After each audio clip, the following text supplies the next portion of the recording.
Yo, how's it going, everybody? Welcome to another stream. I'm Robelle Autonomy, and today we're here to play Wuthering Waves. Yep, that's what we're doing.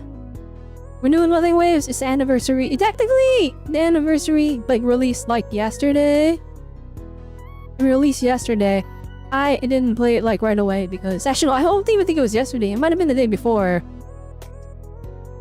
Either way, I'm a little bit late to the party, which, I guess that gave everyone the chance to play through the story before me, so I'm not spoiling it for anyone. So maybe WUWA viewers can tune into that, I guess, and see the reaction. I do hope that I don't get spoiled though, but that's okay. The big thing is we've been busy the past few days. NTE came out. I've been spamming Zenless Zone Zero content because flipping the Zenless Zone Zero Season 3 stuff is getting released now. They did the teasers for it, and so I haven't had time to cover everything. Anyway, we're gonna hop right into WUWA. I'm excited. I don't play this game as hardcore as I'd like to. And it's my fault because I'm juggling 5 billion games. I don't have to have this cover on anymore. Hang on. Doing. There we go. Okay. Okay.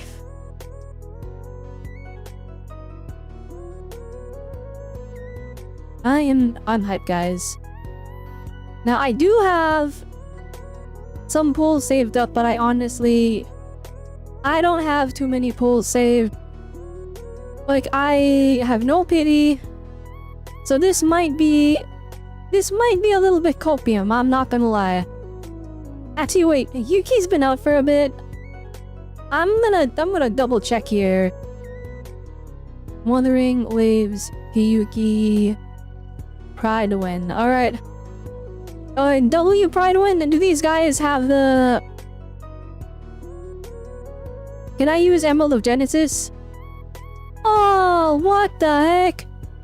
It's still 17% behind her signature? Oh, that's kinda... Oh, we have to wait for it to download. Dang, that's actually so rough for me. She's probably fine, right? It's only 17% DPS loss. And the energy regen would be nice. Yuki's signature is largely superior to other options thanks to its big stat boosts relating to Glacio Chafe and Liberation damage only she can utilize to their fullest potential. Other weapons don't provide that boost anywhere near as effective, making this weapon a very worthwhile investment to increase Yuki's damage ceiling. Ah! It's probably fine. It's probably fine. We don't need it. We don't need it. We'll live. Anyway, I have an update for my account. Actually, I think it's not really an update because I pulled her last stream, but I pulled Lene to save my account. I had to unbrick my account, so he pulled for Lene, and it was very expensive. Oh my gosh. I ran out of pulls. No, I didn't. I have 100 pulls right now, basic ways, but that's where I'm at. We're kinda chilling, but not really. Dang, I didn't think we need to download this much. Alright guys, what do we do while we wait? I'm not sure. I Green Blue, welcome. Playing Wuthering Waves, the WUWA. And that's their anniversary. I feel kinda bad for Neverness to Everness. They released their game only to have to fight Wuthering Waves on their anniversary. That's diabolical. That's rough. And I guess Zenless Zone Zero unveiled all their Season 3 characters. Just right at the same time. So it's Wuthering Waves is having their big anniversary. Zenless Zone Zero is also stealing a large amount of the attention. So NTE is in a rough spot. Reminder, 3 days is easy to do the hot pot event before it leaves. I have to stream that. I'll be honest, depending on how long the Wuthering Waves story is, we will probably do this Zenless Zone Zero hot pot event right after. I'm not even joking. I have so much I have to get done. You see, NTE has Eula as the main female MC, so your fate was chosen. Oh, is that what it is? I am still on the fence about NTE. I have played 3 hours of it. 1 hour of that was just gacha rolling, so I barely played that much. But like, the more I think about it, I don't like the cutscenes. Like, the cutscenes bug me. I don't know, the directing of them is like jingling keys in your eyes to try and like keep your attention. There's so much happening in such a short amount of time. But I think the game is probably fine. Like, if anything, you know it's gonna have staying power. Just because of it's like a... It's a Hoda Studios, so they did Tower of Fantasy. For those that do not know, I was in the Tower of Fantasy like betas early on. I was definitely... I was very involved in Tower of Fantasy at the time because I was a disgruntled Genshin fan. And I needed something to compete with Genshin. And I was praying that WUWA would compete with it. It did not. It did not. It released and it was a mess. Oh my goodness.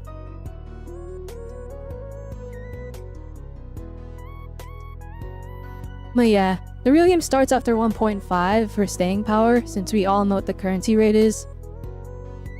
It's not even just that. I think my opinion of NTE, like, not like based off of the gameplay, but like presentation-wise, it does not inspire a lot of confidence for me, because they said they didn't use AI in the final release, and it's just plagued with it. There's so much generative AI in all of the assets.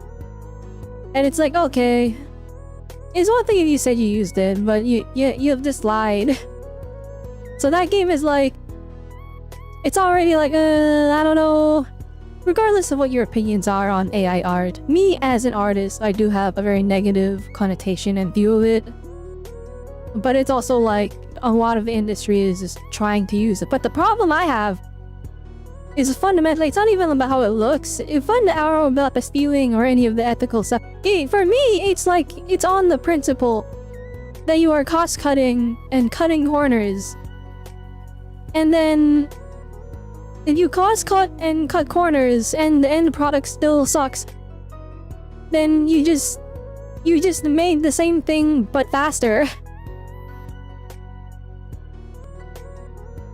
It means to pick a mood and sit with it for a while. Literally, the more I look at the game, the more it's like, I don't know what they're trying to do. It's like you're just stealing from everybody.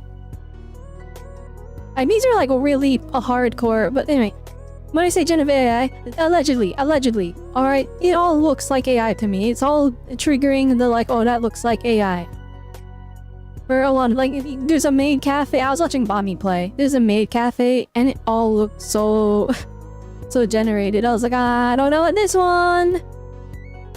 But yeah, it basically... And I'm saying a lot of, like, giga... I don't want to call it slander. But like, I'm literally like cooking that game right now. Unintentionally. I'll still play it again. I do want to give it a try. But like, there's just so many small things where it's like, you did this, you did this, you did this, and it's building up. It's not inspiring confidence in me as a player. As a player, it is not inspiring confidence in me. And the big thing is like, I don't know. It's the new kid on the block though, so I want to give it like a shot. But I'll have to actually like give it another stream. As it stands though, my first impressions are like, I don't know if this has even remotely a chance to knock Wuthering Waves or Genshin off of the chopping block. Or not off the chopping block, but off of like my games that I pay attention to. I will say, with Wuthering Waves and Genshin being like so heavily fantasy, with like Genshin being very medieval fantasy with sci-fi elements, and then Wuthering Waves being sci-fi fantasy with medieval elements. NTE being like modern day, like, you know, the city fantasy, being like, you know, this kind of like supernatural, cyberpunk almost. Not cyberpunk, but like, I know people compare it to GTA, but it's kind of like they threw in some GTA concepts on top of Genshin. But like the aesthetic of NTE, I can see people being like tired of like the medieval fantasy and wanting something different. And until they go to NTE. But here's the thing, and this is... When it comes to like city aesthetic, urban fantasy, street kid stuff, my stomach is full already. I got Zenless Zone Zero, and I'll be honest, besides the fact that it doesn't have an open world and they're like functionally different in terms of how they play as games, Zenless is like infinitely better. But also I'm like the biggest Zenless Zone Zero shill, so don't take that word with like... Take that word with a grain of salt. Alright, I'm heavily invested in Zenless. But it's like, I look at like... I saw a screenshot of one of like the character in NTE's... like their dupe screen. And it was just like copied from Zenless. It's like the same font, the character posed on the floor kind of dramatically. I'm like, that's just Zenless. And like, it's cool to take inspiration from things, but when so much of your game is already like, we saw this thing so we just took it. And it's like, okay, so your game is a modge podge of just copied like stolen ideas, and you have no originality, then yeah, I don't know if I can trust your game to invest my time in it. I mean, that's my horrific slander arc right there. That's me going in on NTE. I'm still gonna play it again. I'm gonna give it a try. I'm gonna give it one more try, because the last stream we gave it was a really short stream. I started stream so late that day. And I wanted to like actually like, you know, go and recharge. So I wanted to actually give it a shot. Because I'm seeing a lot of people that are enjoying it, right? And it's like, there's enjoyment to be had. Like, you know what I mean? Like, there's still good parts of that game. There are parts that give me the ick. Mainly the generative AI stuff. That always leaves a bad taste in my mouth. I know like some people are like, the regular player doesn't care. And I think that's completely true. I think that's completely true. Like, you know, the average player, they're not gonna notice if anything's AI or not. Right? It's really just like artists and people that are like, that doesn't look very good. That looks AI. And I feel bad for people that just have the art style that got stolen so bad by AI generative art that their original art just looks like AI now, right? And like, it's a really interesting discussion. But I really do think that just on principle, like at its core, the concept of cutting corners, like you don't want to pay artists, or you want the art done now, you want it done ASAP, and so you're willing to give up a little bit of that control of how it's made. You're giving up the design process. I think on principle, just that, the cutting corners, the cutting costs, the not willing to have that full control over your product, it makes me like, it feels like you're just lining yourself up for a lower quality deal. But that's just my reasoning for why I'm like, I don't know how I feel about that. Actually, no, I know how I feel about it. I'm not saying I don't know how I feel about it. I'm saying I do know how I feel about it. I don't like that. But it's not like it poisons the entire pie. Or it poisons the entire well. Or maybe it does, I don't know. Maybe just... if they're forcing AI in there from some top executive, then yes, the whole well is poisoned. If it's like some dev is trying to like, I don't have the talent for this, I need to do something, but they're actually like a genius with their programming and all that, and then, I don't know, maybe it's not as bad. It leaves a bitter aftertaste. That's a good way to put it. That's a good way to put it. But yeah, I don't know. I see all these games, and here's the thing, alright? Oh, I have to restart the game. Why is everything rounded corners now? Oh wait, I heard they got a whole new UI.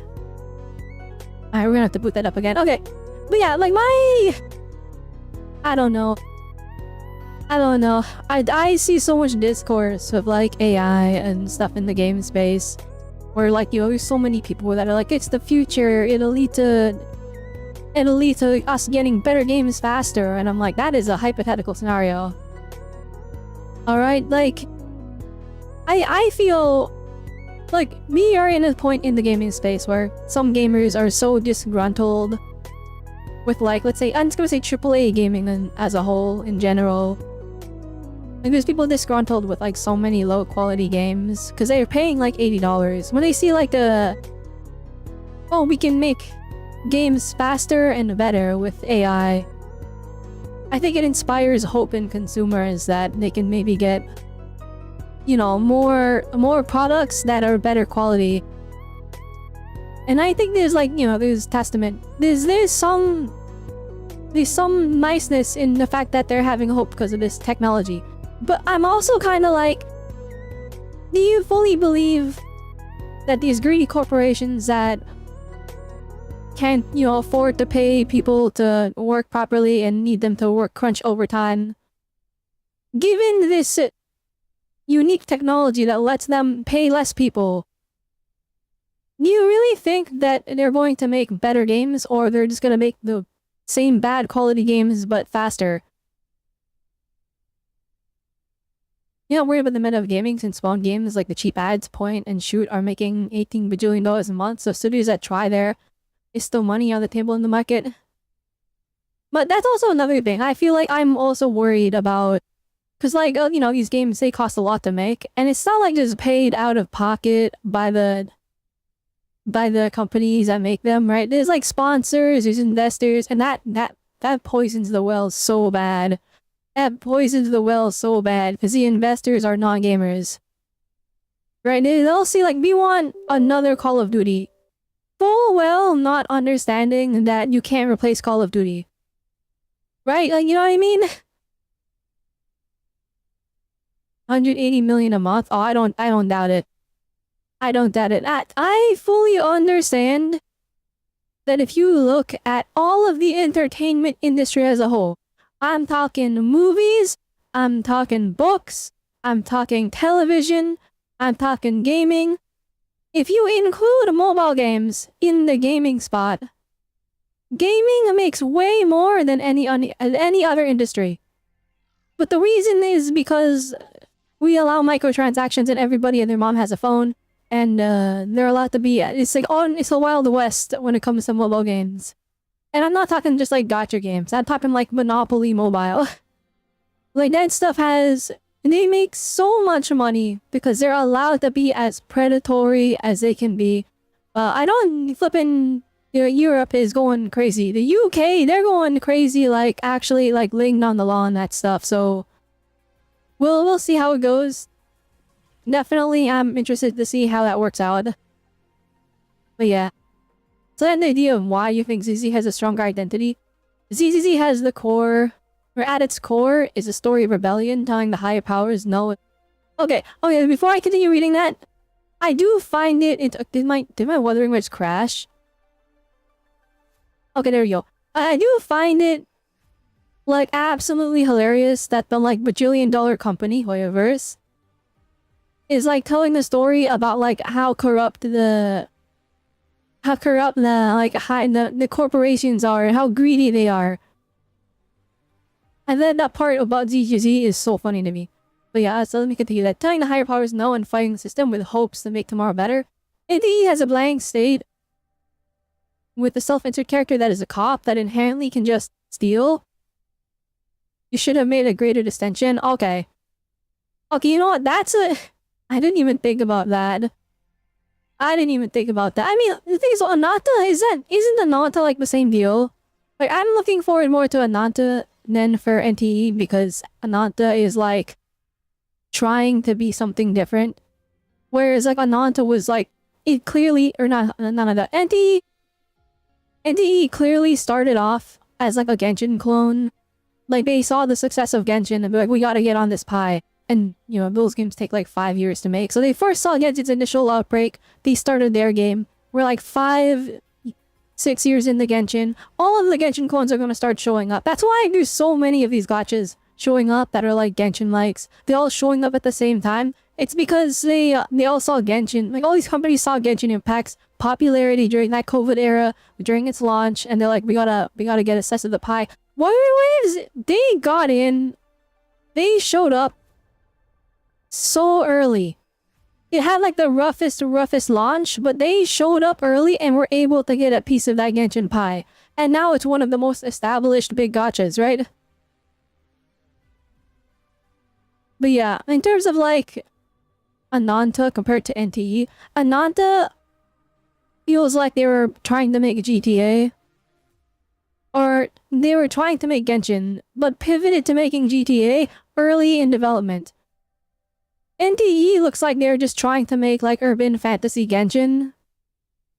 And then they stuck with it, and they ended up with just Genshin with a different coat of paint, and they're like, oh, we need to differentiate ourselves. And then they like slapped on features on top of it. They slapped on dating last second. They slapped on the GTA, like you can steal people's cars and then drive around aspect. Well, okay, maybe they didn't slap that on. I feel like that's a little bit more in depth with the whole prison system and everything. But like, you know, it's not... They didn't make it like super duper duper deep, you know what I mean? Call of Duty, GTA, Dragon Quest are the big titans that gacha games are trying to mimic. But you're worried about even though it'll sell 30 million copies for 100 USD. Actually, well, Actually, you're completely right. GTA, it has rumors that it's gonna be 100... It's gonna be like $100 USD on launch. And the problem I see with that, they've been circulating this rumor that it's gonna be $100 for so dang long that people have accepted it. And I see people that are like, I don't care how much that game costs, I'll buy it. And it's like we've normalized that, oh, it's GTA. We're willing to pay big money for it. And my issue is if GTA sells for $100 and it gets 30 million, 50 million, heck, even 100 million copies. So it's GTA, right? They post a trailer and it gets 100 million views in like one day. I don't know how... I understand, like, GTA is one of the biggest titans in the gaming space, but it is absolutely psychotic to me how much reach it actually has. So anyway, I see everyone, like, lining up for this, and it's like, genuinely, it costs... If it costs $100 and it sells good, every other greedy corporation in the space is gonna be like, hey, we can do that too. And I'm like, see, I play gacha game. So I see people spend $100 on one game regularly. But these are live service games that like are designed to send your money away over time. $100 for a single player game, which will have multiplayer on top of it, I hope, right? Is it GTA? It will, right? But $100 for a single player experience? If we normalize that, oh my gosh, guys. Oh, holy moly. But here's the thing, alright. Maybe I'm insane. Maybe this is actually like horrific. I am actively... I know this is gonna sound horrible. This is gonna sound horrible. But because I see people who are willing to pay $100 already for it in droves, I am praying it is the biggest flop in history. I'm praying that flipping Rockstar fails and their game barely runs and it's glitchy and it's bad. I'm praying that word spreads and everyone learns their lesson. That's all I'm saying. It's not gonna happen. The game's gonna watch it. They've delayed it like 5 times now. Right? And I mean, like, here's the thing, right? Being delayed multiple times is not a good sign.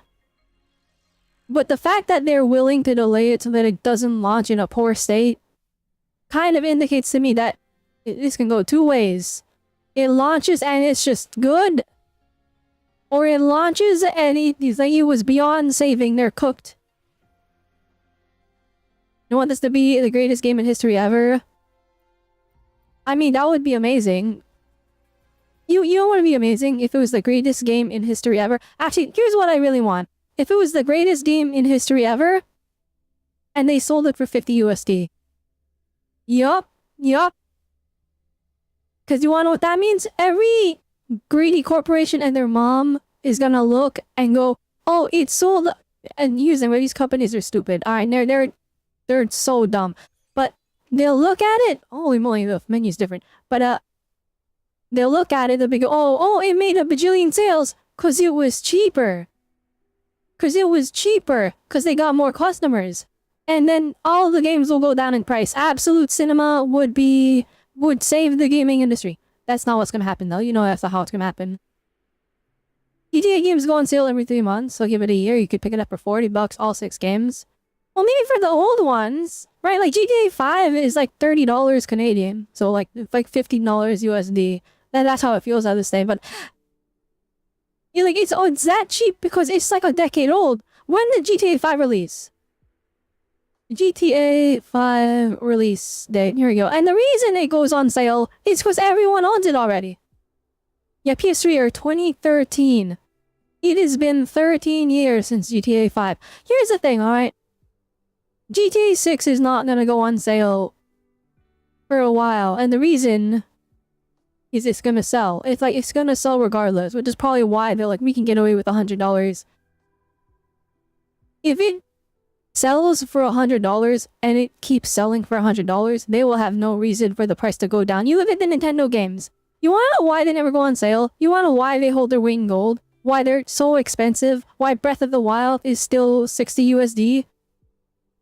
And it's why it's 55 USD for a used copy? It's because they don't stop selling.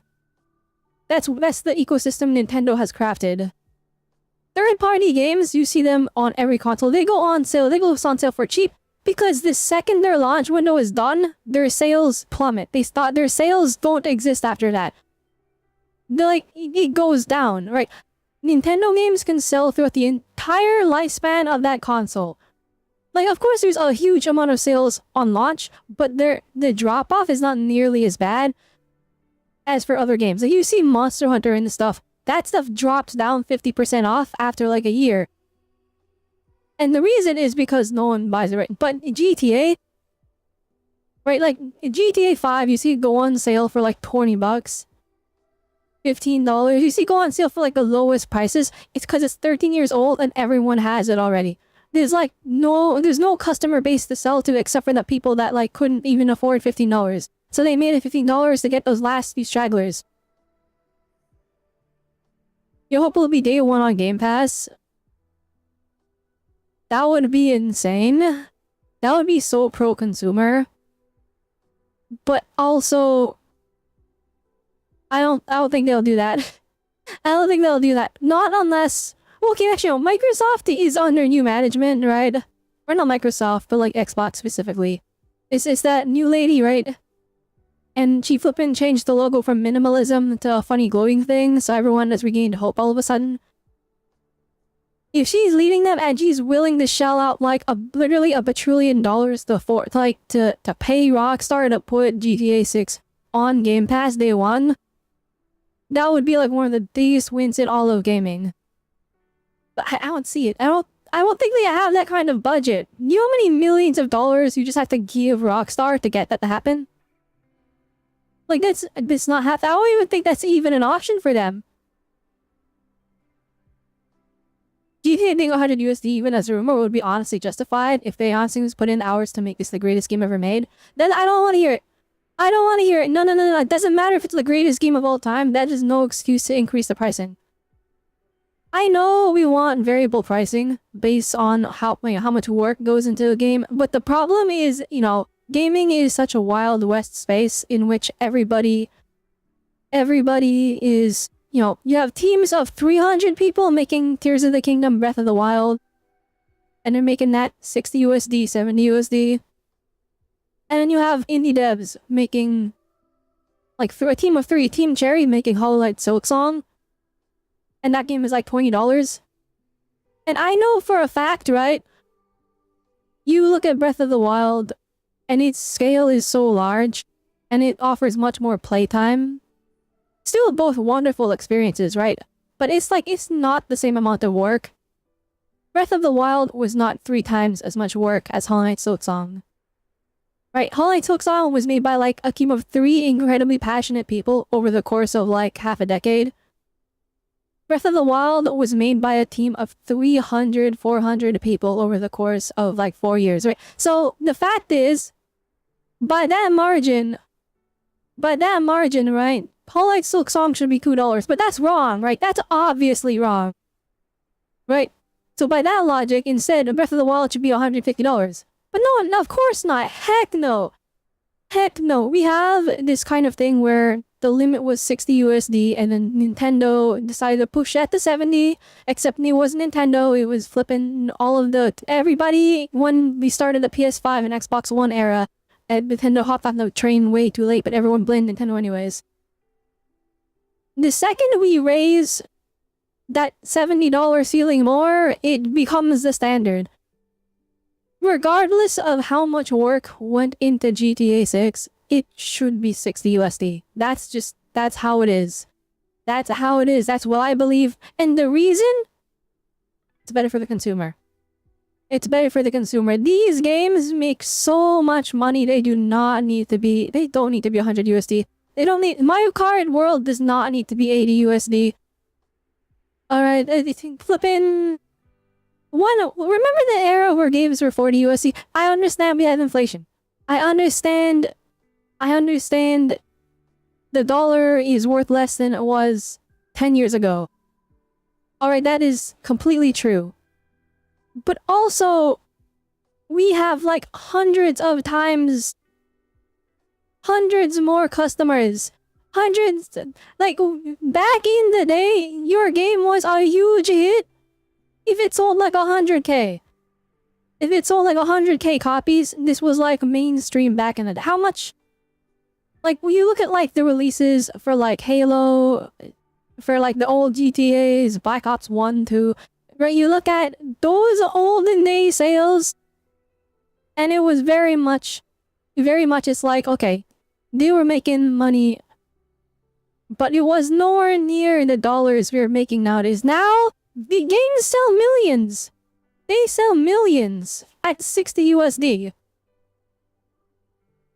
Here's the King doesn't feel like a 70 USD game, though closer to 60 when compared to Breath of the Wild. So by this logic, if we compare GTA 5 to GTA 6, then it should be at minimum 80 USD. Well, I'm saying they should all be 60 USD. Regardless of how much extra work is put into them compared to each other. Like, the raising of the prices is like, you know, it's not even a thing that... It's such a funny topic. I should be playing WUWA. I should be just playing WUWA right now. But this is something I'm passionate about. I think that gaming should be more... It should be more affordable. It should be more accessible. You already have to shell out $1,000 for the console. Why are the games more expensive? And it's like, yeah, but like these devs, they put in millions of dollars into the game and they sell millions of copies. It's like they make more money and we're paying more even though they have more, they're selling to 10 times the customer base. It doesn't make sense. It's just because they're upping their profits. When we entered the quote-unquote next gen, jumping from PS4 to PS5, from Xbox One to Xbox Series X, all of the next gen games jumped to 70 USD. And it was ridiculous. It was absolutely ridiculous. You would look at Call of Duty, it was the same game, I don't remember which one it was. Same one as PS4, because it was multi-launching on different generations. Call of Duty, same experience as the one on PS5. But the PS5 one cost $10 more because they felt like it. That game wasn't more work. But they did that, and everyone let it slide because the goal with the PS5 has better graphics. And it's like, yeah, that's the same as you bought it on PC and you turned it from 1080p to 1440p. Does that mean the game should be $10 more? No! Anyway, this flippin'... I've been burying that for a long time. That's my whole rant here. And that's why PC gaming on top. WPCs! Anyways, I say that, but we get the worst ports. We get the worst flippin' ports on PC. We get the worst ports. Please, please, you know how many people have PCs? While they're waiting till after the mana for this one over here. That's crazy.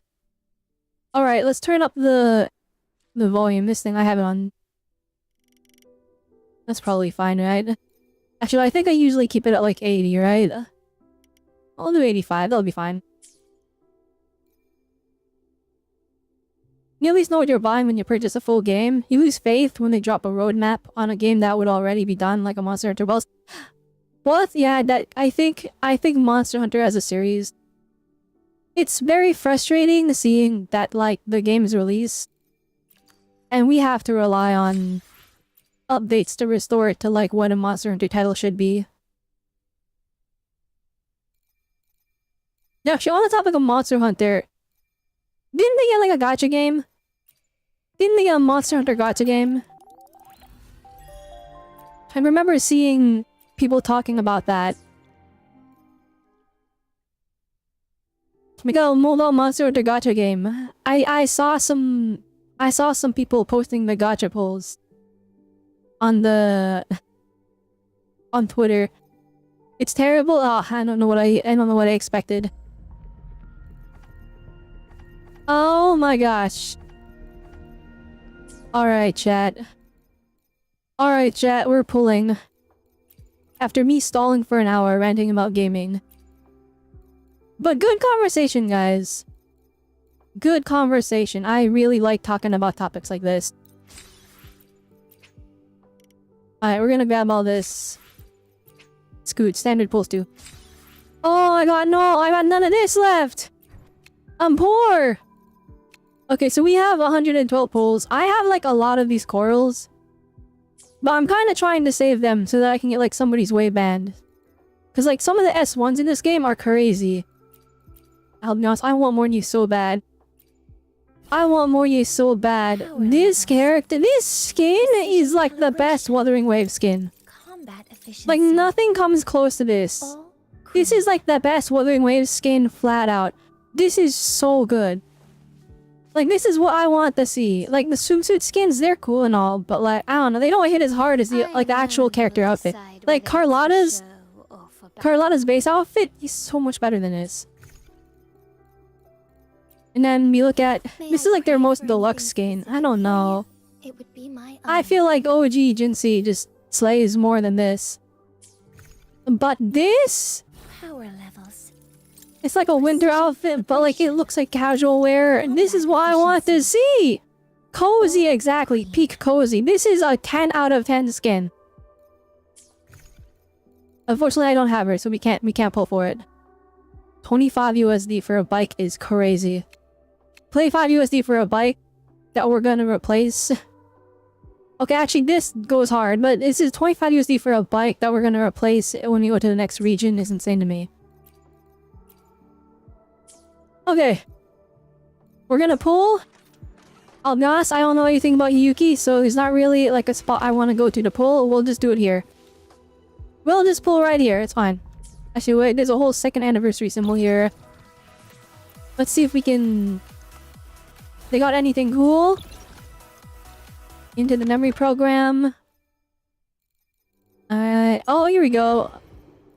Alright, don't know what that is. That is a standard pull. Bruh. Any more free goodies? No? Oh, wait, hang on. Free thing. Okay! Alright, let's do this. Chat, are you guys ready? Get ready to clip this. Watch this. This is about to be insane. Watch this. All it takes is one.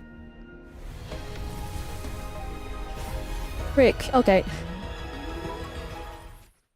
Hi, Alto. Just for fun, we'll throw a Ken pull at Morny. Oh my god! Ooh, let's go. Hang on. I'm okay with this. I am Baiju. Baiji jump scare. Come on, please. I need to know. Oh, let's go!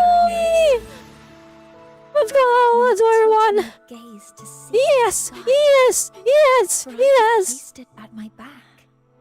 In my hands. I can't stop winning, chat! I can't stop winning! WUWA best game! Wuthering Waves is the best game! Wuthering is the best game! Best game! Watch this! Back to back! We didn't even touch the asteroids yet! Back to back! It's just this easy. Shoot! It's fine. It's fine, watch this. Okay, come on, wait, hang on. Give it to me. Give it to me, please. Oh, ow, chat, I might be cooked. Oh, wait a minute. I think I used up my luck. I think I used it on the wrong character. Wait a minute, come on.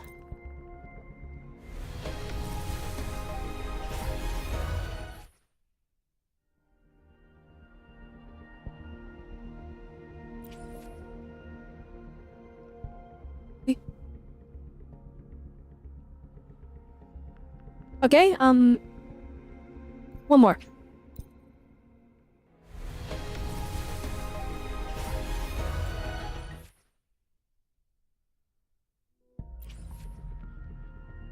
One more.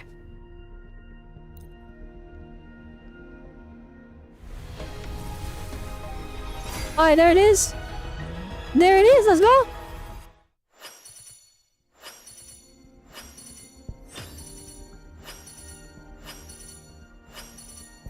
And there we go.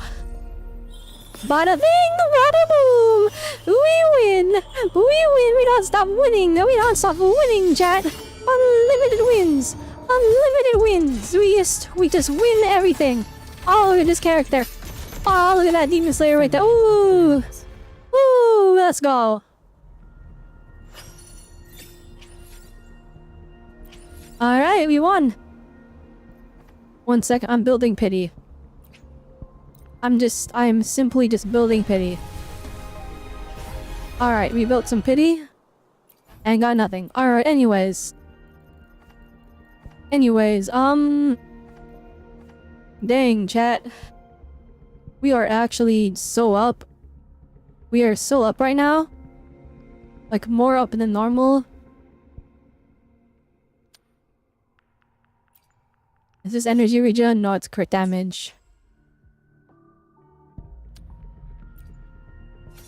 That one's attack percent. Okay, well... Bruh. Okay, we won though. That's pretty good. We actually... Look, a laser I'm about to sword. cry, I'm not gonna lie. We got her, Chad! Or is she? We got both of them. How? How did we pull this off? That's crazy. Power levels, That's insane. concentration, combat efficiency. Did I preform? Oh, nah. Nah, I did not preform, Chad. We are like 1,000,000% not ready. But I have to... I'm just gonna point this out. Alright, having Morny... and Linnae... Got a long bucket list. But for our Genshin players, I've got time that's to like check my having box. Columbina and Inefa. This is the wheelchair of this game. We got them. We're good. We're future-proof. Did I buy the battle pass? I'm gonna need the mats. Okay, no, when it comes to character mats, I have like unlimited shell credits and I have like unlimited of like the level up materials. Yeah, I have a billion of those. The thing that's literally bottlenecking me farming for any character, I kid you not, it's the enemy drops. Here, if we go to my inventory... back, there you go. And we go over here, everything is blue now. I think they changed the UI, I'm pretty sure they did. But if we go over here, the thing that's like preventing me from building any characters, unironically, it's the unironically, it's these. I don't have any. I have spent, like over the past couple months, I've spent hours just killing enemies in the overworld, and it is not enough. I went so far as to just start crafting these. Defeating overworld enemies yields 50% more materials. I've been using these, and I've just been going on killing sprees, tracking down enemies all over the overworld. I've been just killing them all, and it's not enough. And here's my biggest complaint with all of Wuthering Waves. It's just this. What the devs want you to do is if you go into the events... Alright, if you play the events, what's the #1 thing they reward you with? Where is it? Oh, maybe they don't have it. Maybe they don't have an event that shows it's visible. But there's like these item boxes you get from the events that have the enemy... It has the enemy mats in them. And they're like, yeah, just do those. I thought it. Is it this one? Not the skill material. I guess we don't have them here. But like... It's like, if you do the events, you'll have no trouble building characters. I don't like doing the events in these gacha games. They're like time consuming and it's like not the gameplay I enjoy the game for. How many times have you gone to YouTube to look up X character ascension mats, enemy locations? So okay, this game is cool in that you can just track them down. So for example, so if you look at my Linnae here, it's like I have her weapon, I have her leveled, that was all easy. The Echoes thing, this new menu is gorgeous. What the heck? It's like different. Look at that. Anyway, so the Echoes, I haven't started farming these. Why? Because I'm stuck here. I'm stuck leveling these. And the thing that's like blocking me from leveling these up, okay, one, it's the weekly, but you know, it's weekly, of course it's gonna block you, right? It's this thing! This thing sucks! I've been trying to like farm these and find all of them and it's just a nightmare. This is the skill mat. This is like your skill books in Genshin. You get this from fighting in the dungeon thing, right? In the domain, in the whatever you want to call it. I have a billion trillion of these things. Look, I can make 73 of the golden one. I could max out Linnae if this is all she needed. But I need the enemy drops. And so I'll go and farm the enemies for 2 hours. I'll farm enemies for 2 hours and it'll get one skill to like level 8 or level 9. And I'll be like all that. And I have to do that 5 times. And then I have to do it again for all of these. Like they want me to just kill enemies for like 20 hours. I think if I spent some time exploring, you know, I spent so much time exploring in Arena Sita. I didn't do like a ton of exploring, but I went and grinded a billion trillion chests so that I could get a Yuno. That stream was like 10 hours long. And it's like I didn't have the mats to level up Yuno. Look, I have the mats. I have a million of these. I can make 14 more. It doesn't matter, because I need these. Good luck farming these. And then so she's level 10 in like the things that are important. Everything else, not so much. Well actually, I've used a lot of them at this point. But I have 9 million credits. Like it's... We have an unholy... Was that 9 million or was it 900k? Hang on. Can I count? Am I able to count? Yeah, I got 9 million. Okay. Alright, yeah, I'm rich. I'm rich as heck. And here's the thing, alright? Here's the thing, alright? This is that insult to injury, or just to make my rant even more extreme. Okay, so I have the character level up mats, I have the money, I have the skill mats. And that's just excluding all of the... Here they are. That's excluding all of my flippin' extra... Like, look, I can redeem more money. I can redeem Echo level up materials. I can redeem Resonator level up materials. I can... Or this is Echo stuff. This is for weapons. I can redeem any of these 46 times and get like a way more, but I don't have a need for any of that. Or I could even go for like the skill mats. I got a lot of these. Like the skill mats I'm not worried about. And here's the thing, right? Even if I didn't have the skill mats. This is... Alright, I have like practically unlimited energy. So I could just go all farm it all in one go. Energy doesn't matter to me. Because I have so much weight plate saved up from just my time playing this game. But the enemy nats? Ooh, why do you think I'm standing in the middle of nowhere? I was killing enemies in the overworld. I was running around killing stuff. I still don't have enough. Speaking of which, these guys gotta go. Hang on. From the sky. Feather drones assemble. Fly high. By the way, I finished building Amith, and she is glorious. I flippin' love this character. Structural integrity intact. Alright, I literally can't see. The camera is going in the grass! You wanna know what's funny?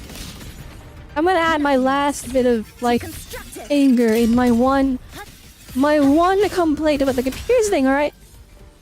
Everyone complains about a different thing in Wuthering Waves. I see so many people upset that they don't have enough tuners for leveling up echoes. I have too many tuners. I don't know where I got them. I don't know, maybe I'm doing something right. I got like unlimited tuners for my echoes. So like leveling up echoes not an issue for me. Actually, no, it is an issue for me. I don't have enough echo leveling up mats, but at least I can farm those using my energy every day. Where's the echo mats? No, we'll just go to like a echo mat leveling screen and you can see I have like a bajillion of them. You don't have maxed echoes yet. I don't plan on maxing this, but if I click upgrade, look, we got 3,556 tuners. If you're wondering why I have so many, I don't know. I don't know. My issue, I keep running out of these. I can't even use the tuners because I ran out of the premium echo EXP items. Anyway, the last thing I'm just gonna add to this rant here. The last thing I'm gonna add. This drops the enemy mats. So if I'm farming for the skill, you'd think you would give me enough of these to farm for the... You'd think it would give me enough to farm for the enemy mats. But I've been farming this the entire time, even though I have more than enough for Lene. I have more than enough for... I don't need any more. I've just been in there praying to get some more of these. I've got time to check every box. Can I redeem those boxes? I mean, none of them give the mats I need. I can redeem these, but... Like, I don't need this. I have more than... These are, like, level up... These are skill level up mats, not the enemy drops. Maybe this one? No, that's money. Oh, maybe this one? No, that's skill level up mats. I need enemy drop mats, not skill drop mats. And... Oh, maybe this one? No, it's still skill items. This is skill level up mats. Oh, maybe this one. Not skill. Okay. Why do we have so many different variations of skill level up mats? Not still skill level up mats. Like, I don't need these now. I don't need these right now. I need the enemy drops. I need the enemy drops. Where are they? The 10,000 Echo EXP? Oh, you're right. You're right. I've been using it to level up my characters, because, like... This is not a guaranteed upgrade. This is a guaranteed upgrade. This is a guaranteed upgrade, so I've been refraining from redeeming these. But you're right, Chowdibus. I can, because we get 4. If I just do this... Then we get, like... We get a lot of these. You get... White blood, 200? Ooh. No, well, wait, I have 414 coral? Oh, guys. Scissors at the ready. Oh, guys. I'm not even joking.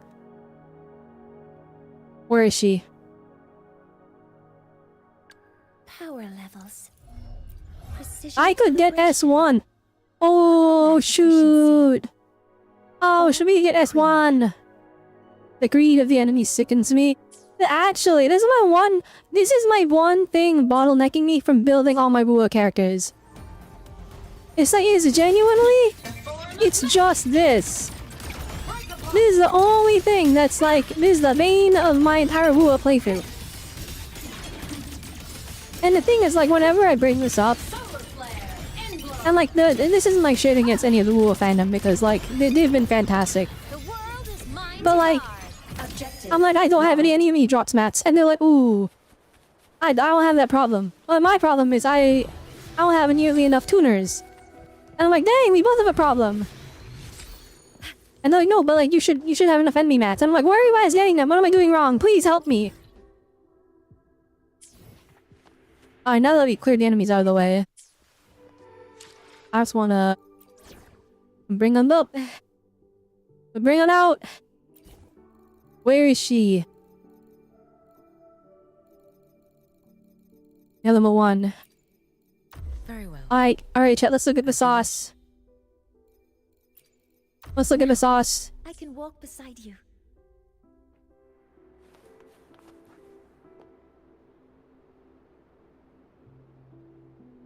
Wait, no way. That's crazy! Also, I'm just gonna bring this up because it's just interesting to me. It's really funny to me that like Hoyoverse and HSR, they had to like convert Edo Star to Plan Arcadia and then to remove like all the Japanese references, even though like it's all clearly Japanese references with like a slight layer of paint on top, but it's still obvious. Like they have like Yakuza enemies in the new area apparently and stuff like that, and they have yellow cherry blossoms. It's funny, but like Hoyoverse had to censor all of their Japanese influence, and they had to rename all of the Angels of Delusion with different names. But then we're over here in Kuro Games, and they're like, what if we just made a shrine maiden lady?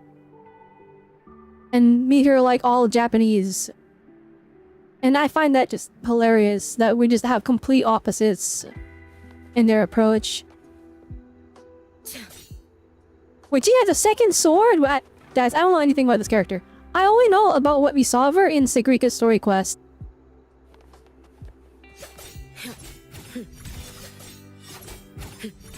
Okay. Okay, when this moveset's kind of diabolical. Too late to escape.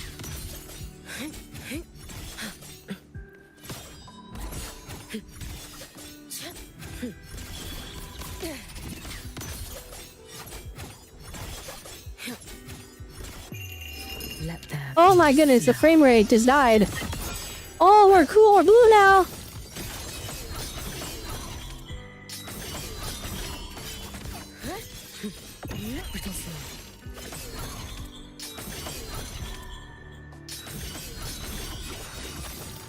Wait for the moment. Drift with snowflakes.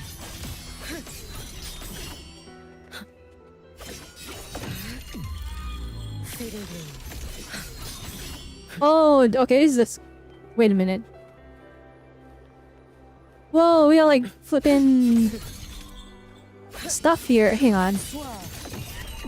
Waning moon. You've prepared for this, have you not? This character is crazy.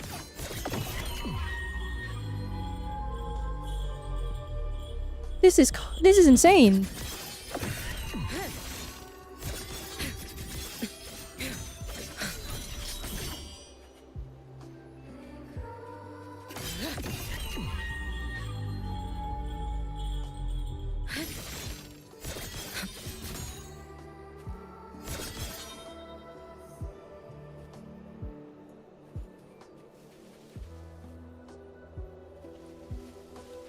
Attend stand pulls? No, I do.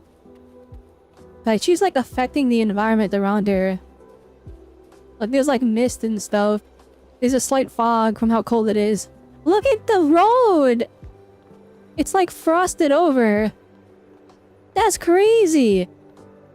Let's get moving.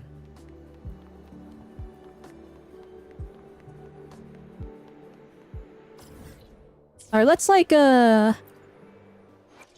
She's level 1. She's gonna die if any enemy looks at me wrong. Let's like at least get her... Oh, they changed the font on this menu? I feel it now. A sharper edge now rests within my grasp.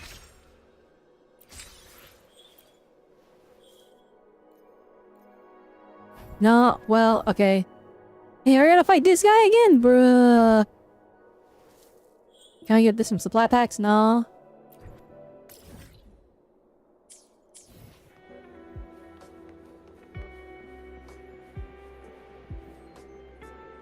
Okay, this is flipping gorgeous. He's blue! Drift with snowflakes.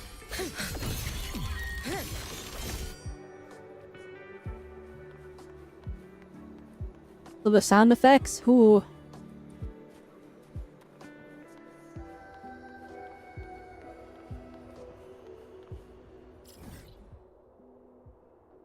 Now let's head on over to that nursing unit.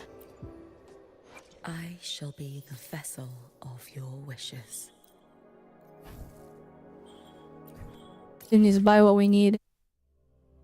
I have unlimited no 1 billion trillion shell credits anyways.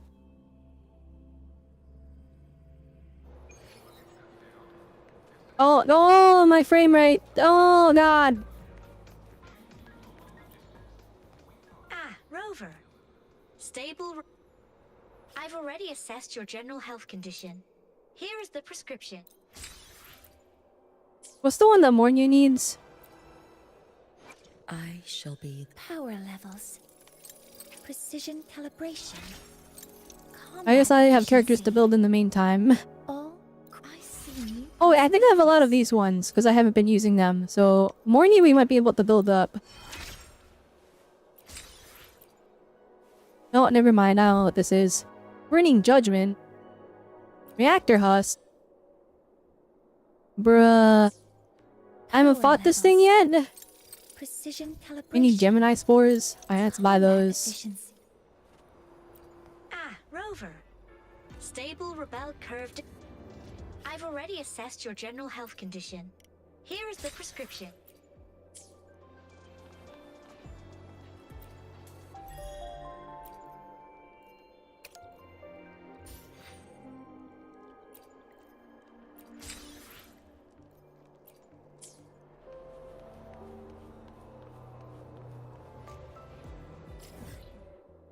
Alright, let's go to let's go to Renacita. It's not Septimon. Let's go to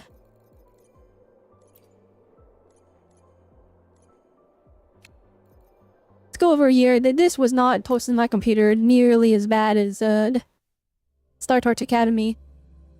I just want to see the characters.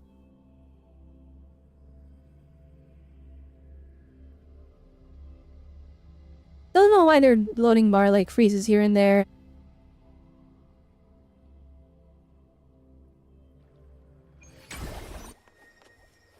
Here we go.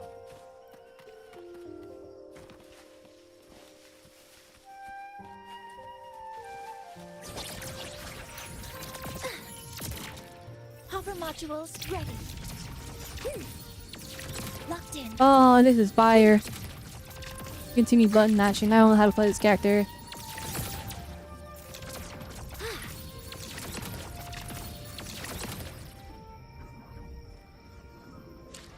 Alright, WUWA. We still have like not quite 50 pulls. We saved everything for Denya. Because that was actually the character I wanted, but the vessel of it's the anniversary I want to kind of get the characters. Power levels. Precision I calibration. heard her S1. Combat I want to get her efficiency. S1. Let's see here. S6? Or S1. Basic attack. Wide field observation mode. Becomes immune to interruption. The duration of interfered marker is extended by 150%. Yeah, I'm gonna just do again. Interfered marker. Targets affected by tune rupture, interfered, or tune strain. Interfered. Take increased damage from all nearby resonators in the team. For every 1% of Mornia's energy regen exceeding 100%. Her damage is increased by 0.25% up to 40%. So it's a 40% damage boost. That's big. Interfered marker now grants damage increase even when the target is not affected by tune ruptured or tune strain. Oh! When Mornia applies observation markers on the target, she also inflicts interfered marker.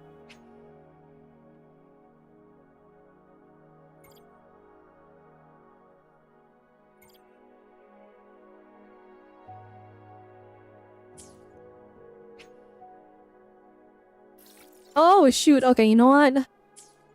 I think I'll be honest. I was gonna wait for Shorekeeper S1. Wait, actually wait. Power levels. Not S1, S2. Precision I have S1. calibration. Combat efficiency. All green. I was gonna save my corals, Understood. I am For here Shorekeeper to serve S2. your will. because that's a 40% attack boost. But I'm not gonna lie. I think, because we have S1 already, this is already like huge.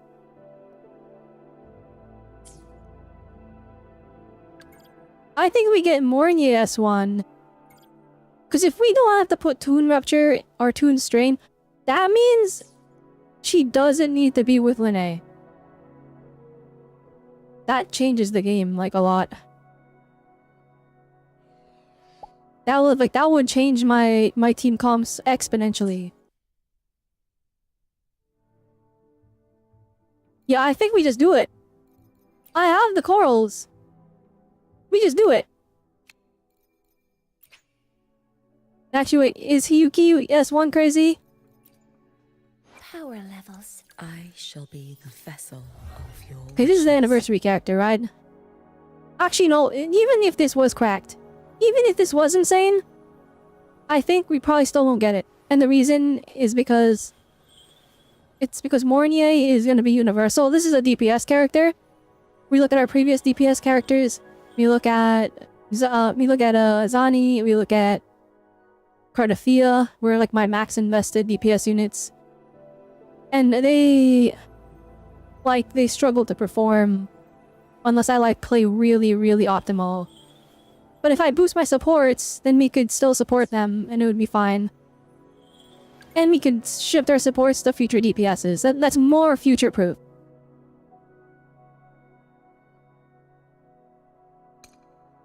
Yeah, no, let's just go for Mornier. This will make her universal, from my understanding. Mornier's way banned. Boom. I can't take it back anymore. I'm okay with this. I'm okay with this. Power levels. Precision calibration. Combat efficiency. Alright, I unbricked my account. All green. We should clearly be able to clear end the game in the future, right? Right? Like, once these guys are built...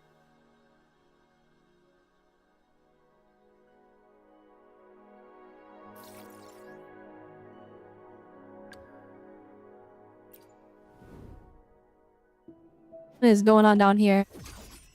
I thought they gave her a skin and got excited. Oh, that's so cute. I want this. Oh, it's one of the events. Okay, we'll have to get that later. Might not get this. Yeah, I paid too much money for this sword to not use it. I say money, but I did not spend money. Precision calibration. Combat efficiency. Wow. Green. Well, that's clearly not right, but we'll leave that for now. They said energy regen, right? I know exactly what you want. You want this thing, don't you? Discord. Do I have any extra copies to upgrade it? No, that's fine. Me when I have to auto supplement these. I have to farm these guys again. Oh, man.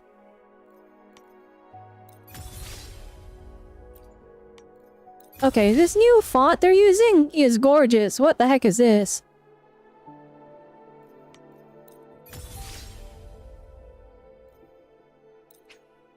Ah, yes. Look, guys. I have to go farm Whisperings now. Oh, man.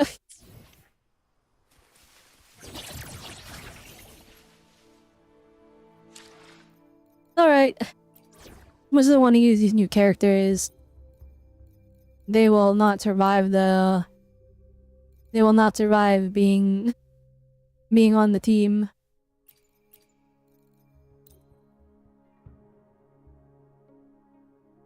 But this does change a lot. Like, I can do this. Yes, I could have this team.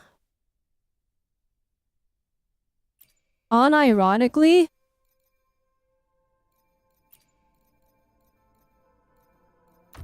Plan with convention, then conquer by ingenuity.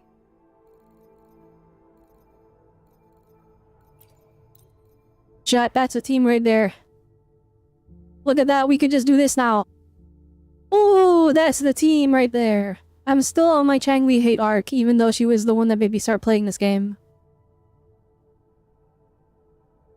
It's because she does that iframes, but I think it matters less. Because we have a healer now. Before we were coping, but now we have Mornier. She has all this damage amp. Oh, guys, we might be chilling. We might be chilling.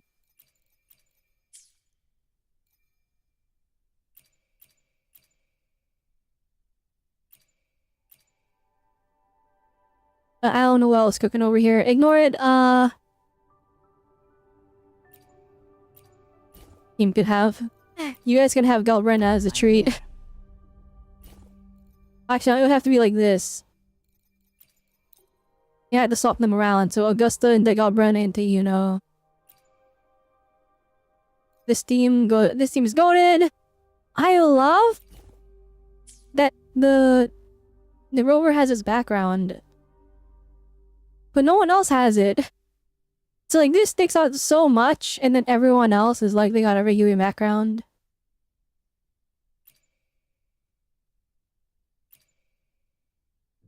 I don't know what else cooking over here either. And what would be the Hiyuki team? Very well. Yuki, oh, she probably wants Chisa. Time to trim things down. She probably wants Chisa, right? Because he's Glacio Chafe. Yeah, Glacio Chafe. Rises liberation damage. Oh, look at that. Oh, look at that. Easy. Target. Easy.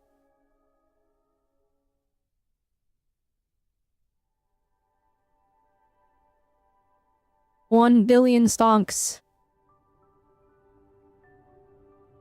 It's just so peak, guys. Alright, anyways.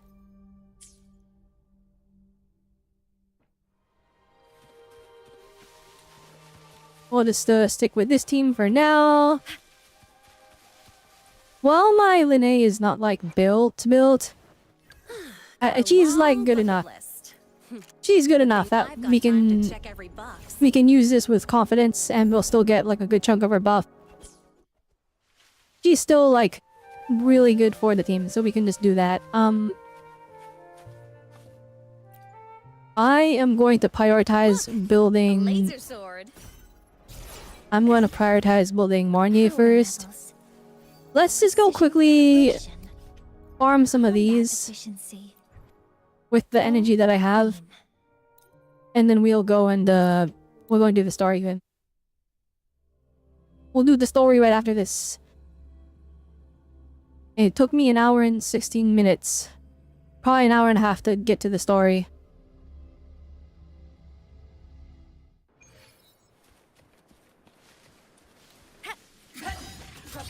Everyone's like, just use the bike.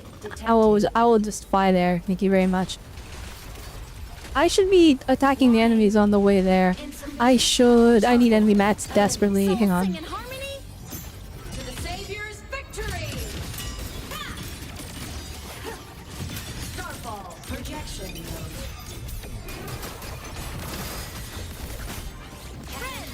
Light wings activated. Stars shine tonight.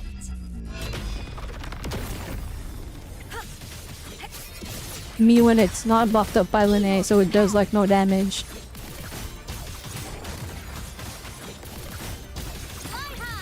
Truth. Reach the cosmos. No, that's okay though. At least when we fight enemies in the overworld, they don't like die instantly. Which that's always my big complaint. That's always my big complaint in these gacha games. The essential RPG. Alright, these guys don't get to live either though. You can count on me. Flicker it into form. Stress points mapped. Keep structural integrity intact. Count on.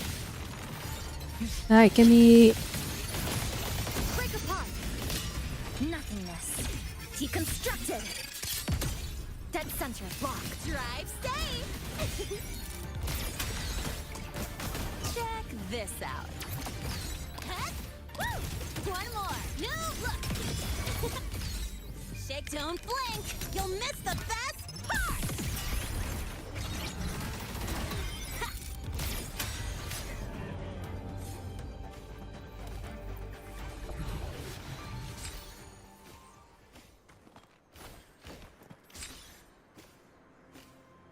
There we go.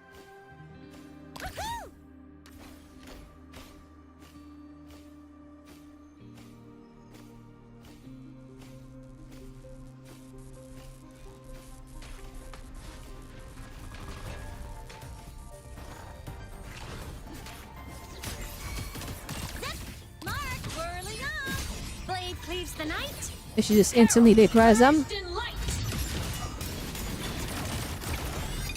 world is mine to guard. Because they're buffed up by Lene right now. Oh, yeah. Alright, there you go. I'm a transform. Enemy unit detected. Body limit unlocked. The savior. Be gone, enemies! Now.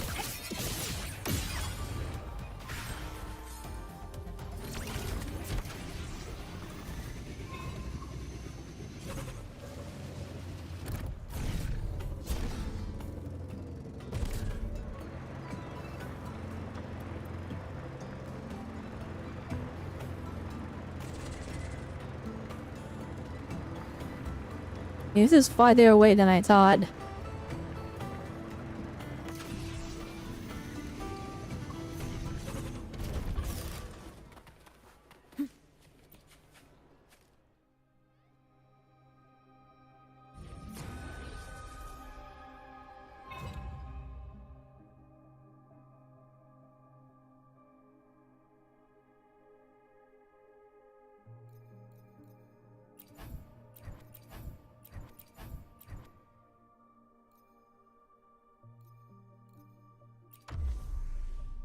We have to farm this one now.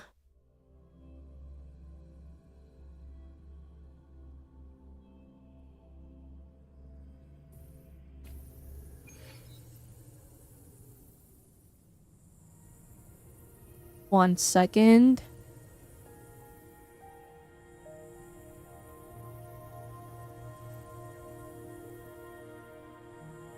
It's fine. Okay. Come on, little one. Feather drones assemble.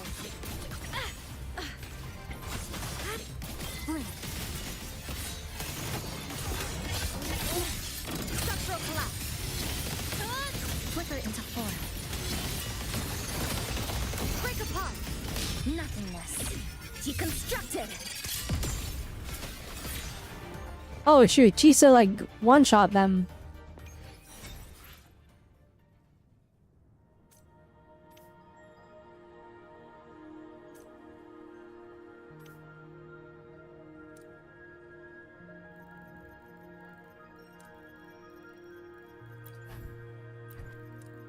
See, I need them to drop more of these. If they could increase the rate at which these drop in the domains, and that would be fantastic.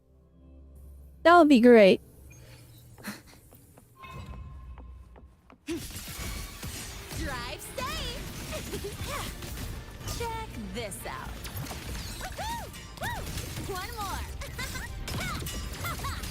Don't blink. You'll miss the best part. Whirling up. Starlight And this should over the one-shot sea. enemies now. We got 1 million Lene buffs. Never mind, I was wrong. Light show up the finale. Fire! It's fine, there we go.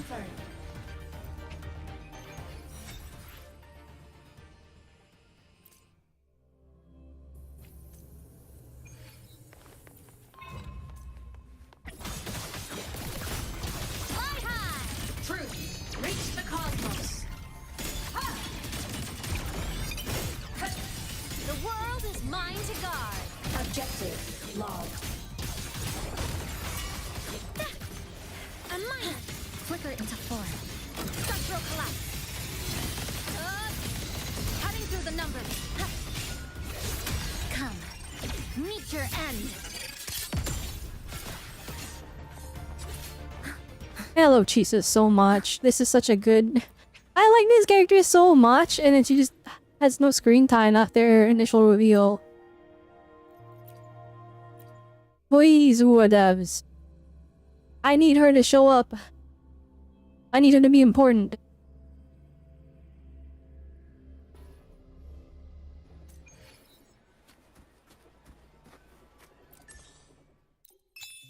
Let me grab that. Get our extra 20...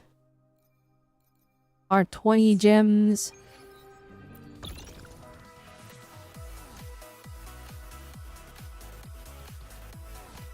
Maybe some no unlock for a bit.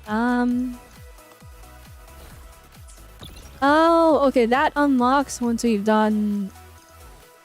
I don't know what server progress means, but okay.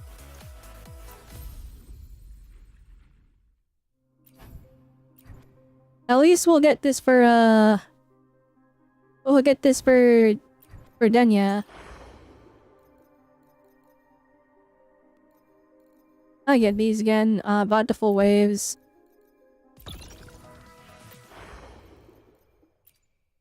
Oh, okay. Oh, shoot, we're rich. Holy moly, $1 billion. I'll be taking these. I'll be taking more of these. Hiyuki cube. That's pretty tempting.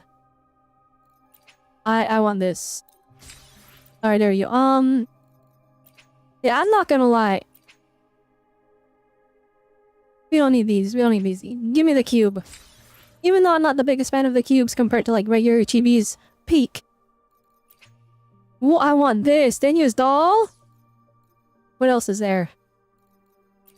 Ooh, transducers. Oh, we can get more pulls later? Oh, let's go. Telling me, am I winning? You tell me. You tell me, am I winning? Scissors at the ready. Am I winning? Levels. Am I winning? Be the vessel of Have your I won? wishes.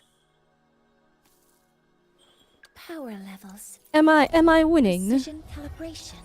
Am I winning? Combat efficiency. All green. I'd say I won pretty hard. You think it's average? You know what? Fair.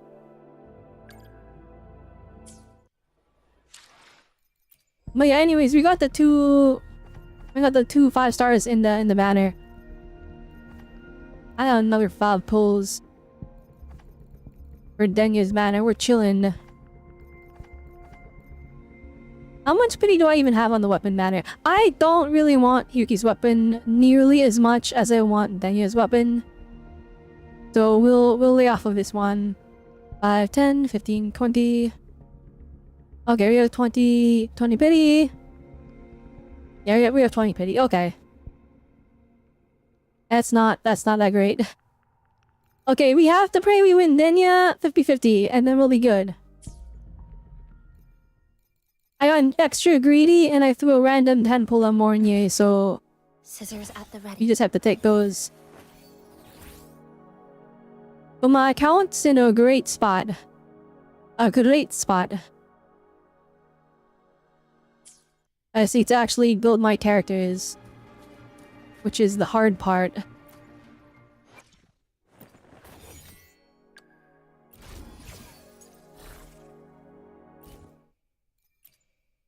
Oh, we get a red one? Oh my goodness. Oh my goodness. I'm a trends mode off. Come on, little one.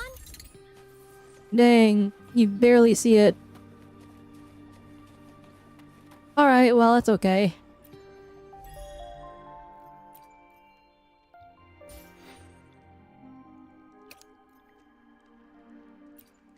I'm gonna apologize ahead of time. These like annoying notifications on the little top corner, they're just gonna be there. I can't get rid of them all. Like genuinely, like I can go under the tower, but fantasy gateways, I don't even want to touch that game mode. I don't like it.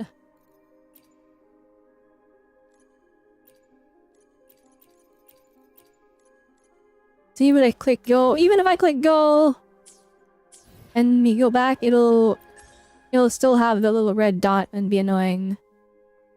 So nothing we can do there. Look, a laser sword. Pretty cool, right? Logic dictated anything colored red is faster. I'm pretty sure... But I like red a lot. I'm pretty sure the You way... can count on me. I'm pretty sure red like actually does affect results though. Just by it like vaguely affecting... I don't know what that is. But just by it like affecting how people perceive it. Like if you ever see like a competitive game and one team is red and one team is blue, I'm pretty sure the red team has an advantage because the red is scarier than blue. Like it'll affect the mentals of the other players. Even if only slightly, it will actually like have an actually big effect. It'll actually have an effect. Let's go on over to... I have to stop opening that screen.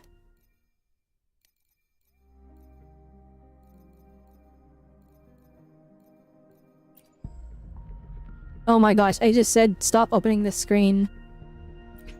I need to figure out what standard weapon I want to pull for. I don't know what I want. This is energy regen. I don't think Hiyuki wants that.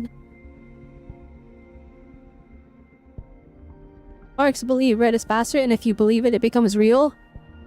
You know what? I can't argue with that logic. Did you know Naruto running is faster than regular running? But the reason it's faster is because when people do the Naruto running pose, it makes them think they can run faster, so therefore they push themselves a little bit harder, and then they run faster on average. But like, it's genuinely like, you shouldn't affect anything, but it affects the mentals. The power of believing, like actually. The placebo effect.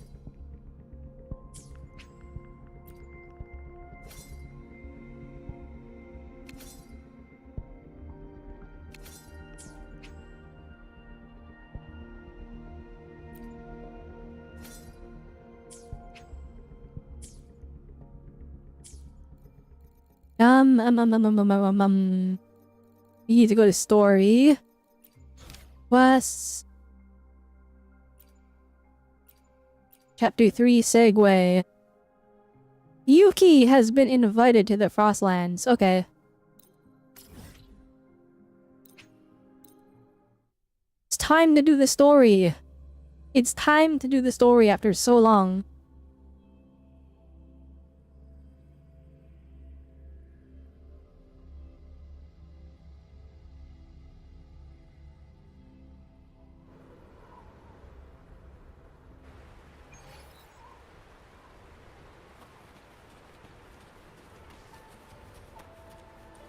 I've like not done any exploration in the new areas. But hopefully when I sit down to do some exploration, we'll get some enemy mats that I also desperately need.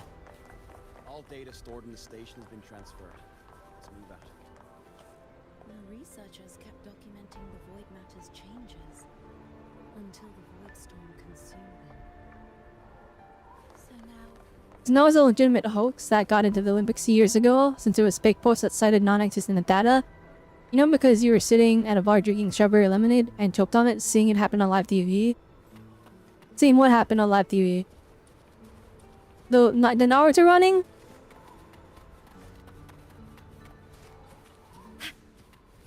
All data stored in the station has been transferred.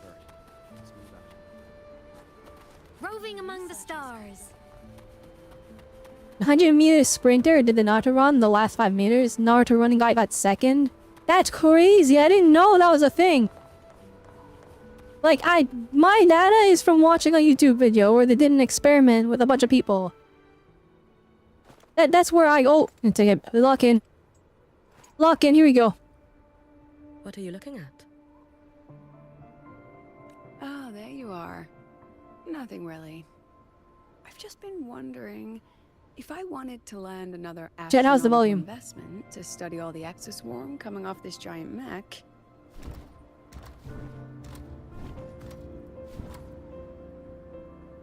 What kind of pitch would it take to make every major player in Solaris nod along and funnel credits into my pocket year after year?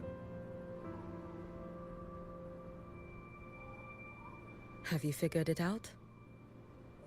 Not yet. My conscience won't let me think that far. Luckily, the man... It's only because he didn't believe hard enough. Yeah, I think if he believed harder, he would have gone first. The old man who promised me the blade. The head of the Space Trek Collective. The very same. But don't let the quick agreement fool you. He's already thinking 10 steps ahead. If Ishinohara wasn't in such dire straits, he wouldn't have agreed to forge that blade for you so easily. Or at the very least, he'd have made sure he got his pound of flesh in return. I couldn't find the child. Time and space in that dimension are too fractured. My familiar lost its way. Oh shoot, we got people looking for Imith? Then we need I didn't know Hiyuki was doing this in the background. A better way to search? Which we're gonna say Imith, right? Reactivity has I feel like that much is obvious. A clear sign to follow would be best. But I would honestly froth up and out That child if is we the failed. What you would be exostrider. that would be crazy as a There's plot no twist. clearer sign than that. Looks like it's time the Exostrider was reactivated. When that happens, whether you're an annoying adult or the one meant to pilot it, I'm sure everyone will be on board, don't you think?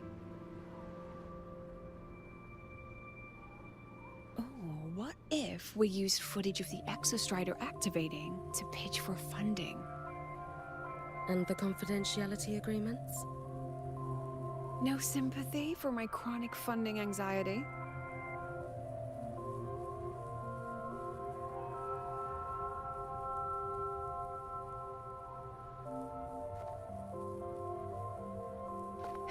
Fine.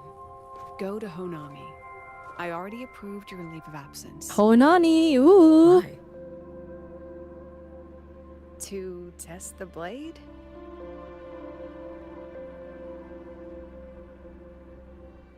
Even once the Exostrider awakens, there's still a chance it fails. If it does, what you sealed in the Dimmer Plains becomes a liability. Oh, okay. But it could also be our I ace in the really hole. like that art. He's like, we're trying to like prepare for the flippin' So, arrival before I of the give you Thenodian. thankless task of guarding Aleph those 1. planes, And we were like, Don't we can't do leave anything to matters chance. of Like, heart we can't leave anything to chance. It is literally like we got backup plans Understood. upon our backup plans. I will return. And I in like one that day. the characters are taking this so seriously.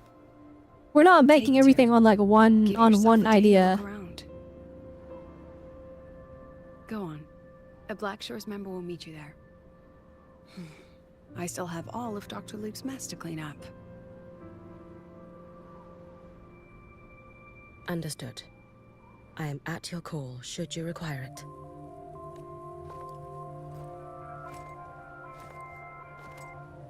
Jet, do you like the widescreen?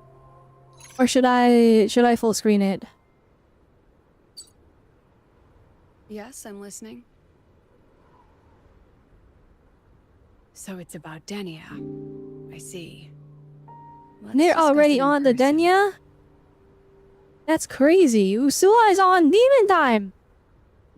Usula is like got everything covered. She's like, yeah, I'm thinking about this, this, and this, and this, and this.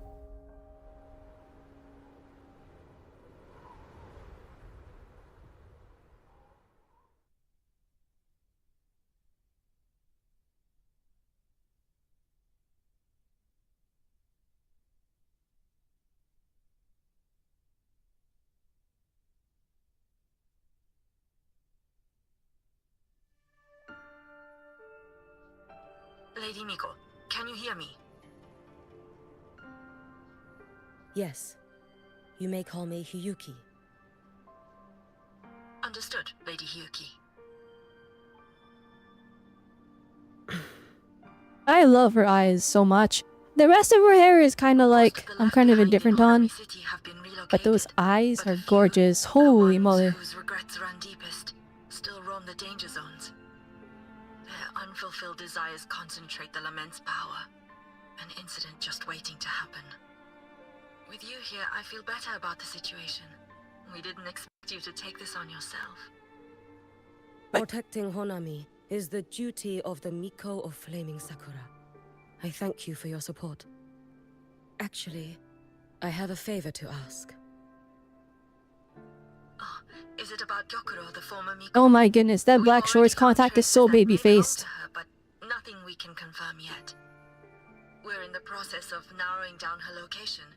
As soon as we learn anything, you'll be That's the first not what to I know. expected when I heard the voice. I wasn't paying attention to the NPC, but it zoomed in on her. I'm like, wait a minute, that's the one talking? Oh, it's nothing. If it weren't for you back then, I would have... Anyway, I'll leave this area to you. You can rely on me. Was there something else you wanted to say? Nothing, Lady Hiyuki. It's just...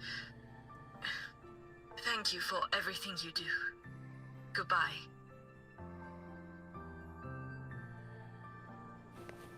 We get to actually play Hiyuki. Ooh.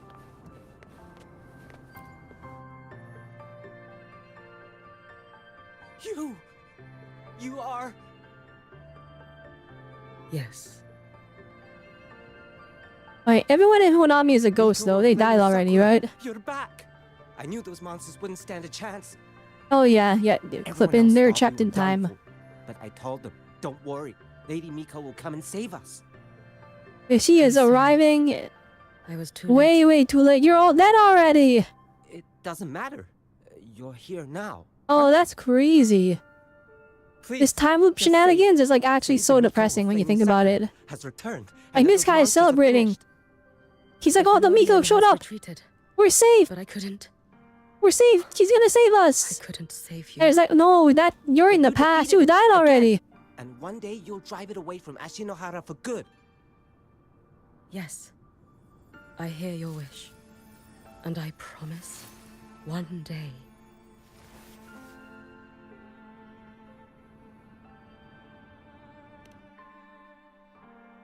I failed their hopes. Oh, this is actually. No matter how many times we drive it back, the Threnodian always returns. When will we be freed from this nightmare, Ashinohara?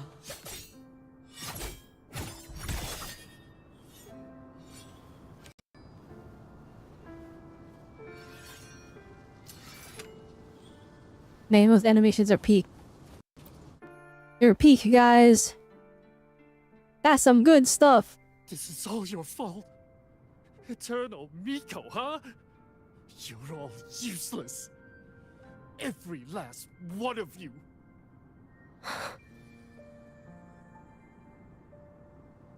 How do you even dare show your face in Hunhami? No, we're giving this character some we're giving them some trauma. Dead. Everyone's dead.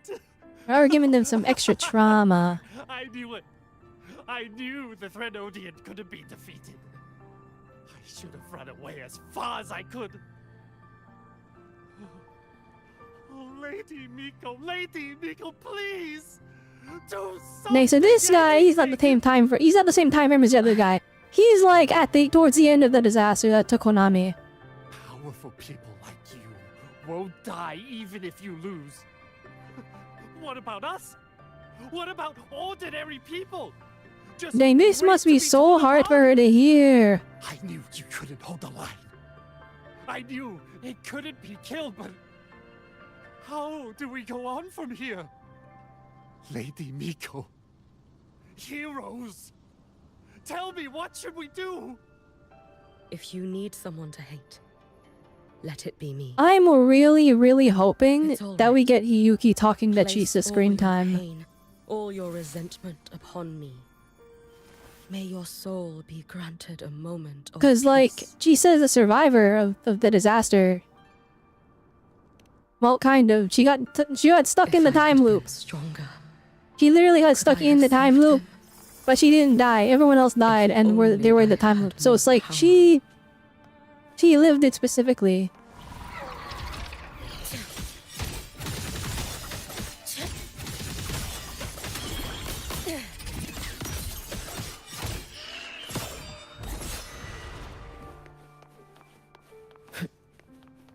Lend me your strength.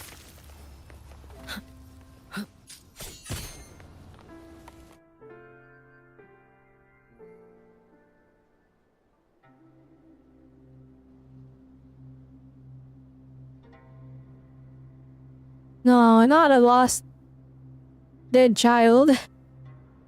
He's dead already. Ah, this is depressing by its very nature. Lady Miko? Oh, we're giving her hope. She died. She's already dead. That is heartbreaking to look at. Oh, you are! You're the Miko who once talked to Lady Gyokuro. Then giving a hope to ghosts that don't realize they're dead already. She told me about you. She said you're her most treasured family, just like my big sister and I. Your name is... it's... Hiyuki. Yes! Hiyuki! That's it! Such a pretty name, just like Lady Gyokuro's. My sister said if I hid here and prayed with all my heart, Lady Miko would come and That's save so us. sad. So, It's so sad. Oh, it's just a ghost. It's just a ghost already. That's so messed up. That's so messed up. Little one. Yeah, if I stayed here and what's your prayed, name? you would come and save Your hands us. are cold. Have you Is been he a ghost waiting long? already? Kana. My sister calls me Kana. Oh my goodness. This starting sequence to the quest is kind of like... But my That's sister... diabolical. She... We failed. It's all right.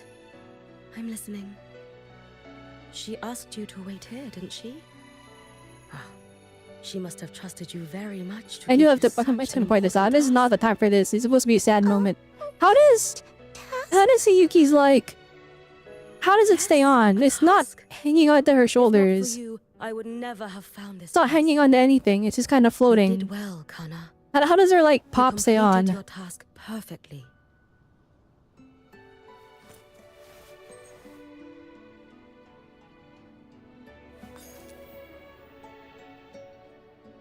Yeah, you gave the ghost candy.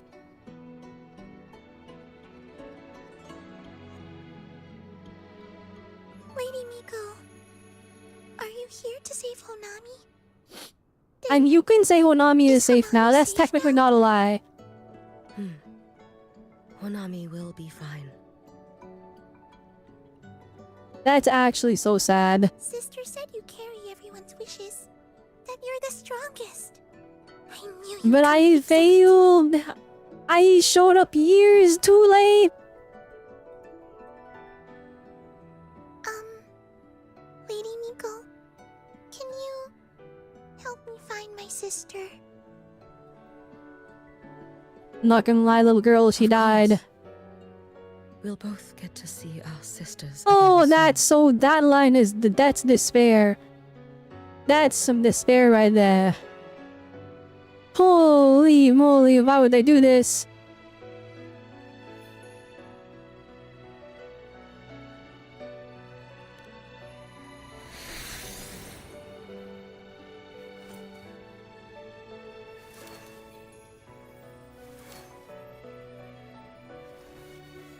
When we find her, let's eat red bean pudding. We make the best red bean pudding in the whole world. If you come try it, everyone will want some.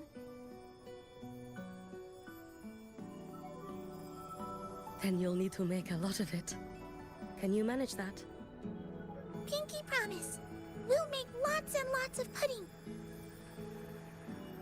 Then, even if the Trinodian comes back, we'll have something to eat and we won't be scared anymore. Oh my gosh! Why would they do this?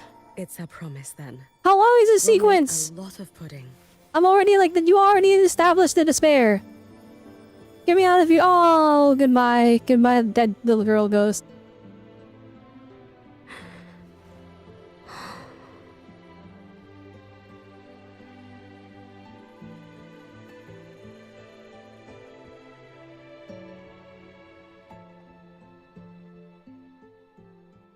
Red bean pudding. Gyokuro always did have a weakness for sweets like that. This time, will I find her traces and truly set her free? This is like Let's get charge moving. left behind. Ooh, physics. Wow, this is why my computer is blowing up. Because they can all just do this.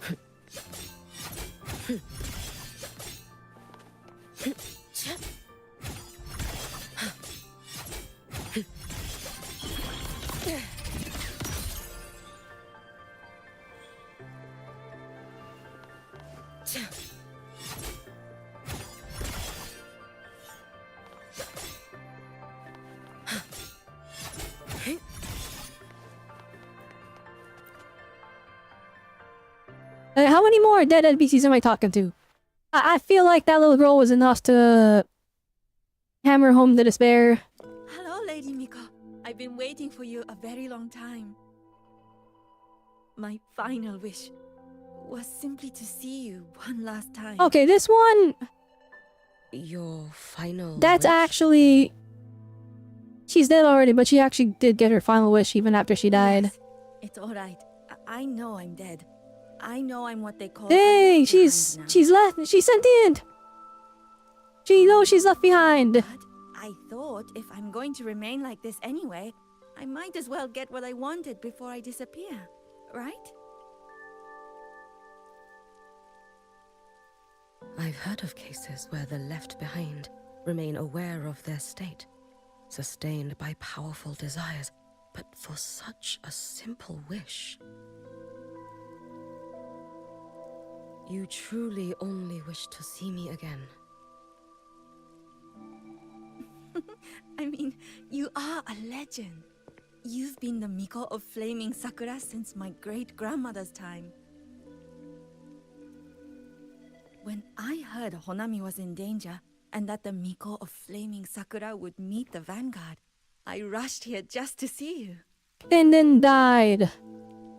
But You also, shouldn't have taken such a risk. she was too smart and If you realized she wished to died. see me, you could have gone to the Flaming Sakura.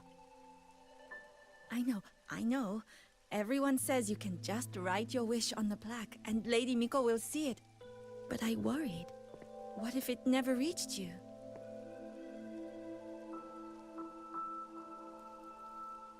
So I came all this way to make the wish in person. I wanted to see whether it would come true.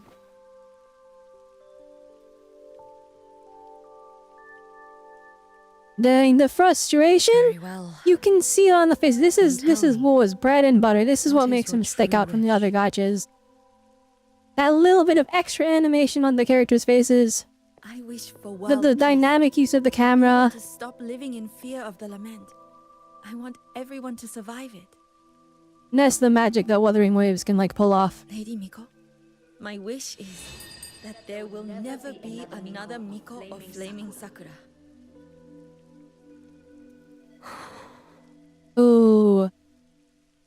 She did not want to hear that. I see. Then I promise you, this wish will be So, fulfilled. Kamiko of Flaming Sakura, but Hiyuki is like ice. I'm wondering what exactly I know it will. they're getting at. Like, what is the... Maybe I should know already? I don't know. My, like, memorization of the lore is like, oh no! Oh, you know, no wonder she was sentient.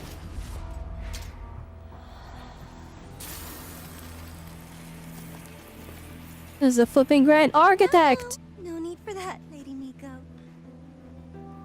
If you wished, you could cut down this avatar at any moment. But I think you'll find this far more interesting.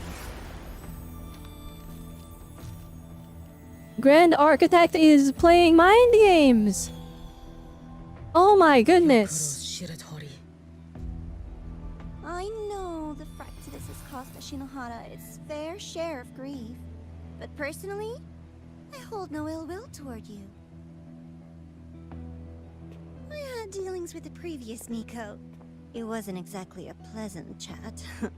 But I promise you, her death was not by my hand. I don't know if I trust your Just words. as you once witnessed, she met the fate all Mikos of Flaming Sakura share. She died, burning her future to ash to pay for the present. Aren't you This directing even is crazy. a little curious about what I showed her? If this makes you uncomfortable, feel free to cut through space and leave. This face of mine, of course, is entirely at your mercy.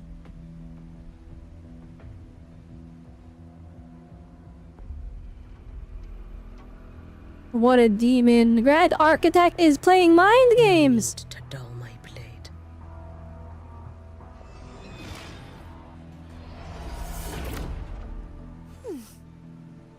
She wears the exact same expression as the previous Miko.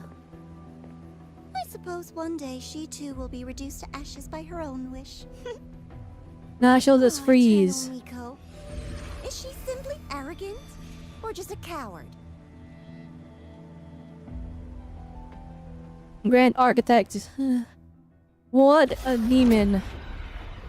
I thought Cristoforo was crazy in flipping the Renacita arc. Because he was always like 4 steps ahead of everyone.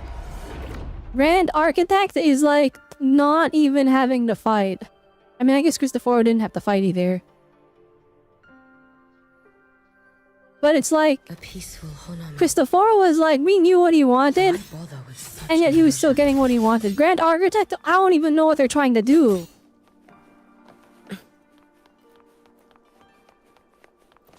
But that is not... These are not ghosts. I can see them. The corporeal. Gyokuro. Oh, we got sent back in time into like a memory or something. Oh, shoot.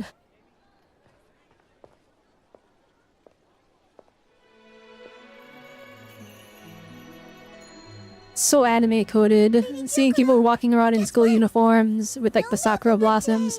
That was the last Miko? My parents and my big They did a sister really good finally job taught me on how that to make NPC red bean model. pudding. It's like just enough where like you could tell she's not playable. Chris is dead probably, but like You know I can't she resist still looks red way bean better than your average pudding. NPC. Wouldn't miss your special batch for the world, Kana-chan. Yay! I'll go make it right now.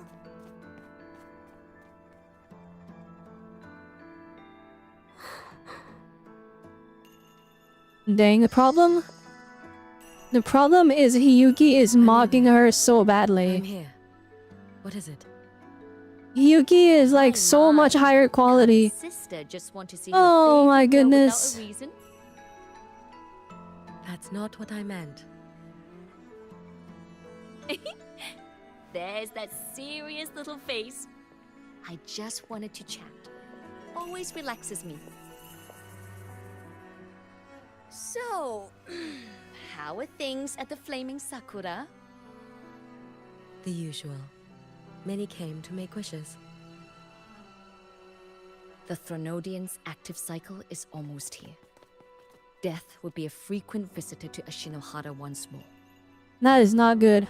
Prayers for safety, peace, victory. They pile up thickest at times like this. The Miko of Flaming Sakura is the bridge between people and the divine.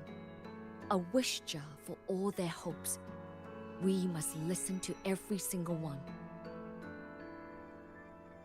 Lately, I've been hearing you ring the sutsu. To grant those wishes, you burn your future using the sutsu's power. Continue, and one day there'll be nothing left to burn. So she can grant wishes You should have through her stepped down power. already, Aniwe. Let me become the Miko of Flaming Sakura. Let me inherit the sutsu. Oh, I'm perfectly I'm not sure how it's like I've got granting wishes. futures to spare, you know. Obviously, it's not all powerful, You tell but me, little Hiyuki, what's got you it so does take it fixated does on come at a this? cost. Don't tell me you're secretly in awe watching my heroics on the battlefield and... Yes, I want to be just like you. You wish? You're 100 years too early for that, you Explains little why she came blockhead. home. Yeah, we sacrificed Gyokuro. It was our fault for wishing for her. We made a wish and Gyokuro granted it, and she died as a result. We're the ones that started the story. A wonderful little shop. Always practicing archery under that sakura tree. What a bore! A girl your age should be out living a little. Oh, okay, Here we so go again. I was wondering why we had like No, I archery don't baked into care the about any moveset. of that. Like, it was it's really cool that she has it baked in, but You sure? Come on! I was a little surprised. Consider granting your big 'Cause it's sister's like- wish. That's extra work to I give only like some came bow because gameplay in there. I put my work on hold. It's part of the character's say like too long. backstory. Besides, I don't like red bean pudding. Huh? I keep forgetting you have the world's most boring palette. What a shame. I'll just have to enjoy all by my lonesome then.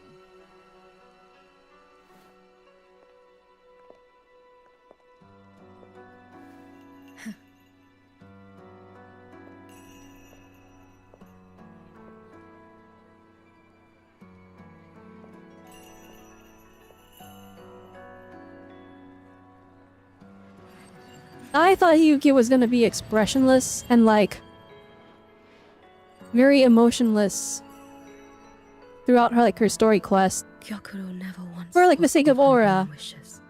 But instead She they're like lived super only to grant humanizing the her. wishes of others. If only I had chosen to go with her.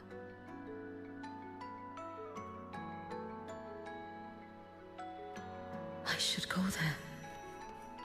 One more look will be enough.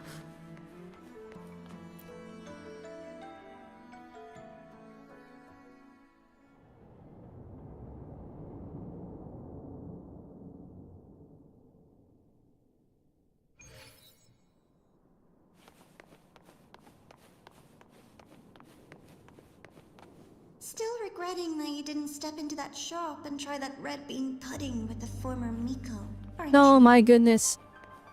We're falling for it. And she's thinking about it. Peaceful streets of Honami. Thinking about it. The sweetness of red bean. Lucilla like did not fall for this at all, but we're kind of like falling for it like hook, line, and sinker. The illusion didn't deceive you, Miko of Flaming Sakura. You were the one who deceived yourself. Desperate to play pretend? Why not commit? Please, this performance is only beginning. Miko of Flaming Sakura. Do not forget the regret you carried here. You never forgot the lives You've been watching me? Among all the Mikos of Flaming Sakura, you're the most special. Only you could peer into the Sutsu and see a future so utterly... Literally, I'm like, how is this staying on? It's defying gravity. There must be so much supportive lining in the outfit for it to just stay up. Like, you can argue it's hanging onto her boobs. That is not enough, though. What in the world? Metal wires? Yeah, that's what we got going on.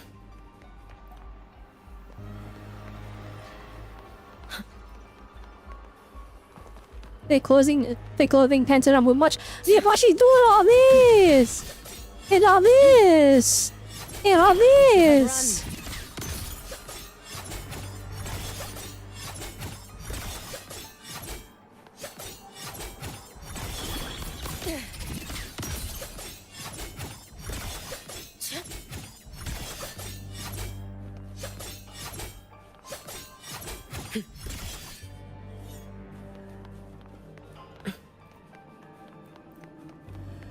Wait, did I go the wrong way? Oh, shoot.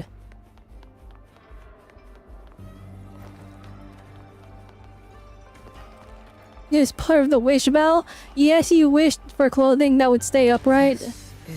So she could always show off her shoulders and neck. You've heard the stories, of course. But none of Oh, them what the know heck? We're locked on. really endured to reach this point.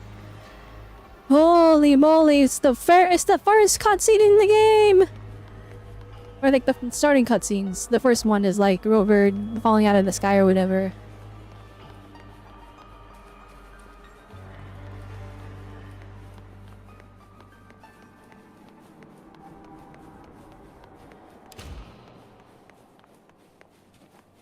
About that angle? Yeah, that I don't know. Someone was recording the whole time. Oh shoot, they had fallen F1's cards. This scene alone of like Scar, that was the scene that got us through 1.x. That scene alone, I feel like without it, I would have quit the game so early on. That was when like the story was good for like 30 minutes and then it became mid until the finale of like the first arc. And then after that we went to the Black Shores and it was like peak fiction from that point forward. But like the beginning of WUWA is not good. It is a rough patch. Especially if you're playing in English. Oh, not voice acting. It's so much better now, but like I still wish I'd go back and fix it. This is... Okay, why am I witnessing all of Wuthering Waves? What is happening? the Threnodian. Yeah, this Threnodian is like so scary. Camera angle is throwing me off. We turned into flipping a third-person shooter game. You must walk this road. Only then will you understand, accept, and finally see where you went wrong. Just as you suspected, both Jinjo and Honami once lay beneath the Threnodian's shadow. But only in Jinjo did the night give way to By the dawn was in me! Hoorah! You.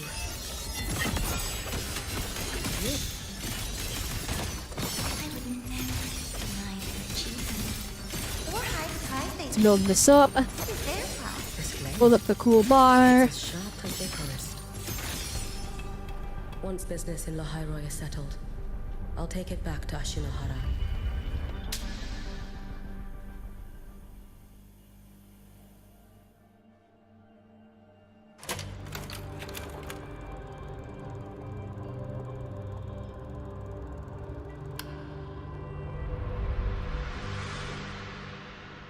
You needn't doubt. This is, in fact, my That was so cool. What the heck was that transition? That was crazy. The path you've dreaded most, bare before your feet. Keep walking. The way forward is the only way left.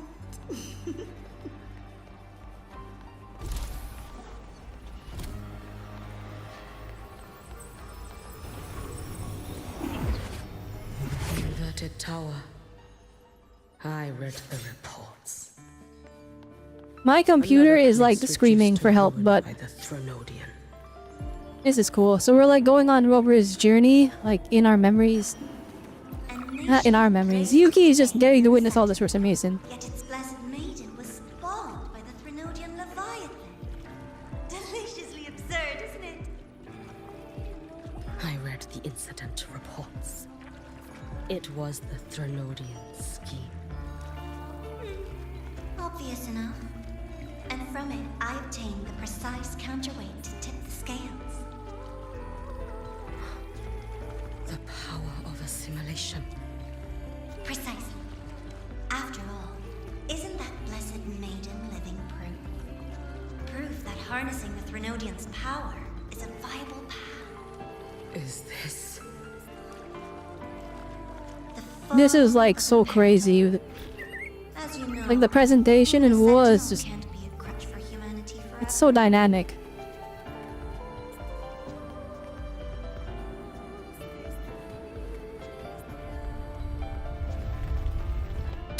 This is a cool sequence. I'm Grand Architect, what are you up to? What is your plan? I made a personal appearance for the grand finale in Renacita. I couldn't very well abandon my rather childish subordinates like that, could I?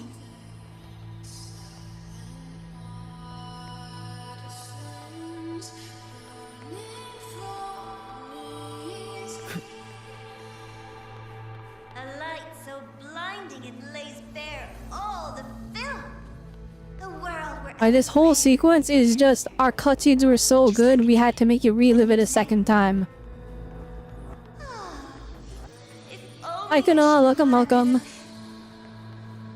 Every single time, she succeeded in saving them.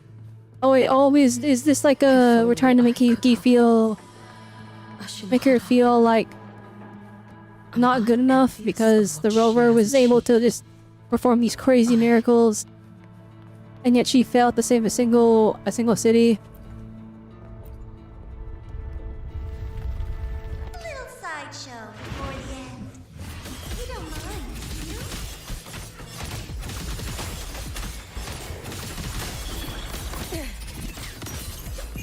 Take your final dive into Naraka.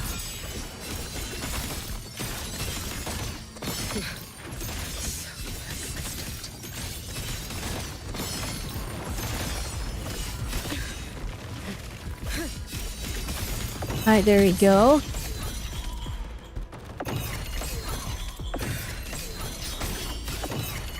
Fading gleam.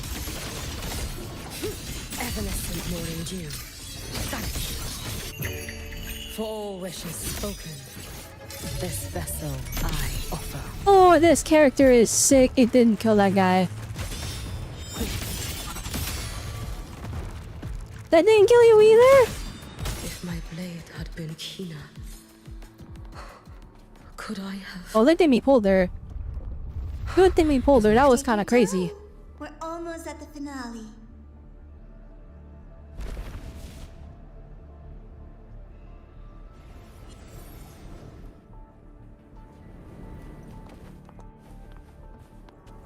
Almost out of time. Let's go. What is the Grand Architect's plan?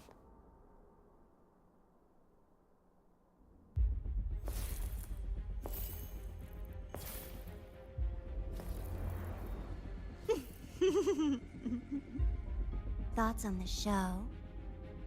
You showed me all this because the Fraxidus wants to replicate the assimilation within the Blessed Maiden herself. You want me for the possibility that I could become the Threnodian's resonator in the future. Oh!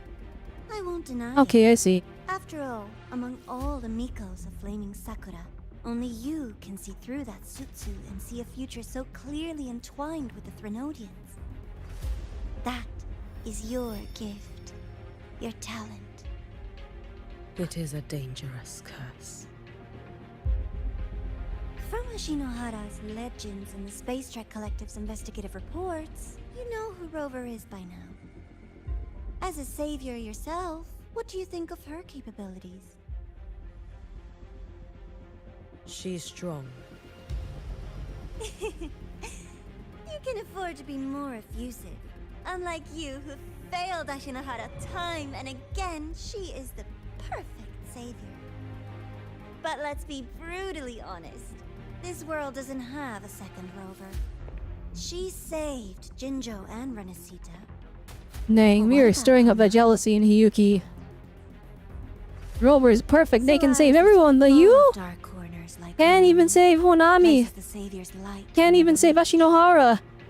You, pathetic. Miko of Flaming Sakura, have a gift. But if you had the power of the You are not Thenodian, the oh, curse of the Thenodian or maybe lament. you could do it. But what of them? The weak, those not blessed by fate, and yet, is it really fair to place the weight of an entire world on a single pair of shoulders? Solaris needs more saviors, doesn't it?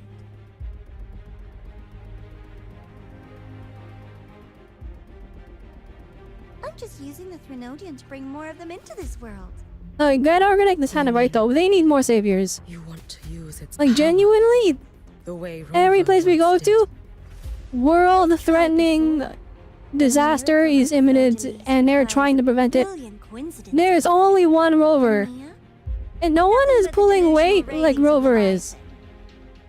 Even the one that appeared in Renesita at the end was just a hollow, mute shell. But with your help, everything changes. You could wield the Threnodian's power just as Rover did. Like even if you like think about it, Honami because like would oh, not it's be not like a Rover is villain, single-handedly and saving everything, Ashinohara but would Rover finally is literally have gathering the its heroes savior. that end up saving their like the city or the country or the area. I have to In admit, Renesita, your proposition is they were like tempting. struggling, and then everyone met I Rover, and desire Rover united the vengeance entire against the like party of people to go fight the That is Threnodian. why I seek greater strength. I stayed in There the is not home enough to saviors forge a in blade Solaris. sharp enough to kill it. But I will not discard my dignity as a human for it. I will not become the very horror I hate. Not even for retribution. You stand on Honami's soil. You stand on a graveyard of millions. on. Ask them if your dignity as a human matters. I think they tell you that simply staying The Grand alive Architect is cooking her. What the heck? Eternal Miko, you know your limits. You've crawled through countless defeats, barely protecting Ashinohara from the Threnodians' assault. But what of the future? Honestly, this is kind of diabolical. You are no savior like Because flippin' when you Red fall, Architect who will take up the is suit? throwing out the crazy. Who will walk this lonely, They're throwing out the futile sauce here. path next? They're cooking you so bad, Hiyuki. Cause it's like, it's kinda true. We could always talk about the former Miko. It's The like, if you bodies had the left power, behind are we wouldn't be ephemeral. here. There's millions dead. And I have a far more durable proposal.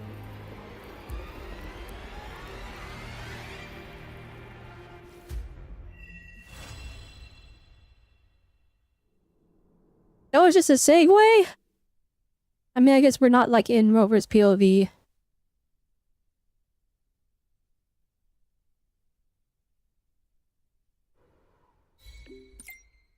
Hello, Golden Girl. Now that the Dark Side incident is wrapped up, imagine you rest after the ceremony. Things will get busy again soon. You'll need to stay focused, but not wound up like a spring. It just leads to bad calls. You can't really relax until this is over. After all, flippin' Imith is... We had a school festival arc, and Imith was dead. I see, I sympathize, but can't say I approve. Once this is all settled, remember to give yourself a break. As for the Exostrider plan that we discussed earlier, there's been a development. Come to my workspace. It's better discussed where the walls don't have ears. By the way, I've obtained clearance for the latest motorbike upgrade from the Department of Engineering. You should be able to access the latest features by now. Hope they make your trip here easier. Aerial Tactics module? Yeah, we saw this. We did see this in the live stream.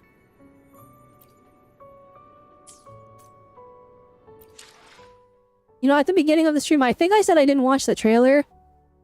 I did, because I watched the live stream. I don't remember most of that live stream, I'm not even joking. I think I was so disappointed in the whole concept that they didn't give us a free 5-star. Even a standard character. This acts like a show of goodwill. I was so devastated by that. I was like, bruh. Even though it's like, honestly, like a free standard character it's worthless. Which is why they should have just done it. But, you know what? It's fine. Look, a laser I literally sword. deleted the live stream from my memory. I did watch the trailer. I don't remember the trailer at all. I like flat out don't remember it, so... You may as well say I didn't watch it. Look, a laser sword. Pretty cool, right? Man, as your parent, I demand you put on more of an outfit that covers up more of your skin, please. I think that's my one upset with Imith. It's like, we have now assumed the parent role. How dare you dress like that, young lady? Put on some clothes. I'm not even joking, actually. I wouldn't have complained, like, at all. Even if it was completely skin tight. If it was just like a Evangelion plug suit.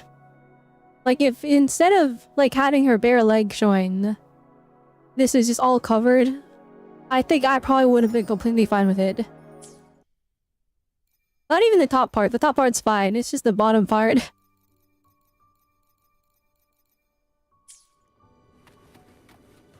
Alright, let me just equip this the bike module thing. Ooh.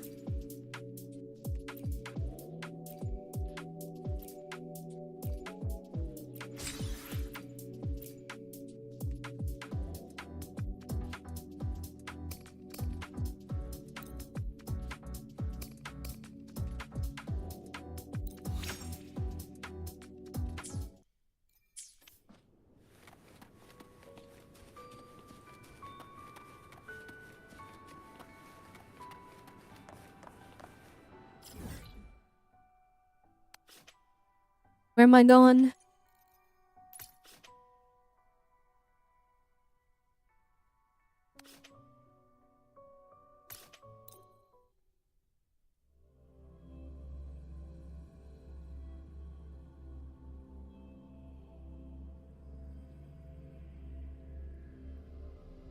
Oh wait, since the game updated, let me double check, make sure, because we've been dropping like a weird amount of frames.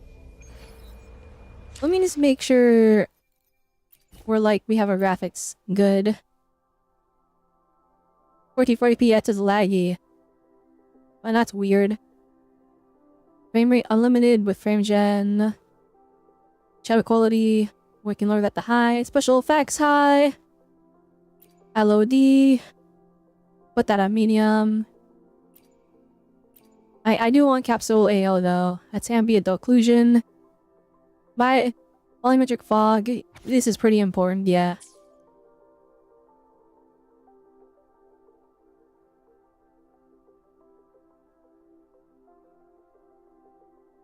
Chat, do we want widescreen? I asked a while ago and no one said anything. We could make it full screen. Yeah, but it's so cinematic though. It's so cinematic in widescreen. Foliage density, let's make that high. Oh, exposure is really cool. Default. And it says it's on. We're on performance. Frame gen. 4x. We lowered to 3x, right? And ray tracing is off.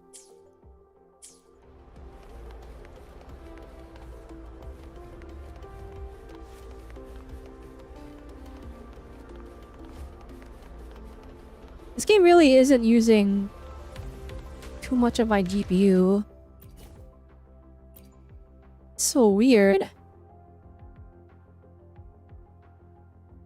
I don't know what else we can do. What else can we do? Hang on. This is like a lot to go through. Maybe we can just balanced quality. It says laggy. I don't want to turn anything else down.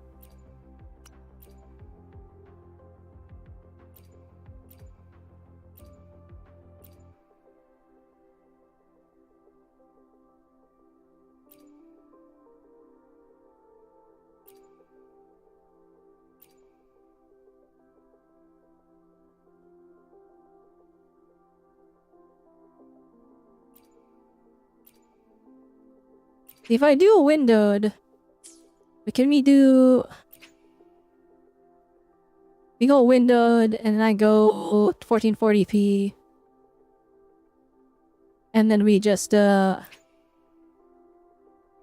what if we go... No, we can't do... Okay, what else can we adjust? We don't have VSync. And like sacrifice all my graphics.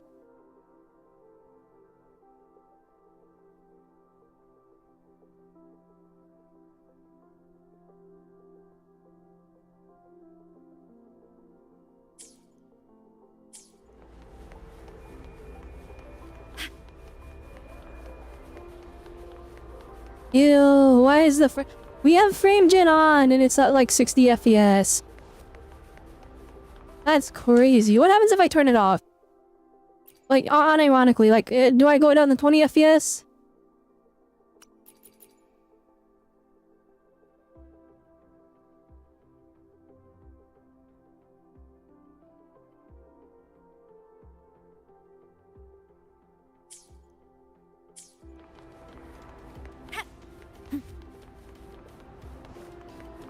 Yeah, unironically, that didn't change anything. Oh, what the heck? Auto FPS maybe? Scoot, apply recommended settings. Let's see what happens. Alright, we're on smooth now. 60 FPS. Everything's on like max. No ray tracing. Resolution's on auto. Probably unbalanced. Frame gem, I guess.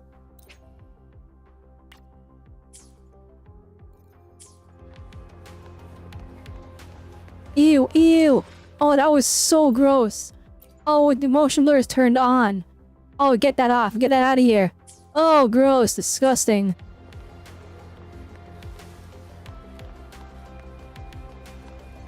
Ew. It's like not stable 60. Alright, if I do this... I frame gen at 4x.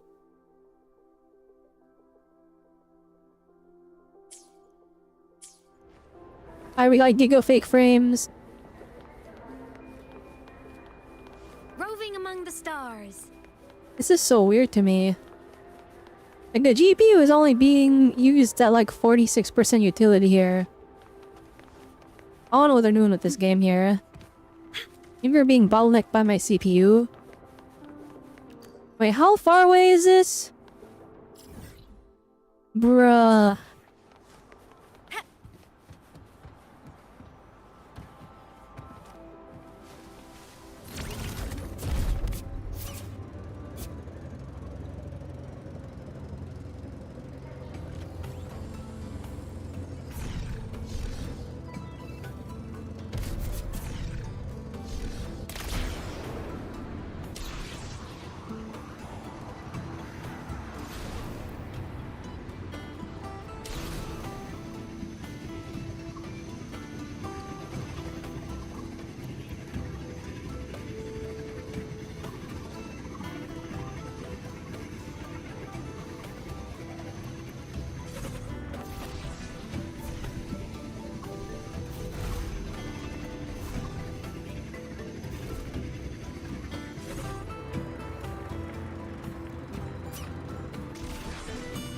Oh shoot. That was kind of crazy.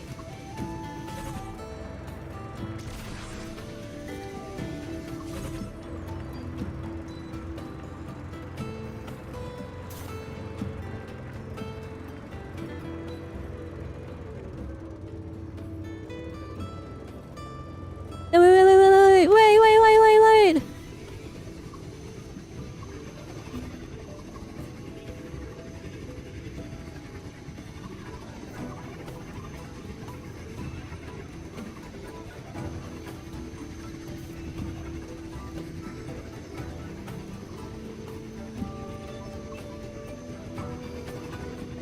No! Alright, let's go.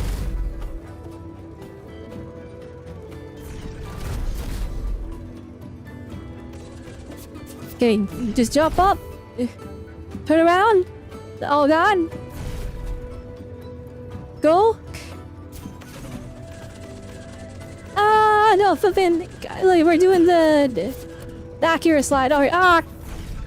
God, alright, fly.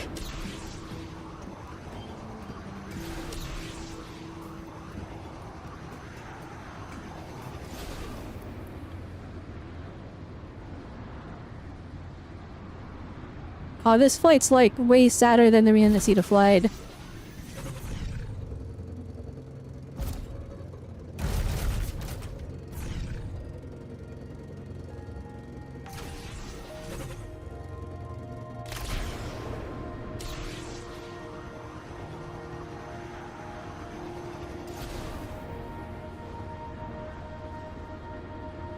Dang, so like, they added flight back in, but it's like way not as good.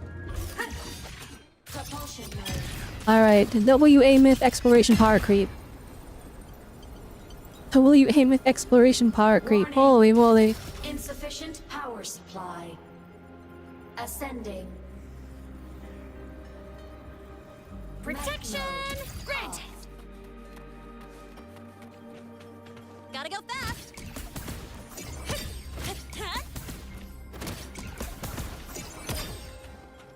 I call the shots.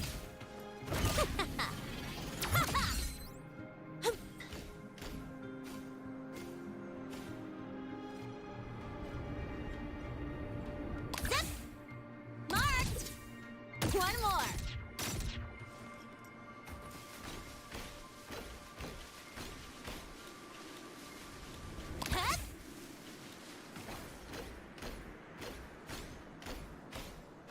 There has to be a faster way to get here. And I went like on a whole roundabout way trying to drive up the thing, but like ignoring that.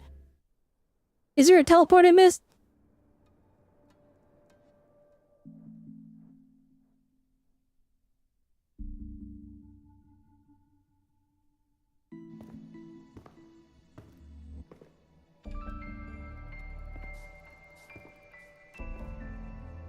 Candy? It's a new flavor. Sigrika and Lene suggested it. Great for lifting spirits. Totally candy spammer. I'll be honest though. That would have gotten me. Mint jelly? Yep, that'll wake you up.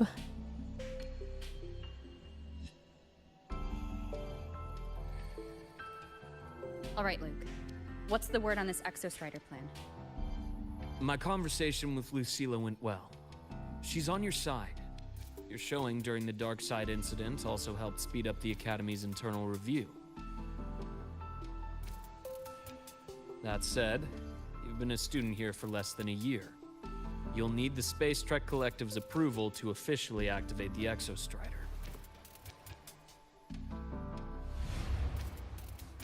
Their biggest financial backer is the New Federation. And of course, they answer to an New entire Federation board of lore! investors. Ooh! And to them, the Exostrider is definitely a high-value asset. Nah, of course. I've been flooding their desks with Monetary reports. corruption. Your Academy investigation record, your latest test scores from Robelle College, and a full physical adaptability eval I wrote myself. And were they rejected? We got a meeting, but when that much money's involved, conflicts of interest make everything move very slowly. It's always Unlike greed. Jinko or Inesita, they've got far too Greed. many cooks in the kitchen. I'm worried we don't have that kind of time. Miss it cooks in the kitchen. That's crazy. Exactly, which is why we're going to strike first. It's like that one thing the streamers say. Things have changed. When somebody's getting cancelled, It all comes down to this. I go, if you can't handle the heat, don't get in the kitchen or whatever. Head of the Space Trek Collective. He just got back to Lahairoi on a Triumph avionics That is ship obviously from a the New crazy Federation. thing. That's a crazy way to view it, but you know what? That's how it goes. Have all put in a good word. You'll be meeting him at the Research Institute. Chase started as a low-level employee at Ashridge Energy in the New Fed. Then, he dropped off the grid for a few years before resurfacing in a government position. After that, he left the government and started diving into multiple large-scale investment projects. Some say he's still been Ashridge Energy's man the whole time, but no one's been able to prove it. Interesting. He's sharp, low profile, and very smooth. At his age, he's seen it all. His only real concern is if the Exostrider's pilot can be controlled.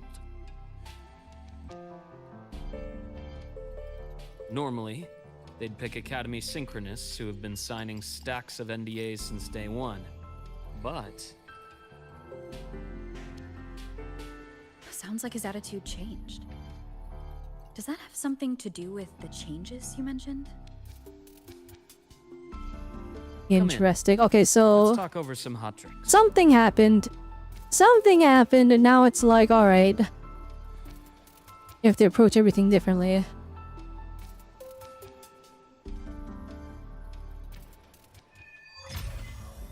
Yeah, that's just the start.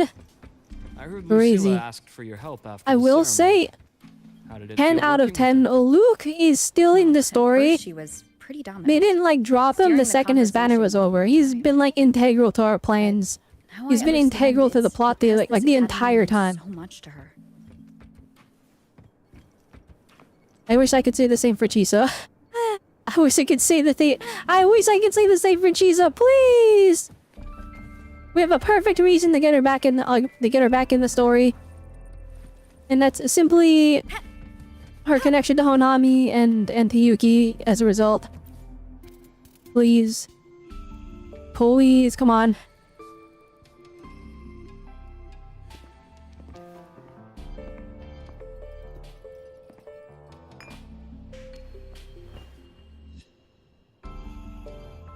Based on your intel, the reactor core has been returned. Ideally, we'd wait for the Exostrider to awaken before trying to help Imith or confront the Threnodian. But recent readings from the Institute's Strider Gate monitors, they're off the charts. Void matter reactivity is spiking. The Space Trek Collective is getting twitchy. If Threnodian Aleph 1 breaks the seal, all of Solaris will be at risk. Not just Lahai Roy.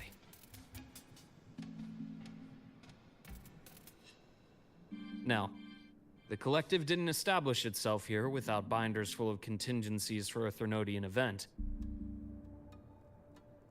Problem is, every one of those plans would scorch decades of scientific progress. Which, in our case, actually gives us some leverage. Enough to have a real conversation with their head. Then I'll convince him.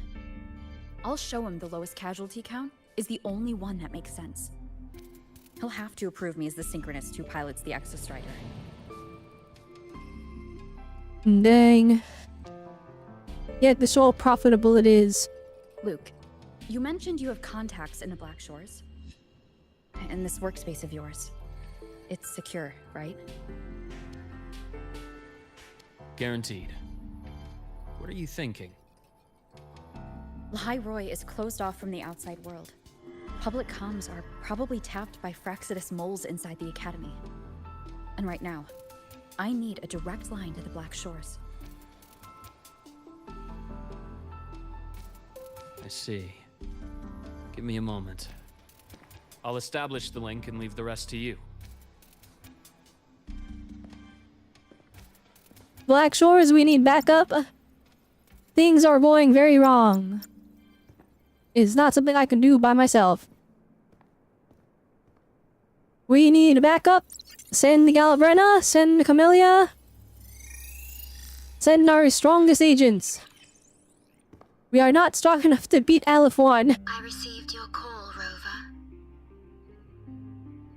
Is the situation in Lahai Roy that dire? It's bad, Shorekeeper. I need you to come along as well, not to join the fight. I just need some comfort. A lot has happened, Shorekeeper. A lot has happened. I took off my drip to put on this default outfit again. That's how bad it is. That's how bad it is, Shorekeeper. We're not in control of the situation at all. For this purpose, both I and the Black Shores exist. Also, thank you, Woodevs, for continuing to use Shorekeeper in the main story. Thank you! That is such a peak character.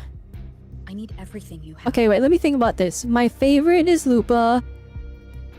I trust my second favorite... You can speak freely. At this point, I like Imith more than Zani.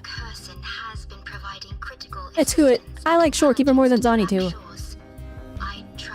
And then Zani. Okay, so Shorekeeper is still in top 3.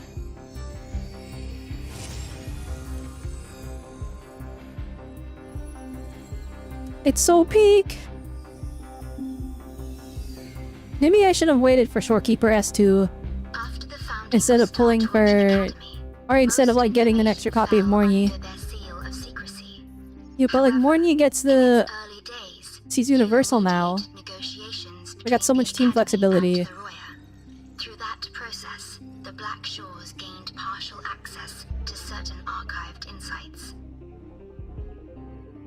The Space Trek Collective fears that due to the Exoswarm's division, the Exostrider, even upon awakening, might not have enough power to face the Threnodian.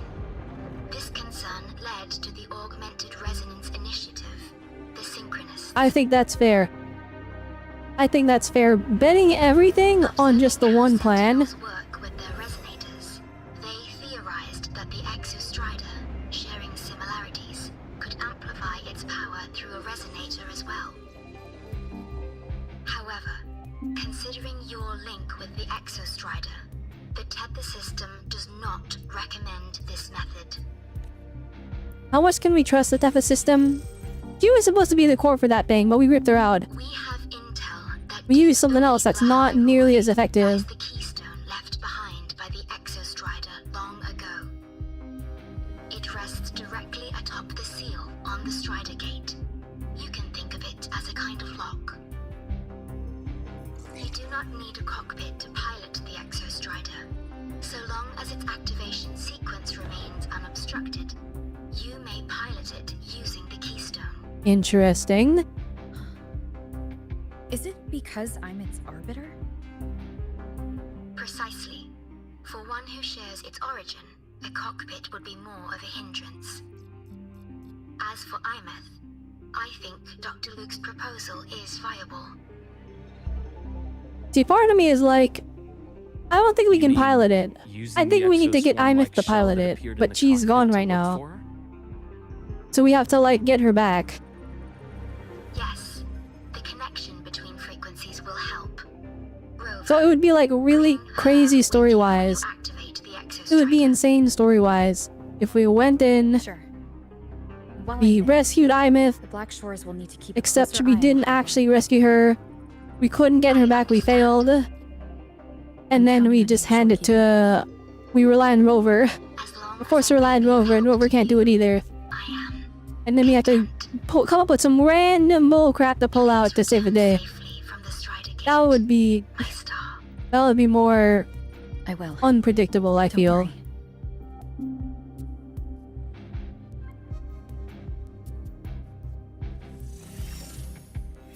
Dang, those are real butterflies that came from the hologram. Did we not call for backup? I'll inform Lucilla. We just Take your got time some finishing that information drink before you head from Shorekeeper. Shorekeeper, send everyone else, please. What do you Send think? Camellia. I'm about to ask him. Send Galbrena. Crazy plan. Oh my goodness, send Muling too. We need all the help we can get. Aleph 1 is built different.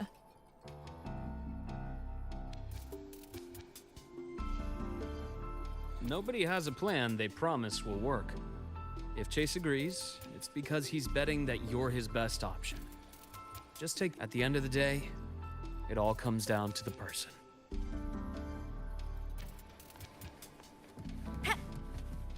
See, my only thing is... well, no, it doesn't really make sense. I was gonna say, it's like, Imeth is all... like, as a playable character, she's already a digital ghost. But she's no longer a digital ghost. That's the part that died. So, like, this is... what we're seeing on screen right now, that's, like, not canon. That's just playable for the sake of being cool. Feather drones, assemble! Which is, like, that is one thing in Wuthering Waves that they can use to their advantage. And that is, like, the characters in their playable state don't have to match up to the characters in their current state. For example, Frolova, who quote-unquote died, and then... Pletchus, wasn't dead, but... but, like, we got her playable because she quote-unquote died. I believe Dr. Luke has already briefed you about the meeting with the Space Trek Collective's head. Come to Academic Affairs, he's waiting for you there. What? He teleported? How'd he get there first? Bruh. Oh yeah, there's just not a oh no, that was a teleport point. Oh, I'm dumb.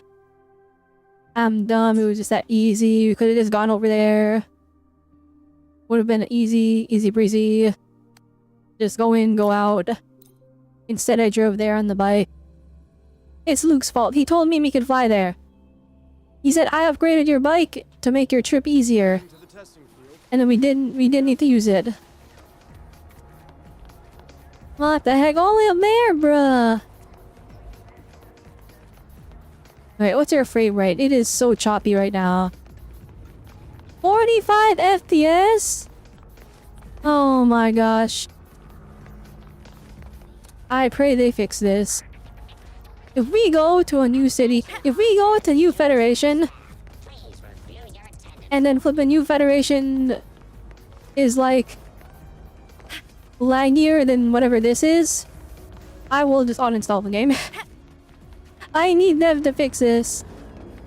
This is a nightmare. I understand this area has way more NPCs, Has way more interactables.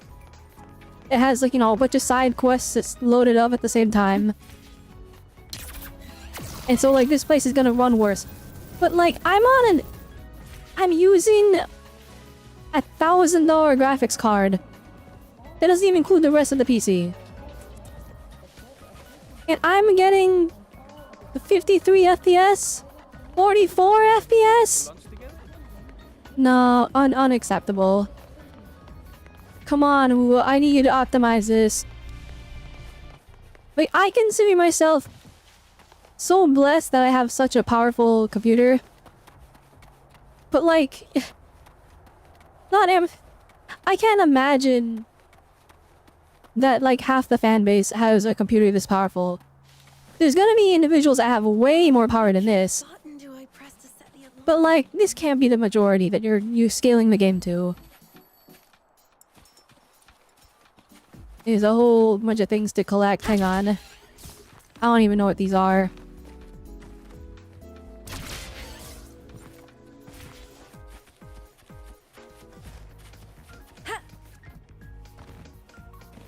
Like, if I go to the next area and it goes, by the way, you're gonna run at 20 FPS now, I'm good.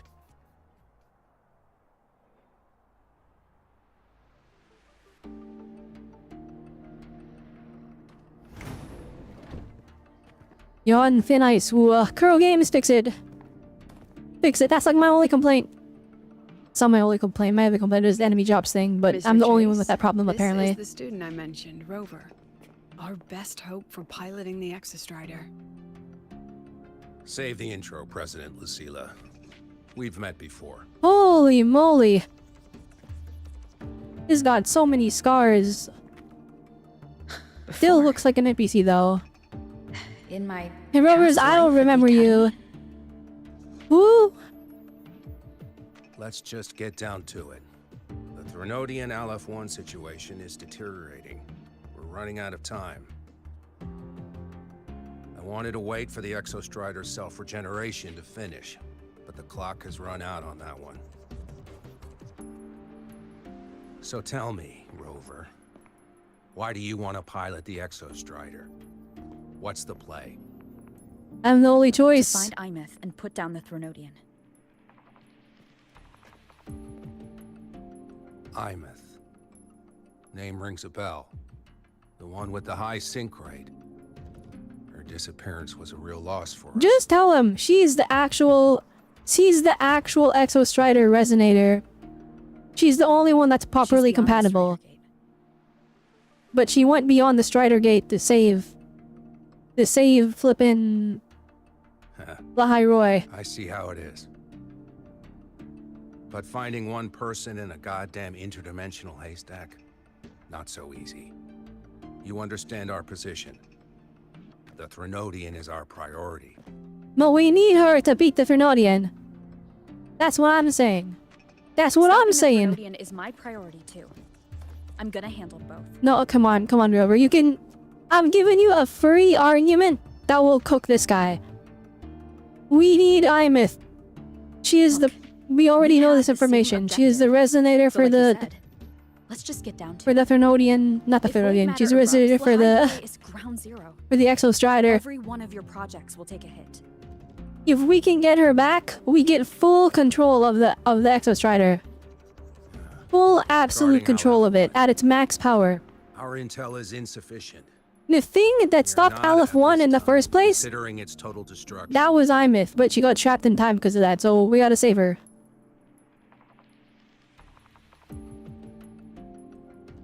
What we need is for the Exostrider to reinforce the seal on the Strider Gate. Okay, so he's like all about preventing it. We need a qualified synchronist, and we need the Institute's drive replica. When that gets embedded in the Exostrider's chest cavity, then its repair is complete.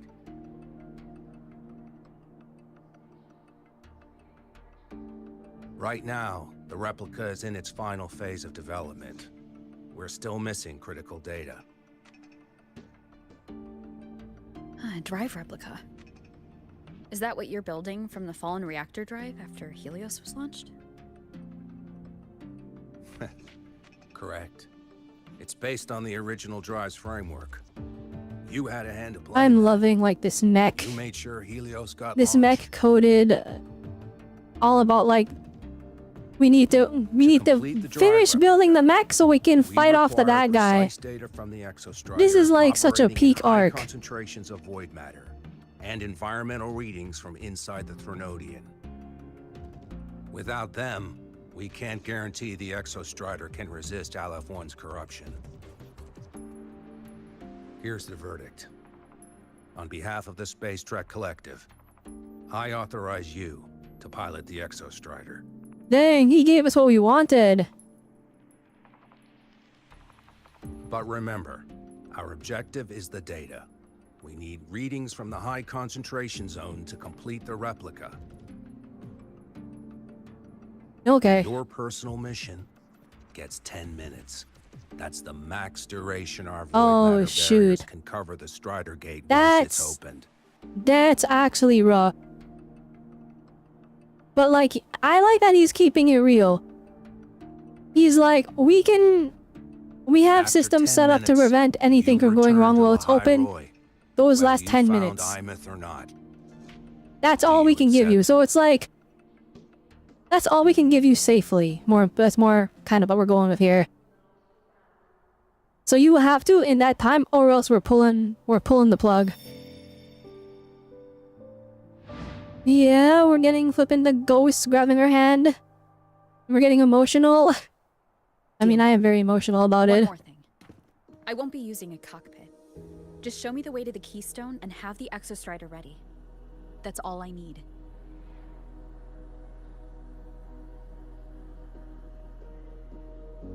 Huh. Still full of surprises. Always bringing us the unconventional. Lucilla, run a high-pressure sync test for the Synchronist. I've seen the physical eval, but I want live data for validation. This guy, his writing, and not his writing, but like the science behind, like the writing for the fake science that he's talking about is so good. It's so good because it's like they're writing in negatives and positives. They're like, we can do this, but it has to be like this. And we don't have the funding for this. The Fraxidus So you have to do this. Even after We can only give you this much time. could move the moment And I'm like, oh, fantastic. They're writing a character that's more of like a realist. That's In a what's on your completely mind. fictional, Well, I have an like update. science story. Remember Sigrika's friend? The somewhat lackadaisical one. No, here we go. Yeah, she's kind of suspicious. We think she's the one You mean Denia? working with the Fraxidus. That's the one. She's Oh, never gone mind. missing. Our investigation points to her being the agent. Oh, okay. The second we were on to her, she disappeared. Oh, nah. But don't let it distract you. I have a reliable friend keeping. They an eye made on her Fraxidus so suspicious throughout the entire thing. You just focus on Throughout the making entire story up until this point, I'm like, it can't be her. That's too obvious. Does that make sense, guys? It's like, you guys have pushed her so much. You've pushed her as like, oh, she's the suspicious one. She's the one that's the danger.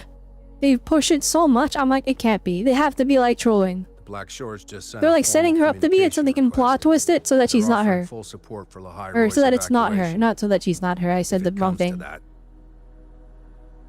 You handle it, Lucilla. You have a better read on the situation than I do. And you're better at talking with that student.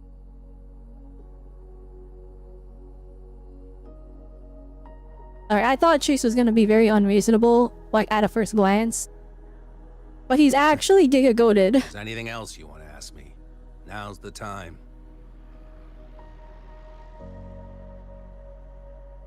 Nice NPC got I'm surprised aura. you're placing this much trust in Rover, authorizing her so readily.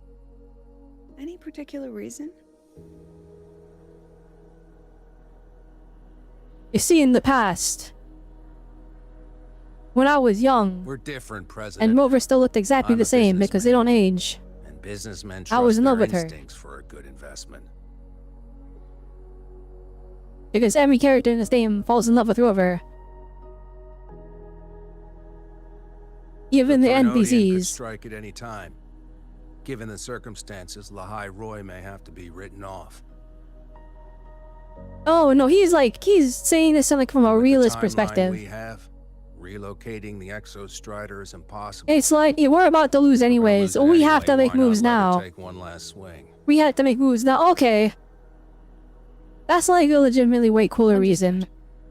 We still need Maybe he's made of prepare like for the 10 worst times case smarter. scenario. He's like, if it attacks, we ought to This give up all of fails. Lahai Roy. We'll initiate. So we the may as well backup do plan. something. Dusk fail.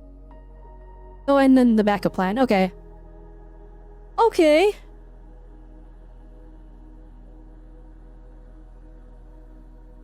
I am kind of hoping. That guy gives me the crepes. Yeah, Abby. What kind of place is the new Federation anyway? Nah, are they all gonna be like I am that? actually kind of hoping that we do have like Find out a when we get there, Abby. character that's older, like and not playable. Just like a character that's older from Rover's past that was like, I used to be in love with you, but you left me behind kind of a thing. I feel like that would be such an interesting thing we could do with the story. The thing is, Rover can be like either gender, right? Like, Rover can be the male or female based on whatever the player picks. And so because of that, it's like writing a character like that would be harder, I think. I mean, like, I feel like Zenlos has it with Vivian, where she just loves the main character, regardless of which one you pick, whether it's Belle or Wise. So they could do it in WUWA. And I just kind of want that kind of thing. Because, like, I mean, they kind of explored it with WUWA, with Amith almost, where it's like, it was a parent-child love, right? It was a childlike love, but it's like, this is a person that is so important to us, and we forgot them. Is why you not have a question over and you them from before? You're right.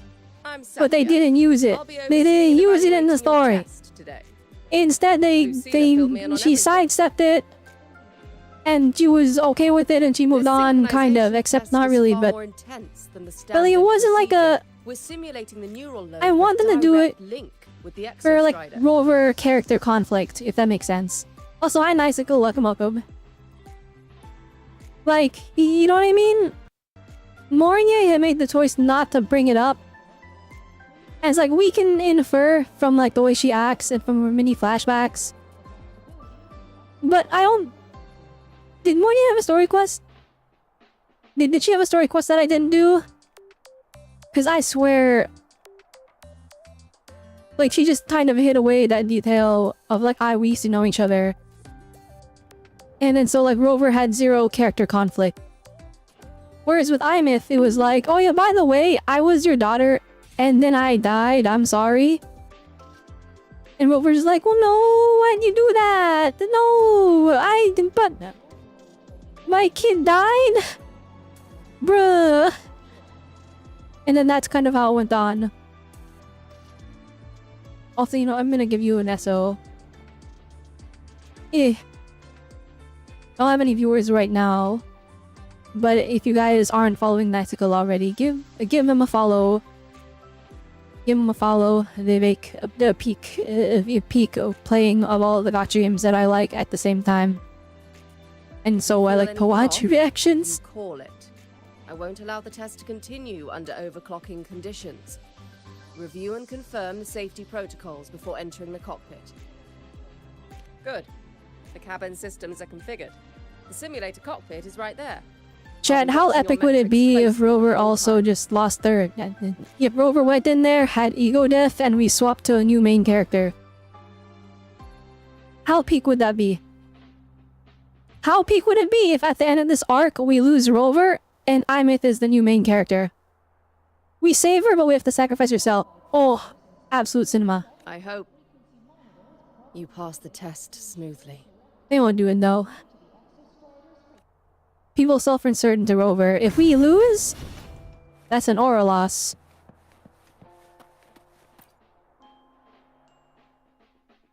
We can't lose aura, we're the player. What if they fused? If we combine... Neural network connected. Tactical That would be model odd. Are we on the moon? Where am I? Resonate vital signs. Synchronized. Ew. Oh, thank God it's Havoc Rover at least. I swear, if they made me like play DPS Spectre Rover, bruh. Hey, I'll just button mash because I don't know how to play Havoc Rover. Checkmate. It's story. We're not allowed to die anyways. It's fine.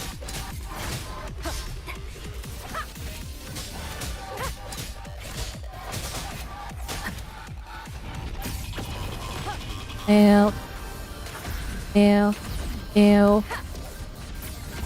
I relax. One with the sound. You will obey.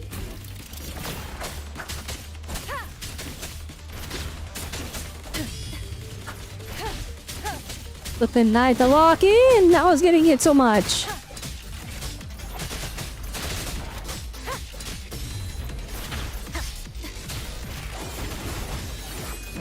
The show begins.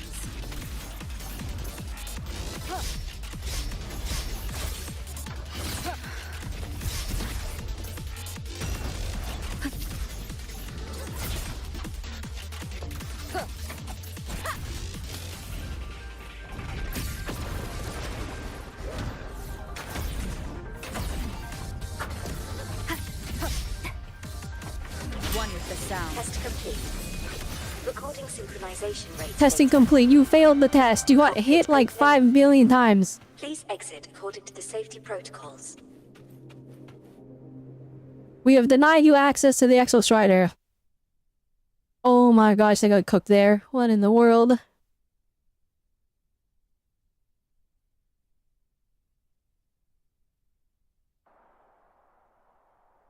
The final fight, when we fight Aleph 1, it better be like Gurren Lagann, guys. We better be like destroying galaxies trying to kill each other.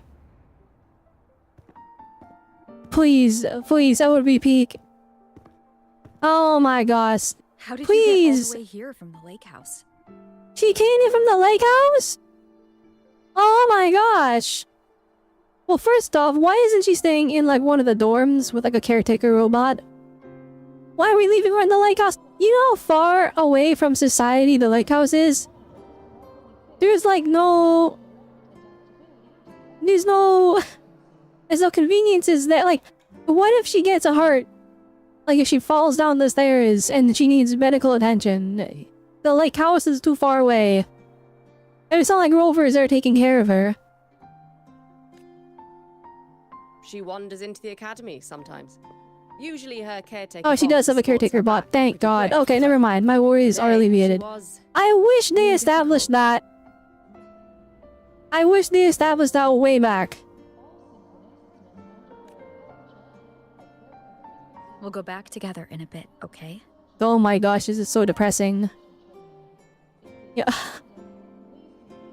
Why are they doing this? We'll just save her though, right? Here's the thing, I'm like joking, like we'll just save her, right? But like, and I'm like, oh, I hope we don't actually, so that like this has a meaning. But like, I feel like if we don't save her, the despair that takes place after would be crazy. Never thought I'd see the day. I feel like though if we don't save her, I mean this is we're gonna have a second half to the story, aren't we? Because second half would be when Denya releases. Oh, the story's not complete, is it? Well, I was assuming that this was the finale, but like I guess it's only 3.3, right? Renacita went all the way till 2.7 with its main story. So like I don't know what we're doing here. You know Imith? Yes. I was her teacher. Okay, here we go. Over 10 years ago now. She used to drive me up the wall. Made me lose my composure more than once. She never did seem to mind. Okay.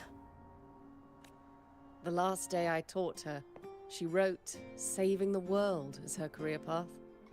I asked her if that was really what a synchronist should be aiming for. Oh, you were the one from her and character gave her a trailer. piece of my mind and told her to rewrite Oh, okay. And then you flip and give her a piece of your mind, because saving the world wasn't considered real. But she actually did go on to save the world. Oh, dang, alright. She didn't even get upset. Just smiled. Took the form and walked away. She got so mad She about stepped that. out of that cockpit again. Oh my goodness. Now she's back, but not really. What a headache of a student. I hope we give... We're the parental figure, right? I hope we tell Sakia that she did save the world. Professor, she did save the world. That's why she's like this. Lucilla told me you're her family. Is that true? Yes. And you're planning to pilot the Exostrider and bring her back from the Strider Gate? That's the plan. Sounds like an absurd, bold, utterly delusional idea. No one knows what's actually behind that gate. Space. I know. The final frontier. When Imeth went missing, the cockpit recorded an abnormally high synchronization rate. We couldn't verify it after she disappeared, so it was never officially logged. Your test results are just shy of hers overall. Oh my But goodness. in some sectors, they're even higher. Certified, we are the rover moment. And the main character? Nothing can beat us. I do hope we're not good enough, and we just have to save Imeth. That's the only way. If we have to bring her back, that would make it acceptable. I hope that absurd plan of yours works, and that you bring my student home. I'll do my best.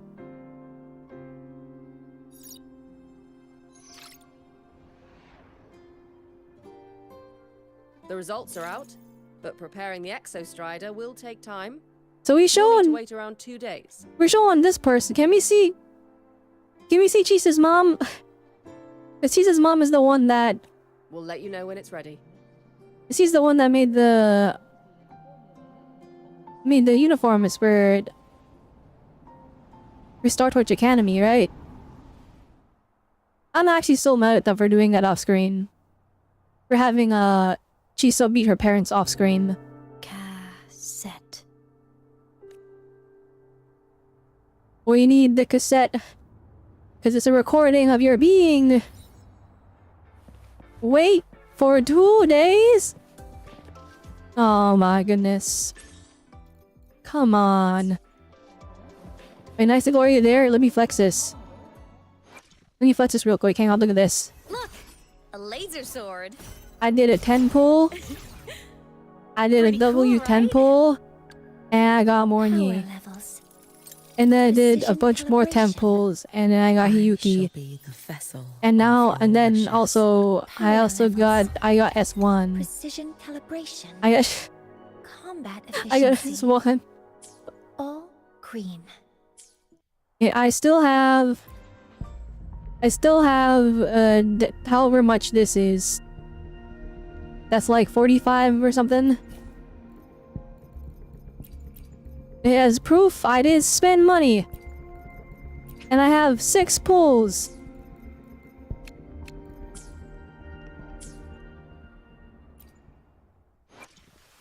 And I also, I got Linne. Got a long You went for Denya? So here's the problem. I like Denya more than Hiyuki. I wanted Denya. And I was like, yeah, but Hiyuki's anniversary character. So I pulled her, and that's where we're at right now. So I have to win Denya 50-50. That's basically... That's what I'm counting on. I'm counting on Denya 50-50. And then the plan is... Denya goes on Imeth team. And then on... This new menu is lit, by the way.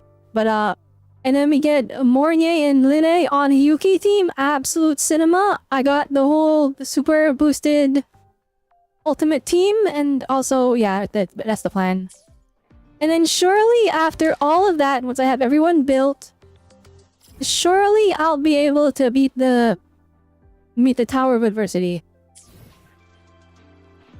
No, like 40 pity in the Hiyuki banner, but you don't think you want to keep going? Don't you? You literally just said you had 200 plus pulls saved up, right? I'm assuming you're on 50-50. Why not just go for the pity? Because you only need, like, this game has what? It's 80 pity, right? So you need 160 to guarantee your character. If you have 200, then you could just throw 40 more at the Hiyuki banner, which would hit pity. And if you win the 50-50, you're good. And then you'll have 160 for Denyu still. Oh, you were going for as many Denyus as possible? Oh, you know, I respect it. I respect it, I respect it, I respect it. Never mind. Screw Hiyuki. You only need to pull... Okay, if you have 200 plus right now, and you do all the dailies every day, and I'm assuming you get like the monthly Blue Knight subscription or whatever the heck it's called. You're getting the... Is it called Blue Knight? Yeah, it's called Blue Knight. So there's 20 days of banner. That's gonna be 20 pulls. And then we get... What's our login bonus? We got 10 here. Plus 5. Only 5? Really? Alright, so that's... Okay, so... I assume you got these already. So then... I have no idea what these are gonna give, I'm not gonna lie. 10 standard pulls. 10 weapon pulls. Worst anniversary ever, not gonna lie. Not the worst anniversary ever. Holy moly. Anyways. Lon, I'm gonna assume you can get like 50 pulls. We'll just round up. So if you're at 200 plus... Oh, you sent me on Discord? Hang on, let me see. You have 250 already? So you're gonna have like 300. You're gonna have like 300 by the time the banner rolls around. And then... And you have 40 pity already. I'm not gonna lie. And then you have 20 more pulls throughout her matter. I'm not even joking. I think you can S6 her. I think you can get 6 sequences. The reason is because you can just buy 2 of them from the shop. Because of the corals thing. So you need to get like what? 5 copies? The pity in this game is lower too. Like IC6 or M6 or E6 characters in the Hoyoverse games, I haven't done that in Wuthering Waves because it's impossible to skip any characters in this game. It's like back-to-back peak. I've just been getting 1 copy of everybody. Except not everybody. Wait, what do I even have? Hang on. If I go over to the gallery and I go on to Crossing Stars... I shall be... Yeah, like I've been pulling like almost all the characters. It's impossible to skip anyone. And the only time I don't get them is like I just don't have enough pulls. To which stage will your call? The other Hoyoverse games, they'll be like, I don't like this one. I'll just skip them. And then I can C6 somebody. But in WUWA, it's harder. But like, it's easier. Because the pity is lower and you can buy 2 copies of the character from the shop. Which you're gonna get enough currency from just pulling on the shop. Or from just pulling 4 S6 in the first place. So, on average, it takes like 69... We'll just round up to 70. It takes 70 pulls for a single pity. 7, 14, 21, 28. That's 4... Okay. You need to get 5 copies to S6.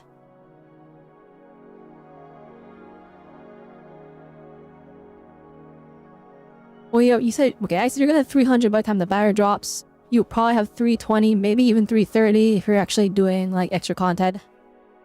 Maybe even 340. So, 5 pities. If you win every 50-50 or get any earlies, your odds are pretty good. Because, like... In Hoyoverse, you need, like, 500...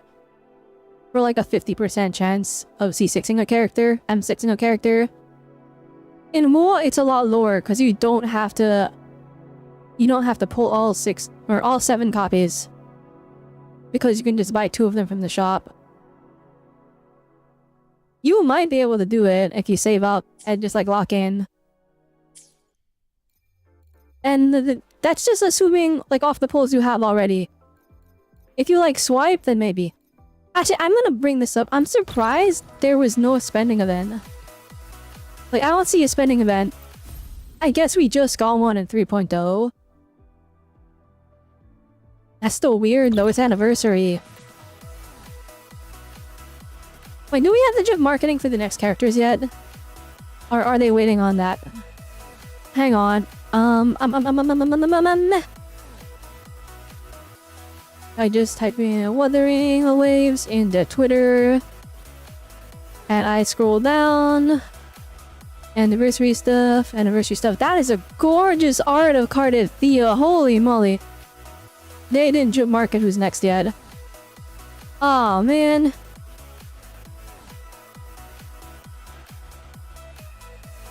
So that's when you were saving? Okay. That makes sense.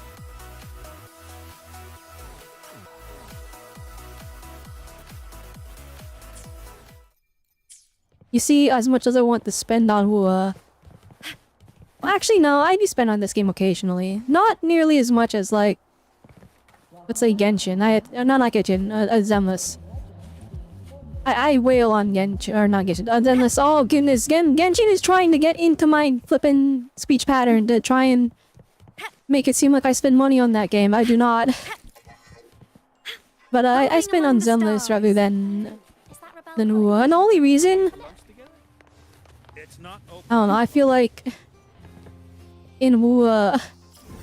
I need to clear the end game first.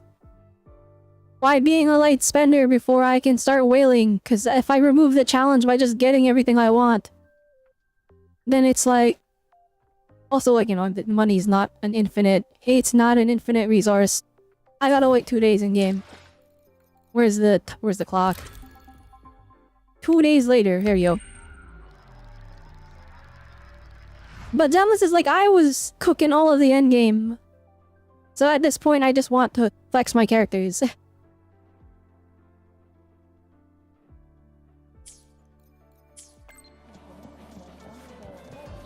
Oh, wait a minute. Oh, I might spend money. I thought about it for 5 seconds. Okay, now that I have her... Now that I have more... I kind of want this. This is like 10 out of 10 skin. Power levels. Oh no. Precision calibration. I was like, this is an easy skip for me because I don't have her, but I got her. I just realized. Oh no, how much is... 1980? How much is that? Which one is 1980? 30 USD? Oh! We could get this one and this one. 20 USD. How much is 20 USD in Canadian? 20 USD to Canadian. $30? Oh my gosh! Never mind, I can't afford that. That could be Zenless money. Whenever Zenless does their anniversary and then they put the spending event. Actually, no, not whenever they put their anniversary. Actually, I'm so confused with Zenless because it's like 3.0 is not anniversary. 3.1 is anniversary. Even though that, like, the literal anniversary is gonna be on like the second half of 3.0. So they're gonna be like a whole 20 days behind unless they make 3.0 shorter than normal. Where am I going? I have to read Morning's message. Mentor, it's me! Okay, all the characters are like showing up. Is buying enough login passes until I can afford the Morning skin? Oh yeah, I kinda did that in Zenless. I saw the Miyabi skin and I think I bought 6 months worth of the monthly passes to get enough of the currency. You're right though, I should do that. Because I always buy the monthly pass anyways. If I just front load it, it doesn't really make much of a difference. The Access has been primed for activation. The data system framework for the Java replica is ready as well. At your request, the Space Shuttle Collective transferred Imet to the Institute, but she won't respond to anyone else. I believe she's waiting for you. I'm at the Institute soon, I'm at the Institute too. See you soon. Goodness, I'm getting my words mixed up. I'm reading too quickly. Yeah. And Abby, if you think it's stronger than you, don't try to be a hero. Okay? I got this. But, Alright. Just don't try to be a hero. Rover is the last person allowed to say that. A laser sword. You are the last person allowed to say that. as we head toward our shared Because like future, this character leaving the past leaves and behind. dies by trying to be the hero. That's why like Frolova was so mad at us. Because like we wouldn't let her try to be the hero to save her dead people. But we're over here like saving Shorekeeper from dying and risking the entire world. And now we're like, Abby, don't try to be a hero. Even though I do it on a daily basis. That's crazy.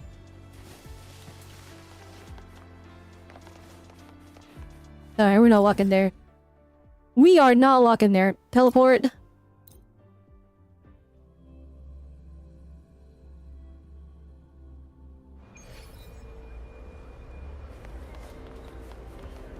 They win! Transform. Target eliminated. Night mode off.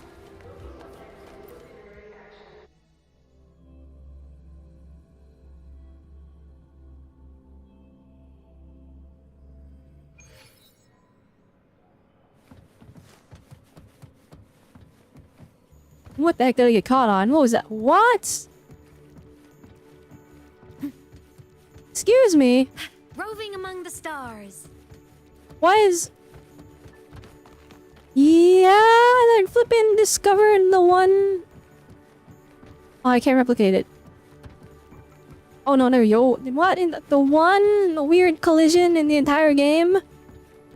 That just catches doesn't work for all the characters? Yeah, okay. Other ways fix that.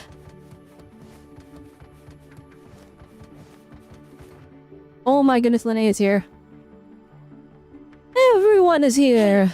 Rover, are you leaving now? Are you waiting for me? Yeah, I was worried. Figured I'd catch you before you left. So, you're gonna... you feel nervous at all? I know you're awesome. Alright, wait, before we could... Okay, I know everyone is here. Except no, if Chisa doesn't show up... Guys, I'm gonna be so mad. Nobody knows if the Exo Chisa better make an appearance. Or what else Where is might she? go wrong. After the 2.8, Felt so heavy at the all of that like Chisa build-up teachers are stretched with thin. literally zero Even payoff, nearby exo swarms seem restless. they better use her. Lene, They better put her in the story.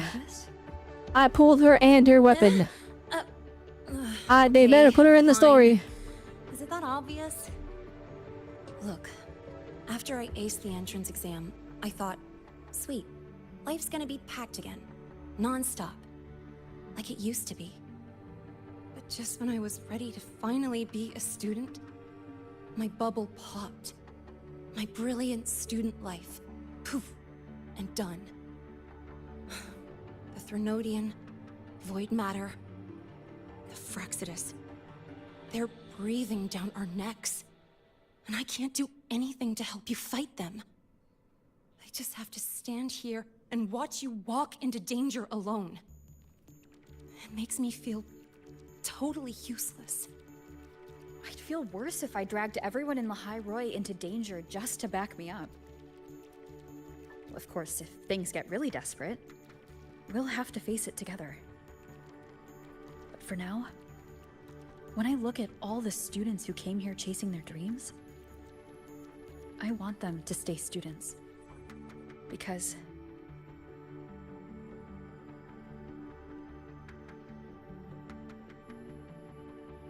I like this one more. I like the bottom line here. Rover accepting that they are, even though we look so young, we are the Come adult on. technically. You're a student too. We're just kids to you or something? Yeah, you kinda are. But I get what you're saying. Well, actually, Lene, I guess they're all college students, right? They're all adults, right? Time on a pep talk when you've got a And world everyone to knows how save? dangerous Lahaira is, I so do they're all need here to on their go. own accord, so... But I won't just sit around. I'll be on Nike, standby. if Whatever they the get Academy cooked, needs to support your mission. that's kinda their fault, I'm not gonna lie. And when this is all over, we're going for a drive. You can start a biker squad. Can't wait for that day to come. Professor Mornier's up ahead. Good luck out there, my friend.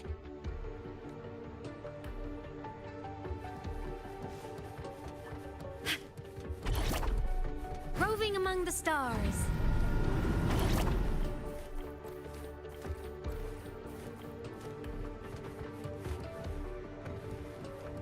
I don't know what it is about the Space Truck Collective area here.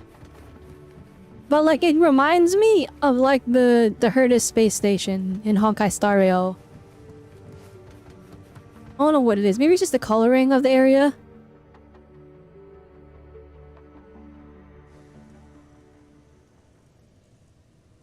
Temporary passage is complete. It will take you directly to the Keystone. The Black Shores will keep a team on standby here at the Institute. If you need our support, just say the word. Thank you. We couldn't have built the data framework. I'm so this glad I quickly pulled her. She's without so your pretty. team's expertise. The High Roy is a top priority. A joint call by the Shorekeeper and the Tethys system. Oh, Professor Mornier, your guest has arrived.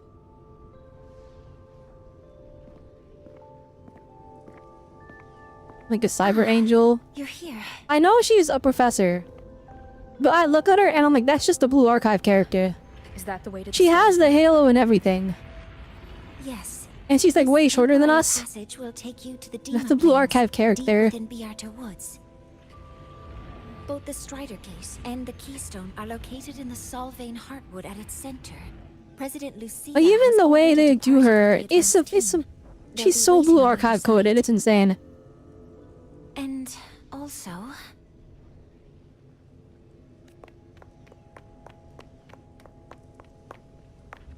Okay, wait, you were running around too fast. Yeah, okay. she's too fast. What happened? Professor Monnier, she suddenly bolted into the cassette depository and took this. Yeah, you guys let her do all that? This is... How's she able to do all that? I've been playing for 3 hours, bruh.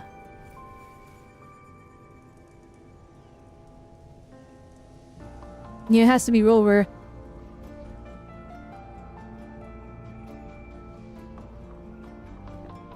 Can I see it? Dang, those like the eyes with no light in them is like actually still heartbreaking. They're making her too active though. It's like she never left. Well, I mean she's here, but you know what I mean. I'll give it back in a moment. Mornier, do you see what's special about it? Yeah. ID number. Oh my gosh. File during her inspection. Here you go, Mornier, and you could have it. Cassette. It's been stored in the depository since she went missing. Oh, we need that. Why did you want to bring this now? It may be instinctual. I feel like, okay. Are we stupid? I feel like we should just know, like, from the very beginning they've established the cassette like stores the existence of a person. So like even if they get wiped out by like the void or whatever, the void storms, at least that gets left behind, so we have record of them existing. And so it's like she's giving us the cassette because like that's her existence. Leave me off topic. SH Figuarts trigger? Whoa, shoot. My only issue? Cause like, okay. I love like collecting figures of characters, although I've been not doing that as much. But like the Nendoroids and then like SH Figuarts and then what are the other ones called? I don't know, but those like posable figures, they're awesome. But my issue is like I don't have a way to store the extra pieces. And it's like you pose them one time, find a good pose, and it goes on the shelf.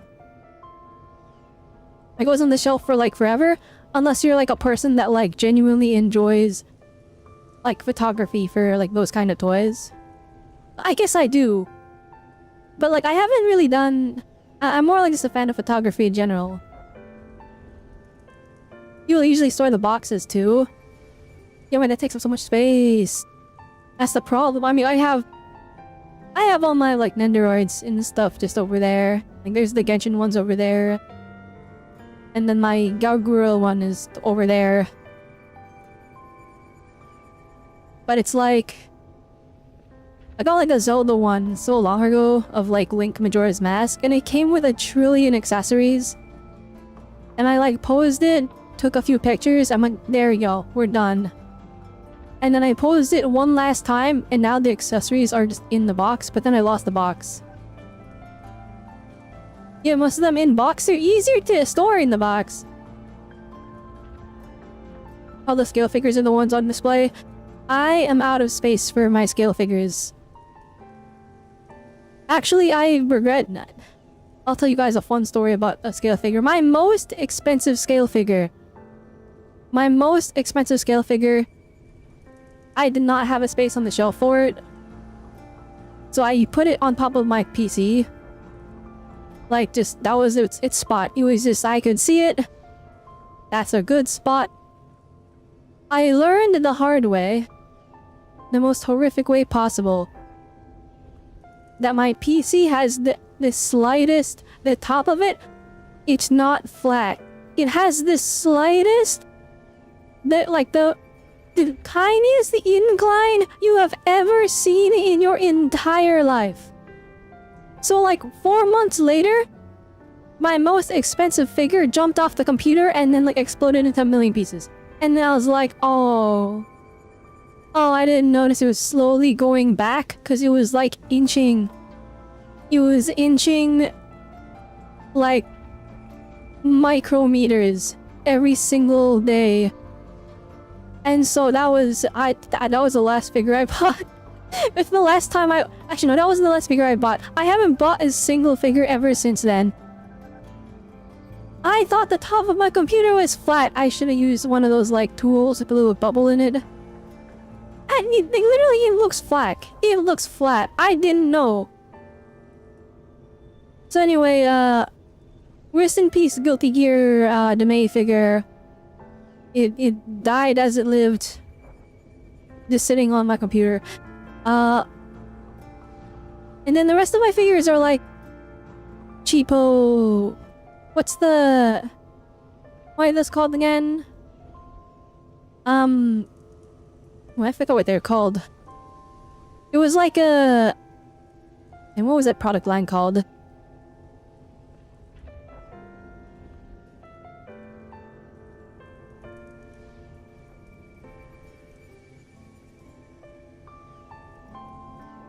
Cheap anime figure line. What's it called? Not them Presto. Pop-up parades. That's what they're called. Those are the only figures that I'm willing to buy.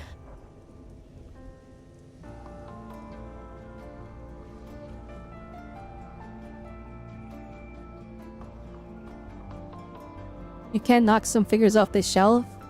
There's a bunch of prize figures. That's so sad. That's painful.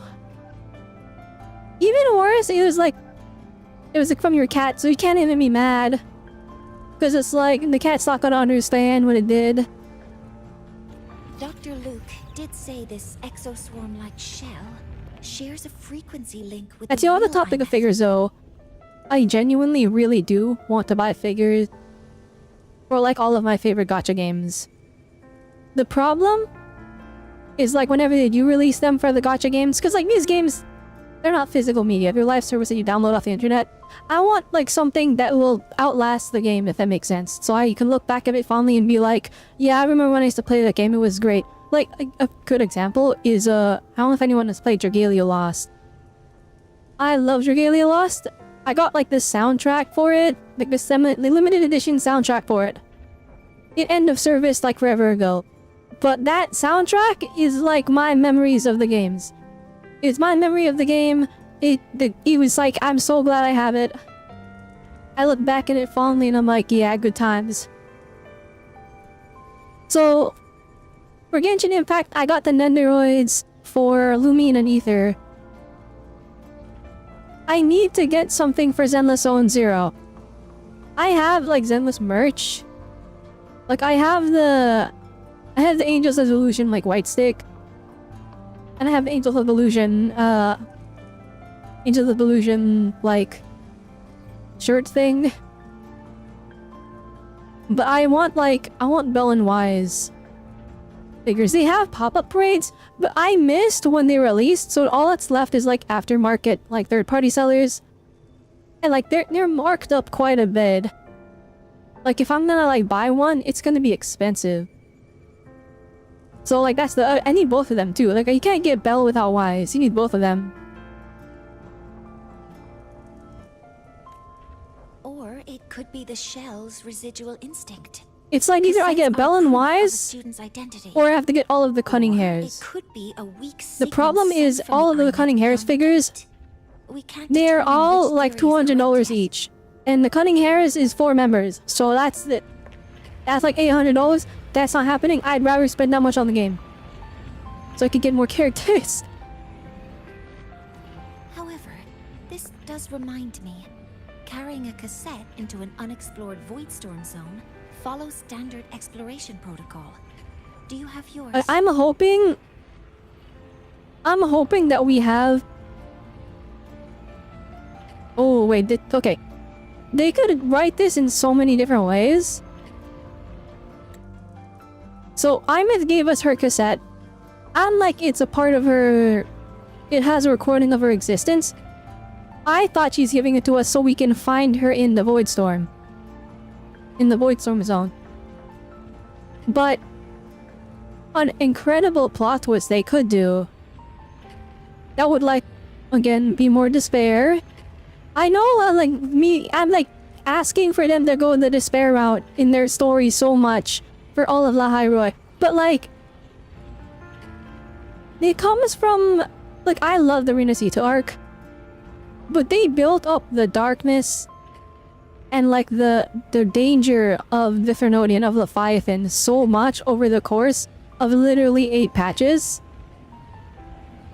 And then we beat it like it was nothing. There was no loss. There was no risk in that final fight. We just won. We like wombo comboed the Thermodian. We were passing them around like a volleyball. We destroyed them and it was like... That part, like, I liked how it went, but it left so much to be desired in, like, understanding how threatening the villains are. So here we are in Lahairoi, and the villain is so much more threatening. And so, like, part of me is like, I hope we have to sacrifice something. There has to be some kind of loss to justify how worried we are about the Thermodian. I understand we're the savior. So we almost expect the player to just save the day and for us to have a happy ending. And I want the ending to be happy. I just want it to, like, have a cost, if that makes sense. Vivian figure one day. I think, honestly... Okay, we're just talking about Zenless figures. They're moving on demon time with the figures. There's so many... Like, they have so many of the characters of figures already. Like, there's so many... And I mean like official ones, not like third-party unofficial merch. I mean like, there's so many official Zenless Zone Zero figures, it's insane. What's here? Zenless Zone Zero figures. Who has a figure? Someone has to be like making an entire list of all the figures. Oh, here we go, here we go. So Zenless Zone Zero figures. Ami has an SH Figuarts for Silver Soldier. Alright, let's see here. Let's go from old to new. Alright, let's see here. Oh, these are not official. Hang on. Okay, I definitely... That page is dangerous. Ami, maybe they have like the full record of everything. There's 32 pages? Oh my god! Okay, no, okay, never mind. Okay, it includes everything. Wait, let me see here. Character figures. Here we go. Wait, no, there's two tabs though. Wait a minute. Bishoujo figures? Okay, why is that its own separate? Your figures category. Okay. Okay, let me go over this. Who has a figure for Zemus? At least everyone has a figure. It's insane. Harumasa has a figure already. Let's see here. Yanagi has a figure. Ellen Jo has a figure. Onvi has one. Bell has one. Wise has one. Arena has one. Lycon has one. I'm fucking like scale figures. These are all scale figures. Let's see here. Oh, there's another Ellen one. Ellen, dang, Ellen, you get 2 scale figures? One is in her, like, school outfit. One is, like, her actual... One is based off of her, like, actual indie art. Jane Doe gets one. There's another Nicole one, with her doing a different pose. Miyabi has one. Evelyn, Wise, Billy, Nekomata, Corin.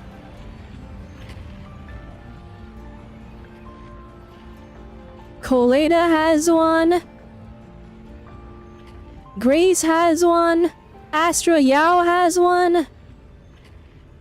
Oh my gosh, they're on demon time. So much of the cast has figures. They're like really going all out with the merch. You know what? That makes sense though.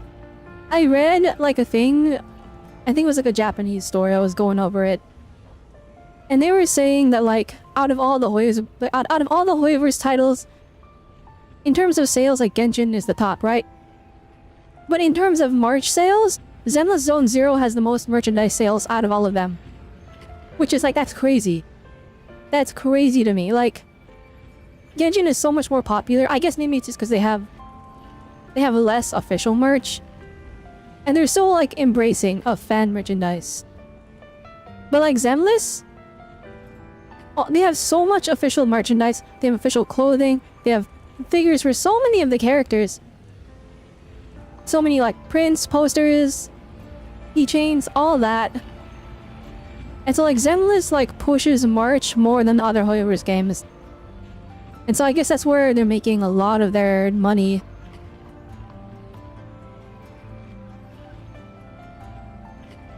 Wait, how much is the Bell and Wise figure? Hang on, I gotta see this. Alright, let's see. So Wise... 5,980 yen. And then Bell is... Dang, Bell's more expensive? Why? Alright, I don't... You know what?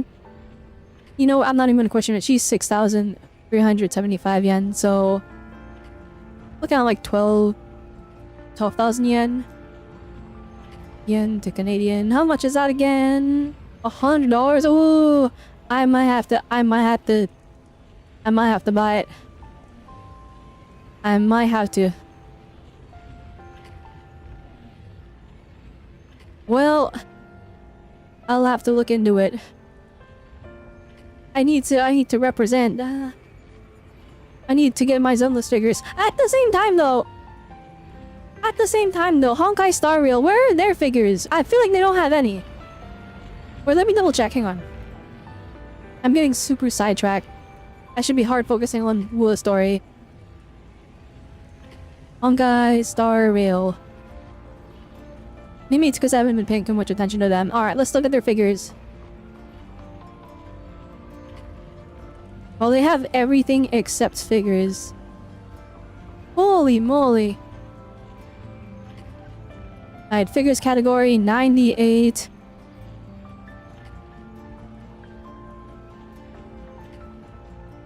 Oh, they have like lots of Nendoroid and stuff.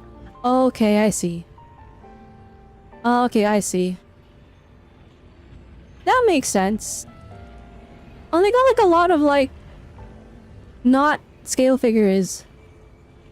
There's so many of these little chibi things.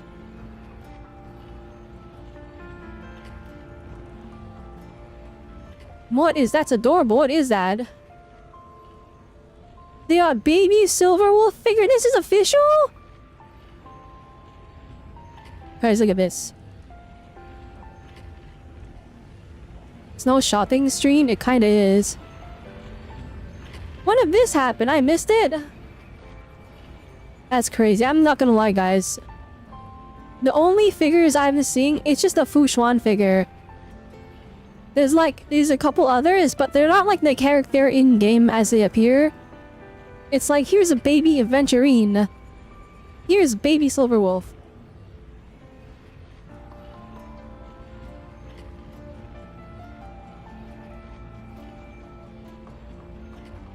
Here's a Firefly one in prototype. Well, I missed the Silverwolf ones. I can't invest in these. I can't invest in these. It's too late. Actually, to be fair though, I probably shouldn't be spending money on figures. I complain about not being able to get my characters in the gacha games. And I'm over here buying the figures. I mean, I guess the figures are a real life item that you get to keep even after the game ends. So I guess maybe that's a... You know, there's no reason that. I'll head to the Deemer Plains now then, Morgan. I'll have to stay here, monitoring the data and ensuring the drive replica is ready. I wish I could go with you. But I'll be fully supporting your mission. Mentor, please, take care. The figures are a part of the experience. That's true. I'm out of shelf space though, that's a problem. What we accomplished with Helios? I'm gonna have to start sacrificing all the figures. And like, my shelf has peak figures on there already. Like, I have the entire The World Ends With You cast just sitting there. I can't move them. They have to stay there, it's a requirement. Alright, I have all of the pop-up parades for all of the Bravely Default characters. Want to see my shelf? I can send you a picture. I can send you a picture sometime, Icicle. I have all of the Bravely Default characters. I love that game so much. Actually, if anything, there is one thing where I need to buy figures for it, and it's like a requirement for me. I need to get figures for like the Metaphor characters. Because Metaphor ReFantazio is like my favorite game of all time, and I don't have any figures for it. The only Metaphor merch I have is like, I have the limited edition soundtrack, which is like laced with like gold leaf or something like that. And then I also have like a bronze card I won from like a thingy-majiggy.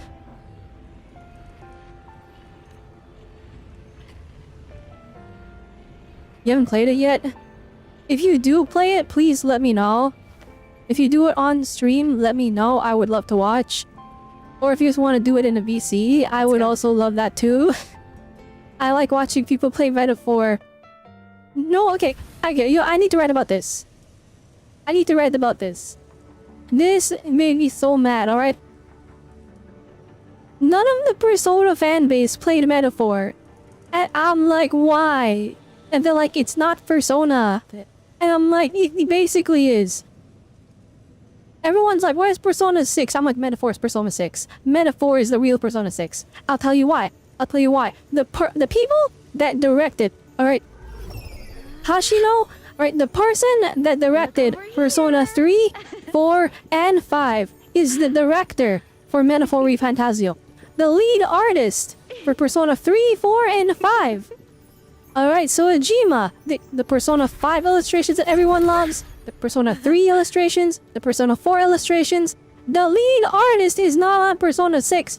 They are on Metaphor. Well, actually, they might be on Persona 6 now, I don't know.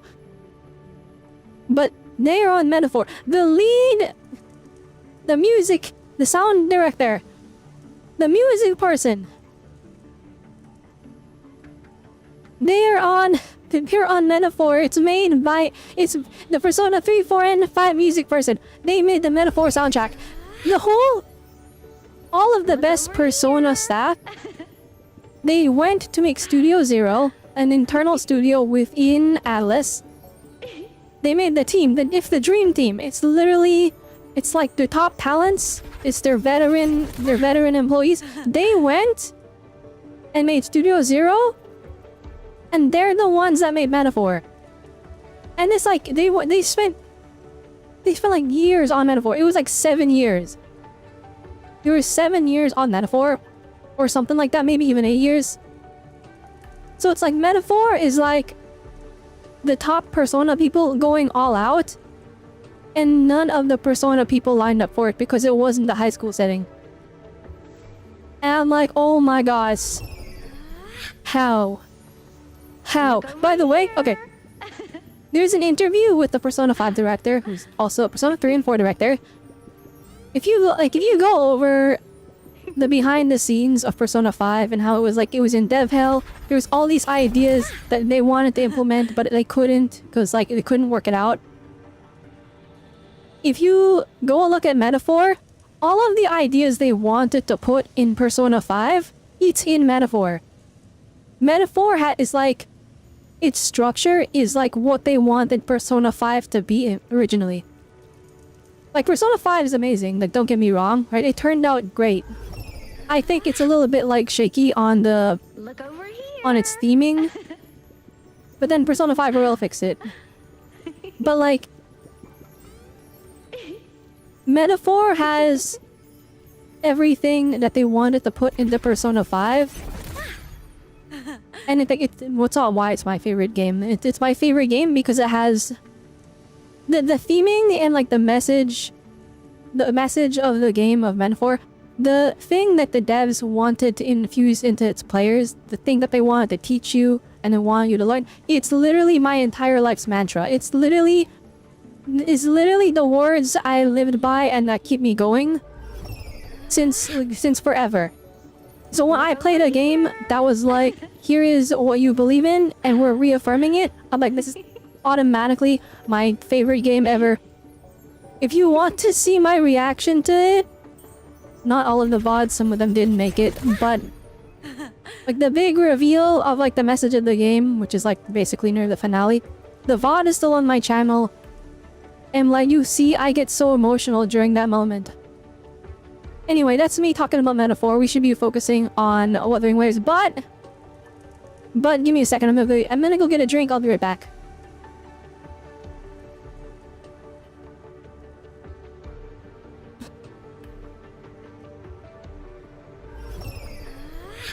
Before we go on like this, what is this? You're about to start a long quest line. Your progress will be interrupted and saved if you leave the designated area during the quest. Yeah, we'll get a drink before we sit down for this. Water.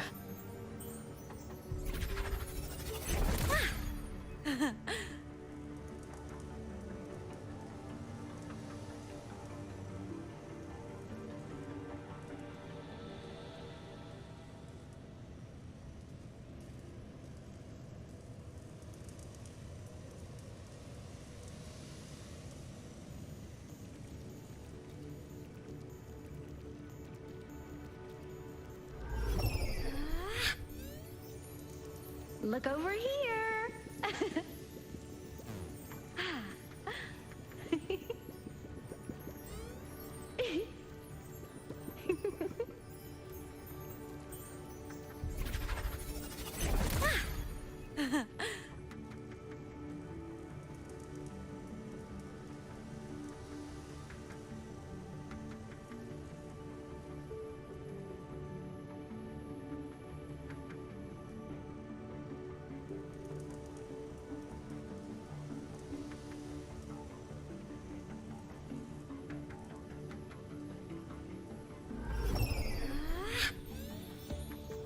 Look over here!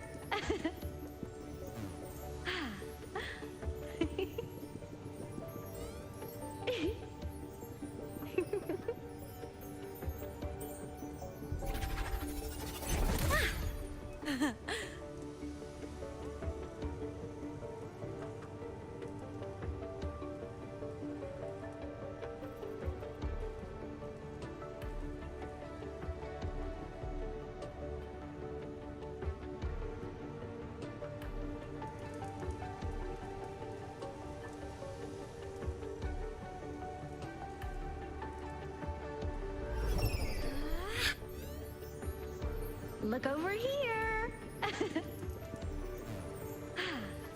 And we're back. I'm back. Let's go. Let's go all in. Long storyline time, baby.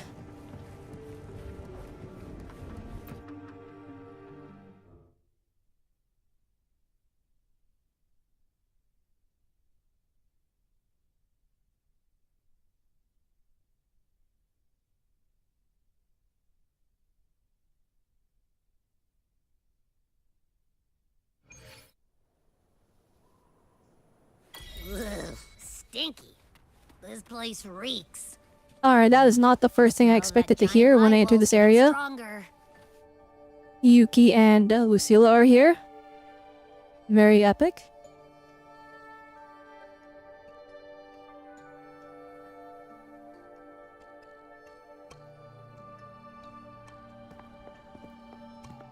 I just got back from my mini break. And the first thing I hear is, ugh, stinky. I mean, came with us? What do you mean?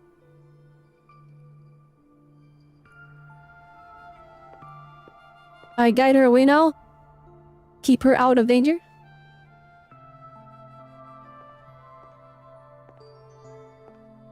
Thank you very much.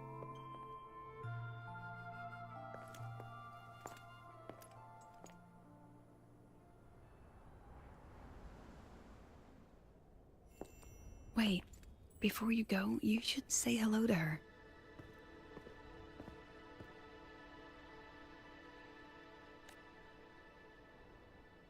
I'm not gonna lie.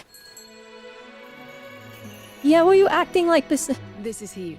You're acting like this is the first time the players saw this character. The only reason we could set up the monitoring equipment so quickly is because she cleared the way for us.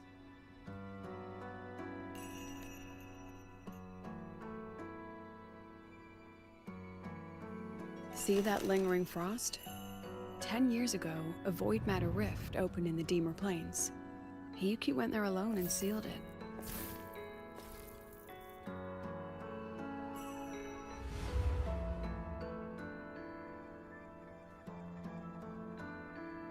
Thanks to her efforts, the Space Trek Collective and the Roya were able to fortify the seal successfully.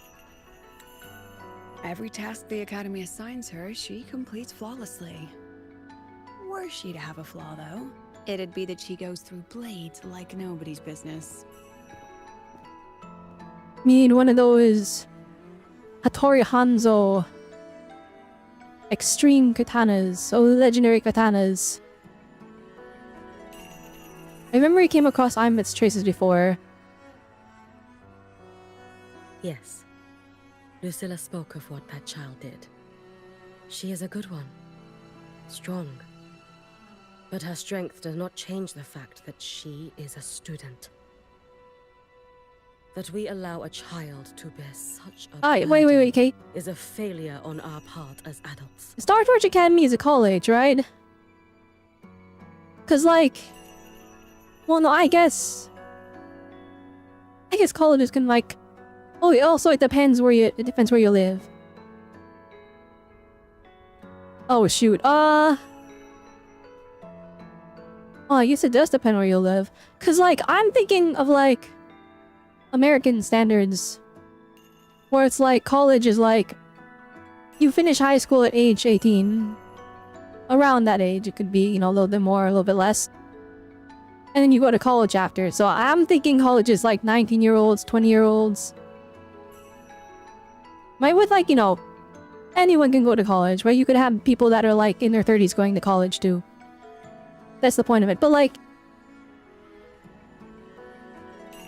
I thought about it because I learned this recently. I have a friend in the UK that said that they like may finish the high school at 16 and you just go to college right after. So like, and like that was normal there. So I'm like assuming that we're all adults, but I don't know, maybe they're just considering because they're still learning, they're automatically a child. Also, like, Yuki could be like 40 for all we know, and then she's like, you're all a child to me. I mean, like, literally 5 seconds ago, as a rover, we were like, it's the job of the parent Or it's the job of the adults to look after the kids. And she looks like she's like... she looks like she's 17. Somewhere in void space, she waits. The collective pursues what is right. To be fair though, everyone in anime just looks like they're 17. Just having no wrinkles. And everyone has the big... I understand. The big anime eyes. Very good. But I'm afraid we can't say more than that, okay?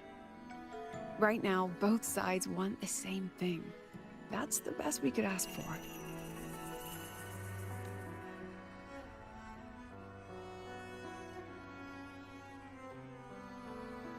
You were worried about the Fraxidus, weren't you? While you're beyond the Strider Gate, she'll handle perimeter security. She's hunted both the Threnodian and the Fraxidus for a long time. There's no one better for the job. Right, Hiyuki? Yes. Those two Fraxidus members.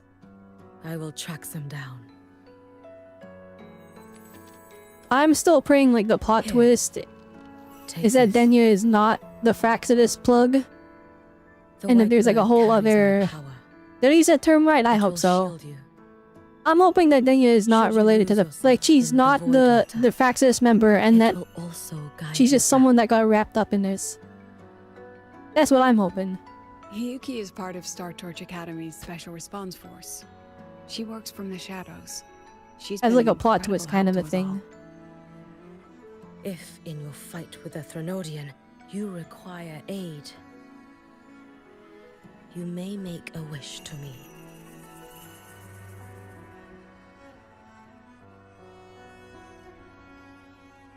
How about I go first? I wish for peace and safety across the Deemer Plains.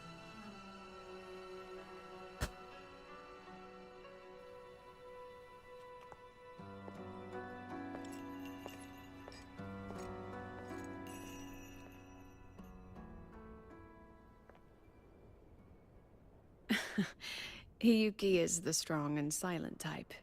Spend enough time with her though, and you'll find she's rather fascinating. I Didn't you see. introduce us before?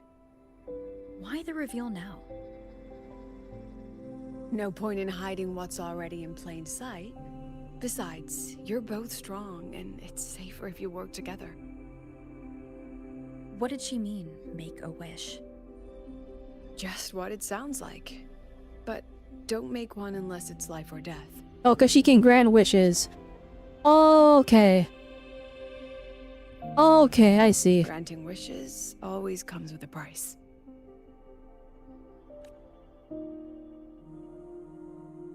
I've sent you intel on high concentration void matter zones.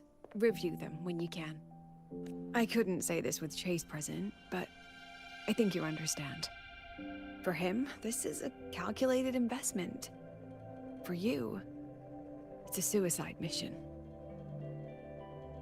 You've been in void space. You've faced it.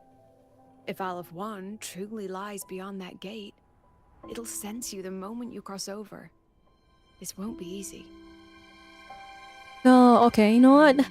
The Exostrider I thought isn't we had fully like, prepared. if we crossed, If we'd be something able goes to like, wrong, it not may run into not be Aleph able to 1 for a hold out bit. against Aleph 1. But no, like literally it's just waiting on the other Collective side of the won't gate risk to come an extraction if inside. a void matter outbreak is Oh imminent. shoot.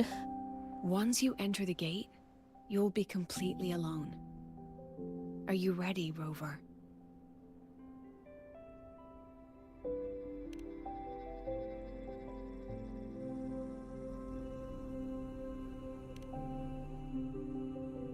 Alright, just so you know. I've been in situations like this more times than I can count. Yeah, but like, If I only cared about walking away clean, I wouldn't have gotten this far.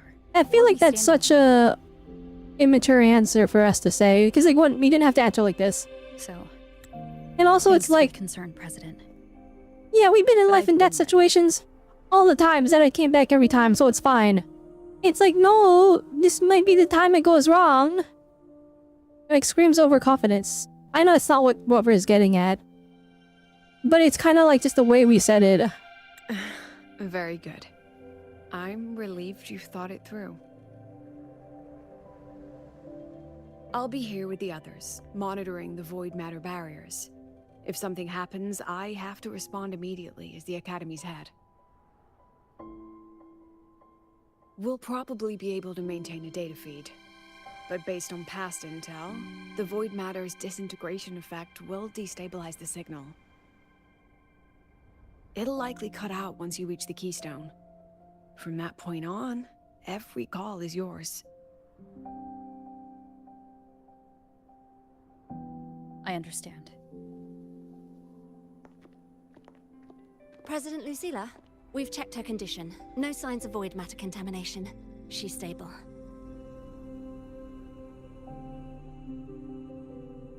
All right. Go on, Robelle College freshman.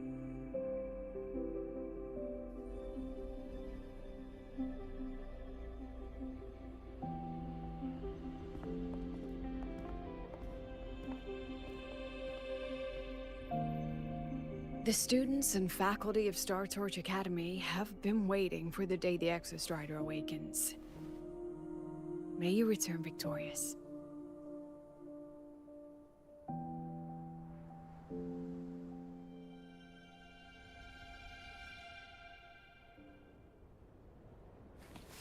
Void matter gauge readings are stable. No abnormal fluctuations at the keystone. Yeah, let's do this. The synchronous vitals are within the expected. The signal's cut out. Dang, alright. So quiet. That was fast. We lost connection immediately. Soliskin? This is pretty holy! The Soliskin merged into the roots. They didn't return to the Exostrider through the Solace trees. The stuff that like the WUWA devs pull off with Unreal Engine is insane. Like this stuff is just remarkable. Constantly.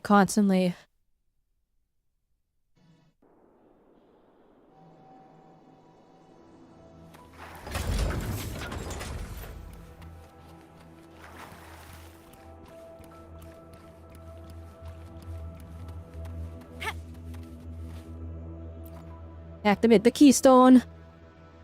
Here we go. You know how funny it would be if like we fail, like if we get Imeth back, but we had to leave the Exostrider inside past the Strider gate, so Aleph 1 just has it now. You know how funny that would be? And they'd be like, you did what? You did what? Yeah, but we got Imeth back. Imagine, you know how euphoria would be? Oh my gosh. No, it'd be peak comedy, but also like the biggest like we're cooked moment ever. That would level all of the High Roy. And there's only... Yeah, we took half the sword? I didn't even know that was an option. Oh my goodness, I'm such a big fan of mechs. Oh my goodness. Robots.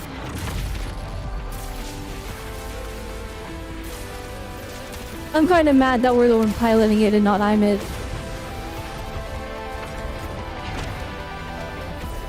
Alright, here we go. Ooh! We're gonna combine! We're gonna combine! We're gonna combine!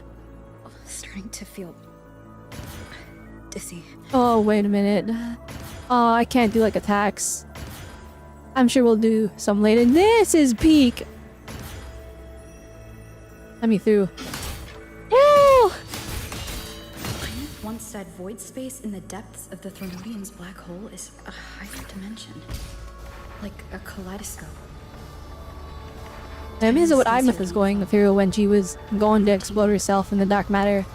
Is all of this inside Aleph 1? Those figures. That's space. Oh my goodness. Who came up with these visuals? They're reaching for something. He just like said the team and they're like, just play with Unreal Engine, make anything that you think looks cool, we'll throw the players in there. No way, we found her immediately. They were like, you got 10 minutes. You got 10 minutes to find Imeth. We found her already? I thought they were gonna like leave it to the last second, like oh my goodness, we're not gonna find her. Now maybe it'll be like we find her, but then like we're gonna have so much trouble reaching her.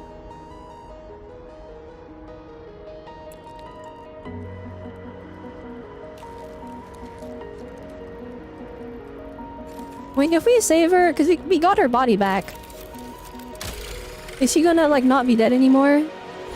Is she gonna not be a digital ghost?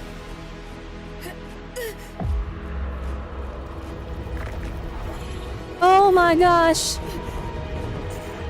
The creepy hands are gonna get us!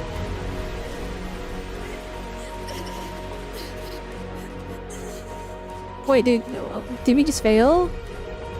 Yeah, it pushed us out! Oh my gosh, we lost! Or wait, did we?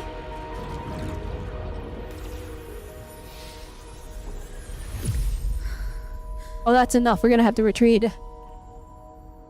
We're not allowed to go further or else though we seal the fate of Lahairoi. Or wait, no, hang on.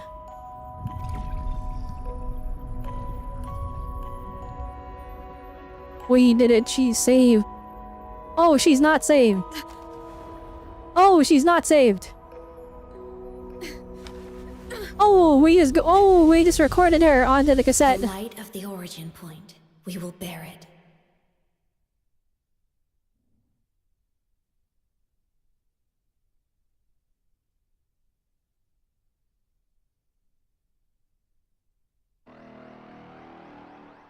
Wait. Are we actually... Wait, hang on. Wait, wait.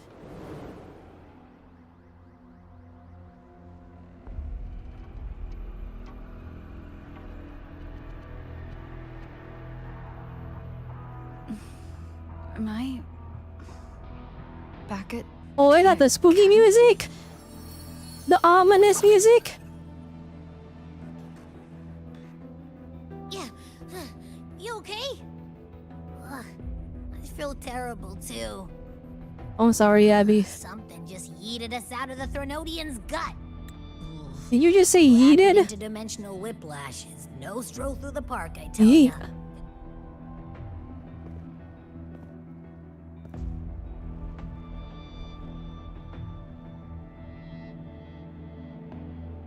The Exostrider isn't here.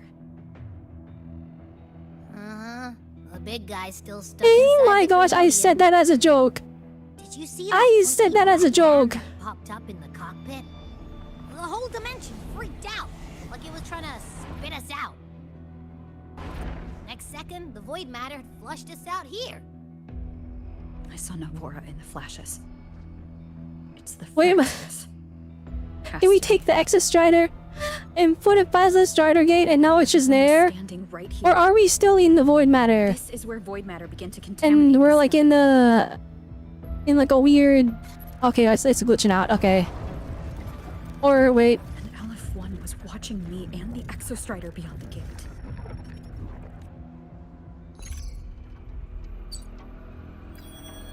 Mentor, finally got a hold of your... Oh no. Oh no. Oh no. Everyone's been worried. Oh no. Oh, we're cooked. Oh no. Minutes. Time distortion. Oh no. Are Inside you... the black hole.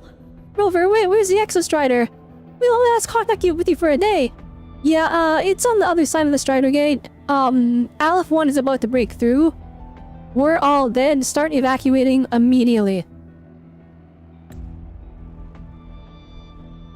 Mornier, I'm fine. I also lost Imyth. We had an incident. The Exostrider is still inside. Oh my gosh! Oh no! And now? Wait, this always...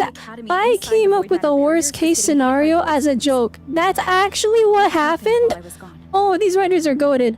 These writers are goated. This is so funny. And like in the best way. This is crazy. This is insane. Guys, I didn't know anything about what was gonna happen. I said it as a joke. I was making it up. I didn't think they would actually do that. Oh my gosh, that's crazy. Wait, oh, okay, they're cooking. They're cooking. They're cooking, guys. Oh, we have to fight back a worst case scenario? Gee, the void storms are in the academy? Oh, okay. I'm just gonna say it right now. Okay, alright. We're allowed to, like, plot armor and VS our way out of this and save the day and give everyone a happy ending. If they void storm and erase the entire everybody in the academy and we have to bring them back from out of the void storm, and then we do it by being the plot armor hero, then it's fine. But if we get a moment where everyone is just dead, oh my gosh. With Blackshore support. Those who remain are gathered here at the Institute. Oh, okay, no, never mind. They evacuated everyone already. Whose eyes was I seeing through in those flashes? If they're the cause of the Threnodian's breach, could they be a harbinger? Like in Renacida? That's crazy! In that moment, that shell? She had the same look in her eyes. Yeah, no, so IMIT's digital ghost was able to get back to her.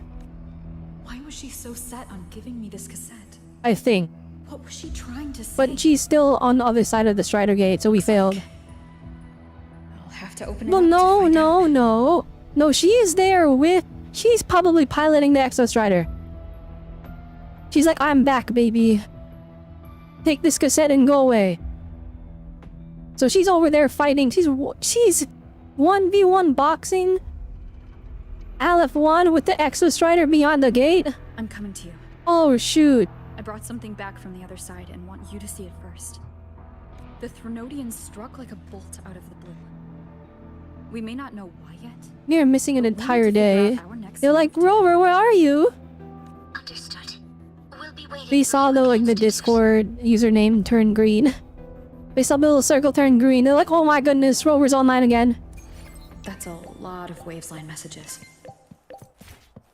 All from when I was beyond the Strider Gate. Okay, wait. Actually, I do kind of want to see this. Really made them. Holy! Oh, Matisse, I'm sorry. Oh, can we respond? It's not even allowed. We're not even allowed to respond to Chisa. Oh, man. I mean, asking everyone, but even Lene was being vague about it, but I figured it out. You're in void space, aren't you? Just like when we first arrived in the academy. We did it safely last time. I know you'll make it out this time too. There's a void storm in the academy right now. I'm at the research institute. Professor Mornier is here too. Oh, she's gonna be back in the story! My god. I'm confident that you'll be alright. Okay. What does Luke have to say? You needn't worry about us for handling everything on this end. I know you're coming through just like you always do. I'll be waiting for the good news. Look, and this guy has full confidence in us. He knew he's like, Rover's probably fine. It's the Rover. I believe in them. And his first, like, instead of like being like, where are you? Are you okay? His first message is, you don't need to worry about us. I'm taking care of it. Like, we're taking care of ourselves. You just worry about you. What a goat. What an absolute goat. I want a secret to have. 3? Okay, so senior void mana concentrations are critical. We're all moving at the Spaceship Collective's shelter now. I'm so in helping my tribe evacuate, and right now I'm filtering and archiving all historical records from the Solaceum. Or Solasylum, there you go. For separate storage. You must be very busy right now, right? I'll see you when you get back. Okay, so she doesn't know what's happening. She's not in on everything. Hiyuki, how would you get my number? Yeah, we're allowed to respond to you? Bruh. Void matter concentrations have passed the safety limit. The Spaceship Collective is already starting the evacuation of Lahai Roy. I'm staying behind for you to the very end. Chase is pissed. There's no... Chase is probably like... He's like, oh my gosh, I should not have let Rover go in there. I just ended Lahai Roy by allowing this. Oh my goodness. I trusted them, and they're gone, and now we're getting cooked. Flippin' is a calculation. It's a calculated decision. Worst decision ever. Alright, I'm leaving you on read. Some let back good void matter concentration is just spiked. Profs are locking everyone down at the institute. I know you'll be fine. We've got rides waiting. You wouldn't bail on that, would you? I have to leave her on read. Okay, Mornier already contacted us. Alright. Yeah, you allowed to get in? I'm back? That's crazy. It's past the estimated waiting time, but I know you'll be alright, Mentor. Void matter concentrations are already above the threshold. They have to retreat to an incident shelter now. Please head there as soon as you are back. Mentor, I was just approved to stay and ensure the collective emergency protocols proceeded as planned. I'm waiting for you at the Institute. Mentor, you're back. Yes, I'm back. I see. I'm just glad you're back. We can talk about everything with you to Institute. Are you feeling alright? I'm fine. Just a little, I feel bad, and also, I lost Imith, and the Echo Strider is literally on the other side of the gate. Are you back? I can't send a joke, no! I'm leaving you on read. Nah, I'm not. I'm back. Yeah, the illusion of choice. Alright, yes, I'm back. I'm the Echo Strider. About the Echo Strider, it's alright, we already know. You're safe. Return to what matters now. Got it. Oh my gosh. Explaining this? Alright, that's a whole separate... This is not in... That's not in order. Aversion broken. I'm back. How's the situation?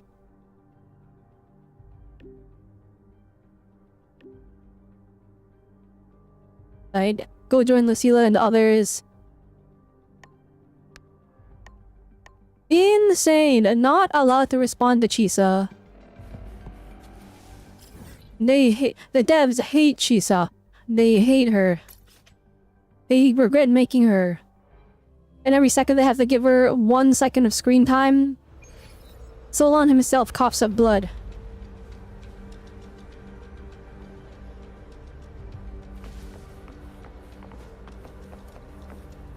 Oh, I can't just fly down there. I don't have Imith. Oh, no!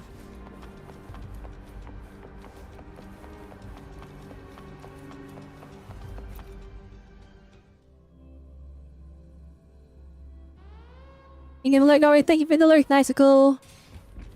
I appreciate it.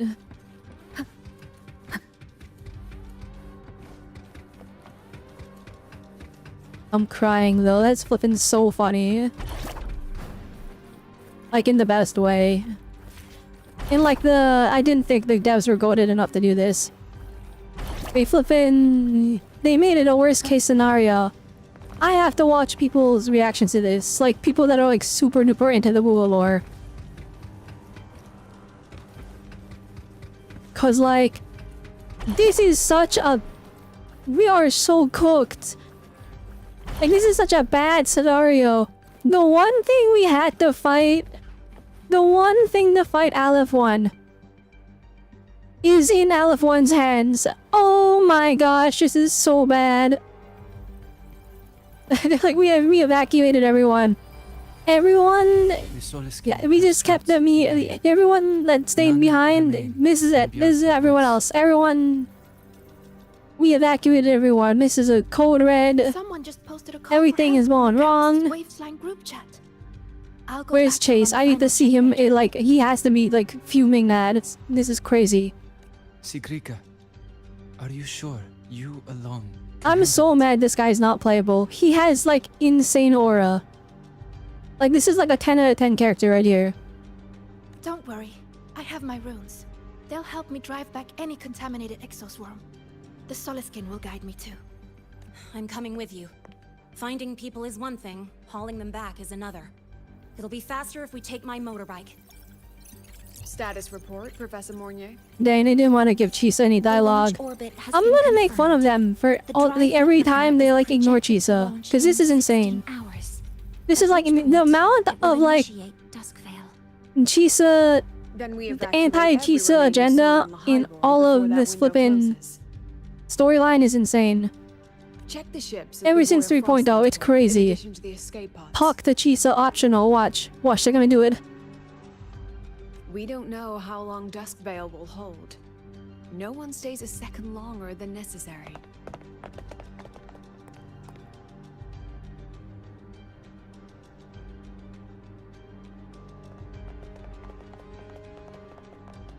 No, come on.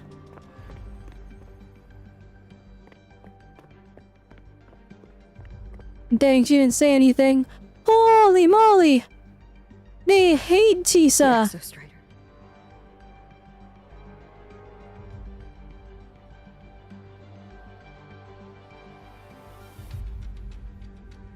All of them got dialogue except Chisa. What is happening? I heard from Professor Mornier.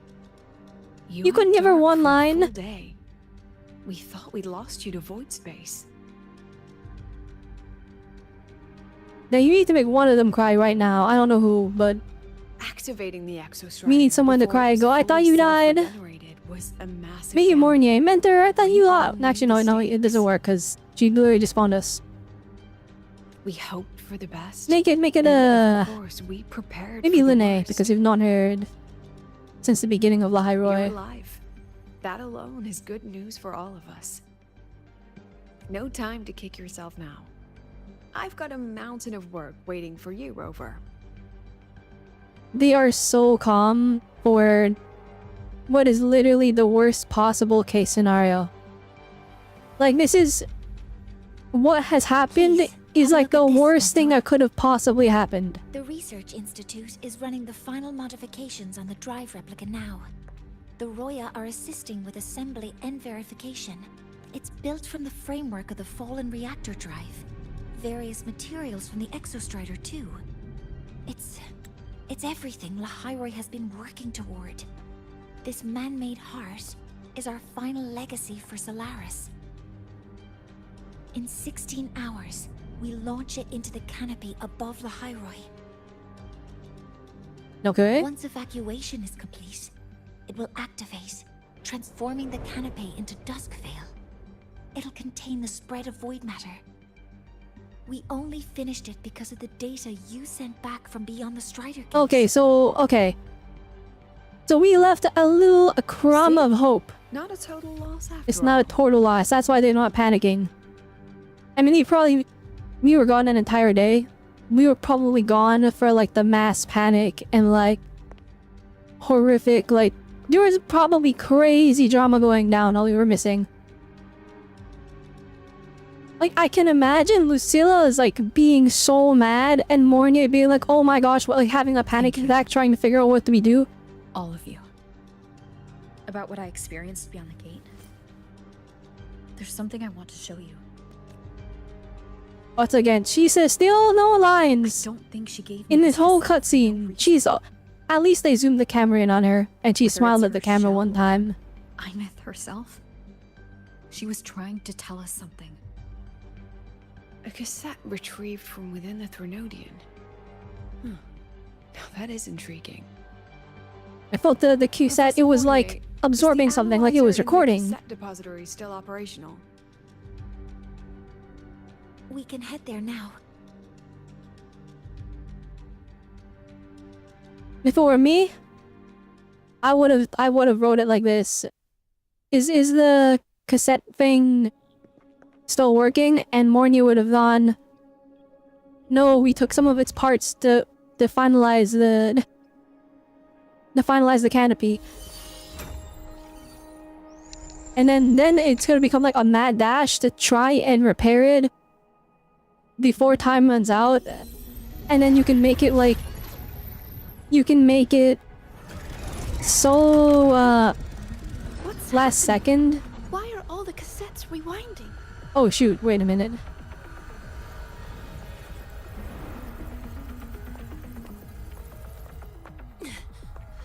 Okay, they didn't doing it on purpose. They keep zooming in on Chisa like she's about to say something. And then it like cuts away from her. The data volume is Please stop it. You're giving me hope. It's as if thousands of people left their records. It's not even like she's my favorite character out of the entire cast here. It's just like they built her up in 2.8. She had, because she was the only character in that patch, she had 2 story quests dedicated to her. And it was just set up, right? It wasn't like, it was like a build up to this storyline. And then she got sidelined so bad. Aside from the corrupted junk, the compressed mass consists of coordinates. Coordinates? From beyond the gate? Like, look, Linnae did not have to be the one to save this Lauren. It could have been Chisa. Based on your report, Mentor, Conventional space-time doesn't apply in void space. You can't plot a standard map there. If Imith went to these lengths to give us this, she wouldn't have made it impossible to follow. What if they're coordinates in Lahai Roy? If such is the case, the origin might be... Please, allow me.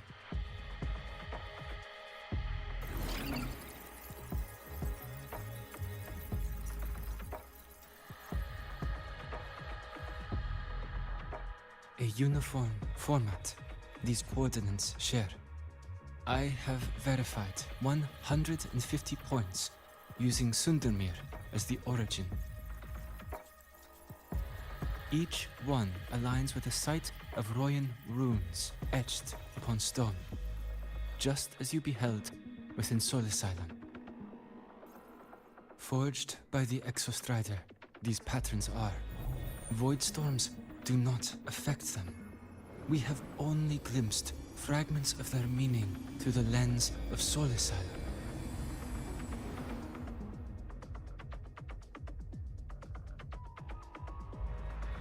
I see. Let me overlay these coordinates onto a Lahai map. It should make things clearer for us.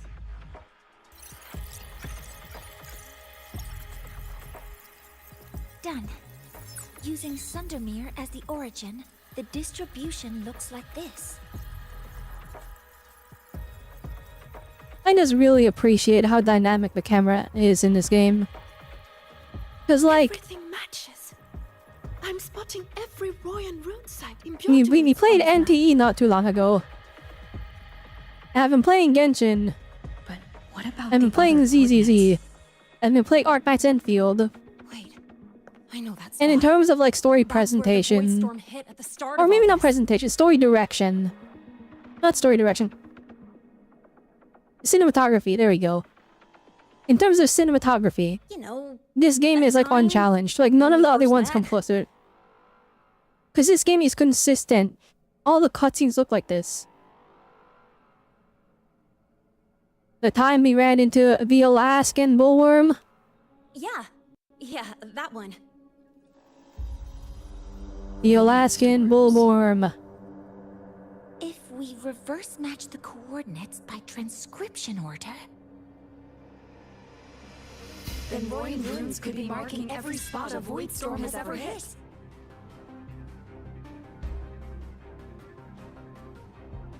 So it is.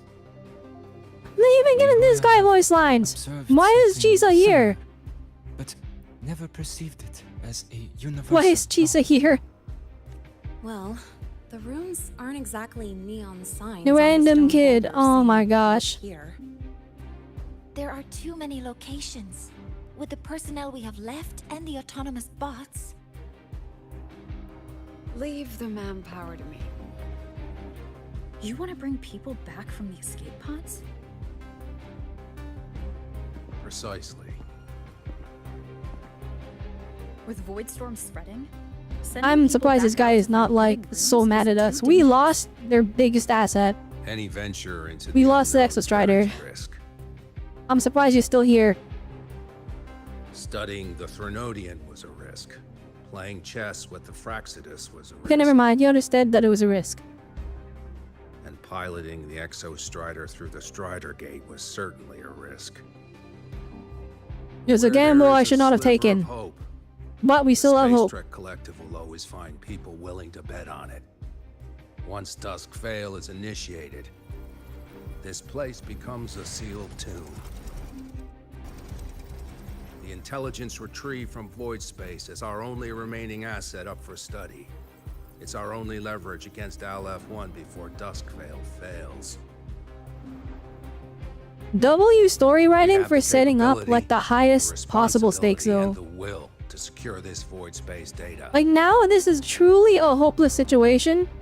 Well, it's not hopeless, but like the unknown and we may lose much. they've written it in such a way that the only way out is if we save everyone. Then leave the Outer Woods to me. It's the most heavily contaminated area. If this is because of what happened to the Exostrider,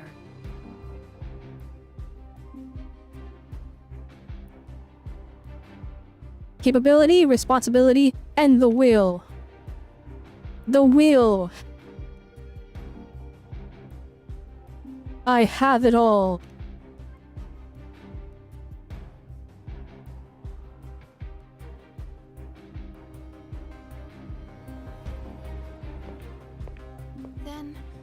Then please give me your hand, Senior.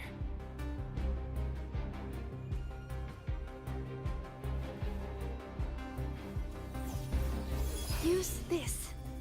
It will guide you to other Royan runes.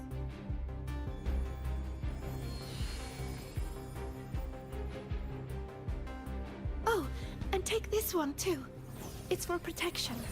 With it, you'll definitely come back safely.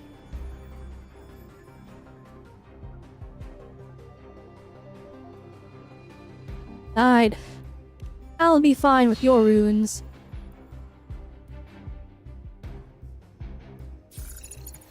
Clock starts now. Recover all Royan runes before Duskvale gets initiated.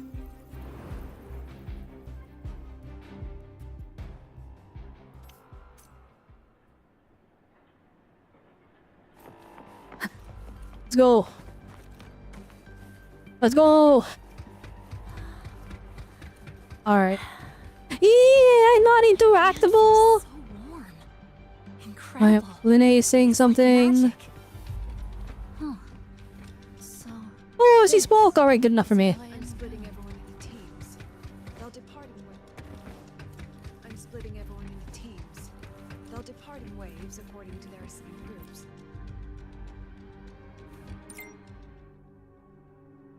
Yeah, we're in a group chat. 31 people in the group chat. Okay, that's kind of fire. These are all the people that stayed behind. Then your username is Student Council President.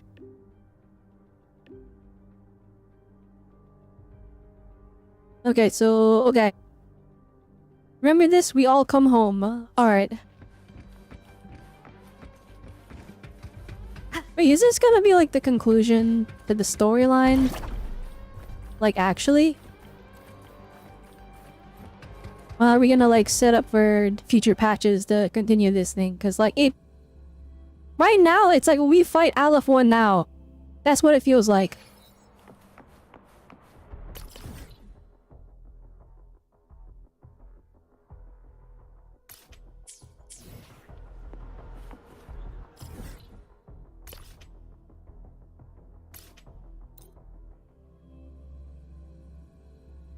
Which it's surprising to me that we're like actually doing this now, because like again, it took us 8 patches to fight the Leviathan Prenodian. Didn't notice before, but there are some shredded frequencies hanging around this spot. So it's like it's surprising to me that we're doing this now. It's like so early compared to Arena Sita. But hey, you got a real knack for rallying the troops, huh? I think it does mean the cast of characters is smaller. And so like we are spreading the screen time with the exception of Chisa quite evenly amongst them, so that's pretty good actually.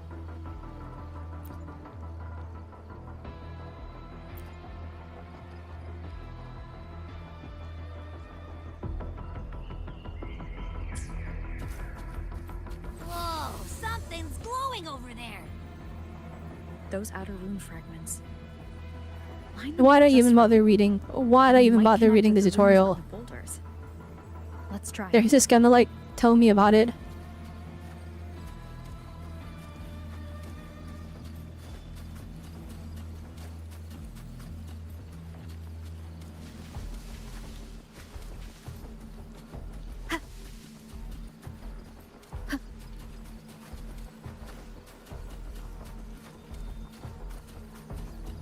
Never mind, I should have read it more thoroughly. Okay, so that one...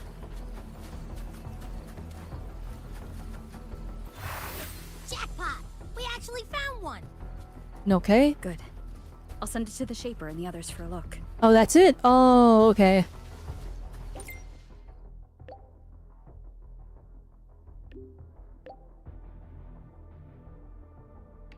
Alright, on to the next room.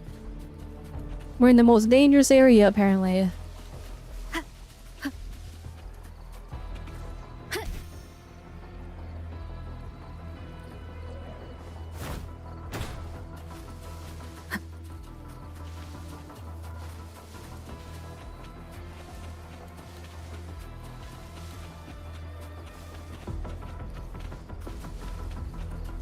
Same as before.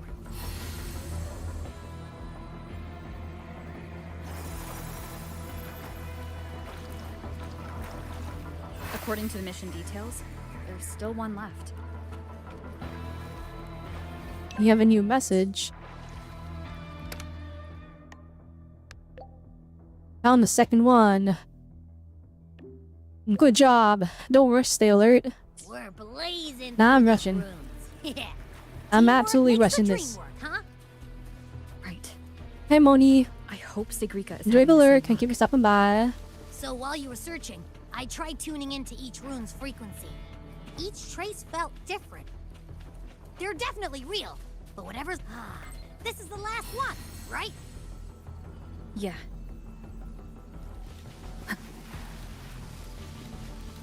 Done. I'll send it to Lucilla and head back.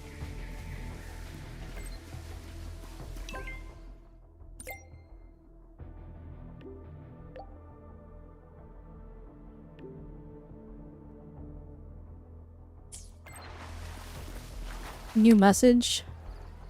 Never mind. No new message.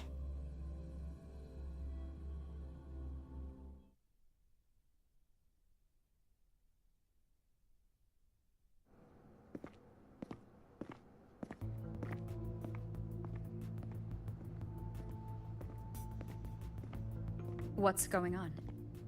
Ah, Mentor, you're back. We've finished analyzing the runes, but their meaning still escapes us.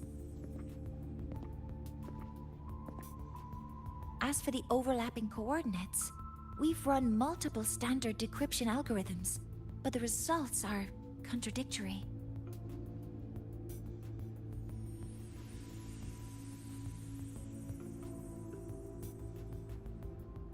I'm no rune expert, but we have one here, don't we? She resonates with them.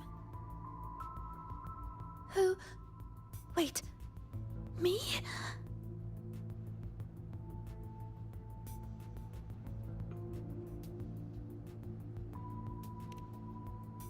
What did you want to say, Sigrika? If you're asking me, these runes don't feel flat. They feel spherical. About this Spherical runes. and these 2 points are relative. Like this. I don't know what she means, but okay. Orthographic projection.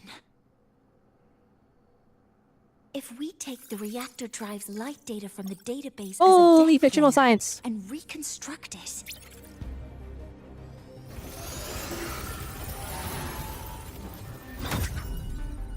a map forms. The Royan runes are conveying a spherical map.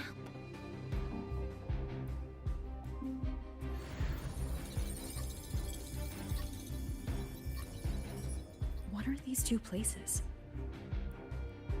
The one on the surface corresponds to the Strider Gate.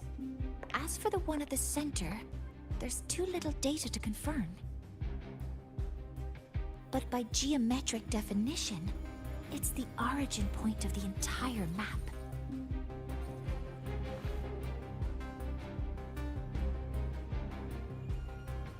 The Exostrider. That must be where it is in void space. It's the only thing that could survive there. The lodestar Imeth was trying to show me. Contamination around the keystone is off the charts. We've got no viable spatial data. In other words, using the Strider Gate to get you to void space isn't an option. Unfortunate. I remember Lucilla mentioning a sealed rift in the Deemer Plains. Yeah, right. Once Hiyuki from the Special Response Force breaks the seal, that could serve as a new entry point. Okay. But without the Exostrider, Random. are you suggesting Easy crossing secondary the Strider entrance? Gate and searching for it yourself?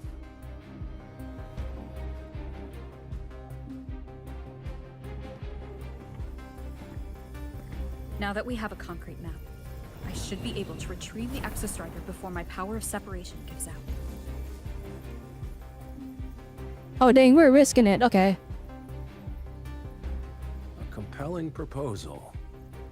Hard to refuse. Again, I love how they wrote Chase. But don't forget the Exostrider. They really like kind of set him up as a realist. He's like, okay. Extracting Alright, you made it make sense to me.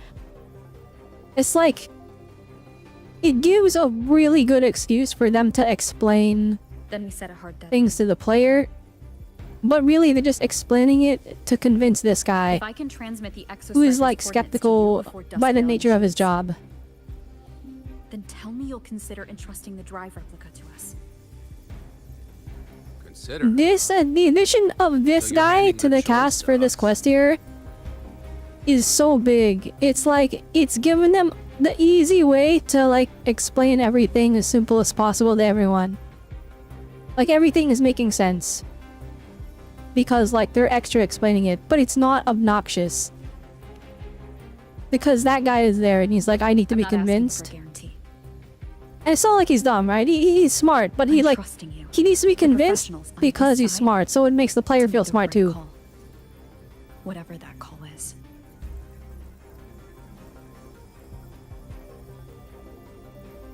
He's the one making these like big decisions. He's like weighing options and values of the options. So we have to like propose what we're about to do as like, why is it beneficial? And then he's like, alright, that makes sense to me. I'll approve your request.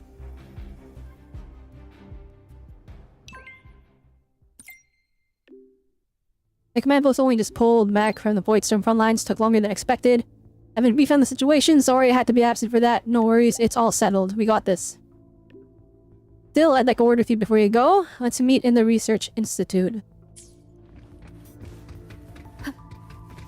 Madam, time is of the essence. We need to get going. We need to get you moving. Come on.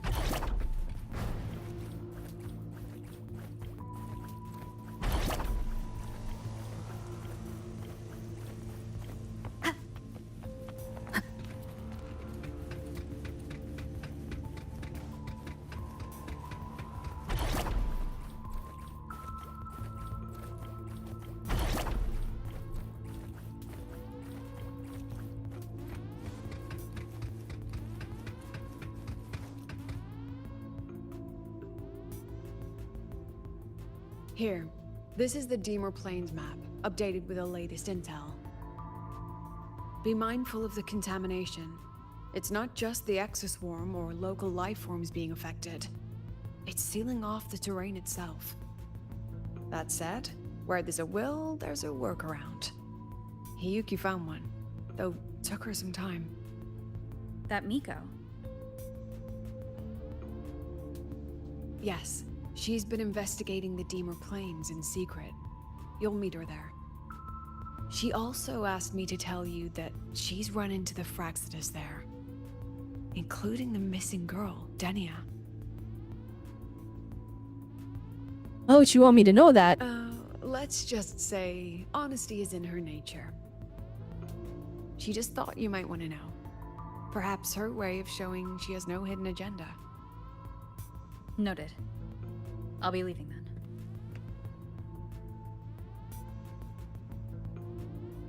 Wait. Look me in the eyes.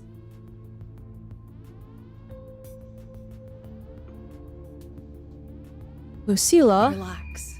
It's my forte. You've seen it before. Oh yeah, the memory writing I one? will temper this moment into a bullet of memory. Carved with your name, your Oh, face. okay, in case we get erased all with you like the have been. Voidstorm. What carries you is not only your own strength. Think. Would a Forte be able to overwrite like the laws of nature? Save that for when you come back. Also, like, that was set up.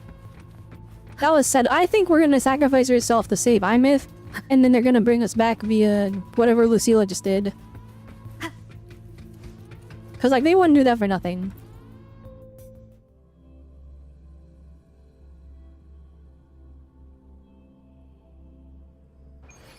An entry point hidden in the Deemer Plains. Time to get to Bjarter Woods.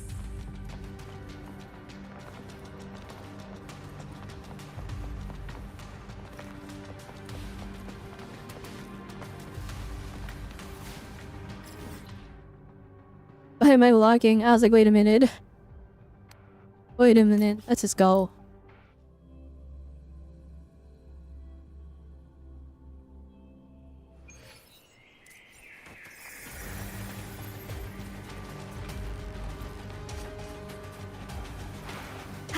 No, I went in the swamp. Ew. Icky.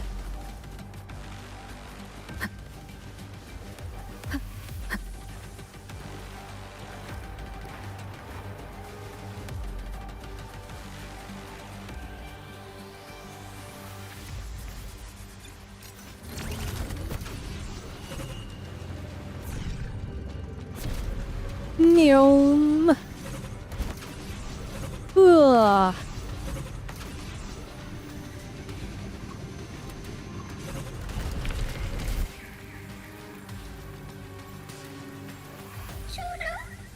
Oh no, it's a weak solar skin. Contaminated by void matter. Might be worse than I thought the lower I go. Uh-oh. But the frost seems to be slowing the spread. That frequency. It feels like Hiyuki's.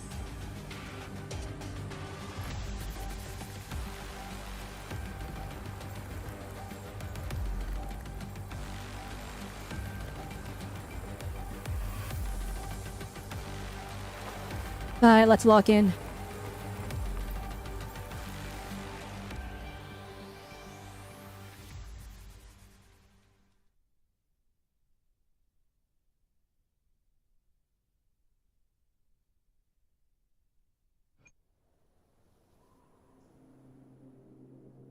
I was told the story was like 4 hours long. So I think we're probably getting close to the ending, maybe? I do wonder if they'll like finish it up here and then whatever we get in the second half as like an epilogue. Or if they're gonna be like to be continued and then we're gonna have to get the rest of the story from said epilogue. Watch it, it's not an epilogue, it would just be the rest of the story.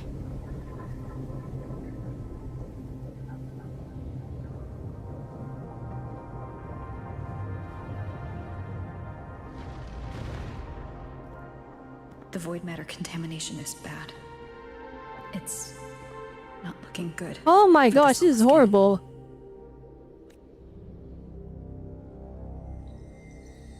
This white bird. Hiyuki! Did Hiyuki leave it here? Same as Hiyuki! Alright. Lead me to Hiyuki. You know, funny would be if we're like, lead me to Hiyuki, and we throw it up and it just falls down. And it was just like a call for help and not like an actual guide. What sense of humor is so... It's always as much a what if something dumb happens in a story. Where is it leading me?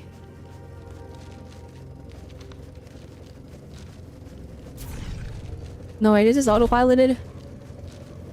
Oh, it's autopiloted, okay.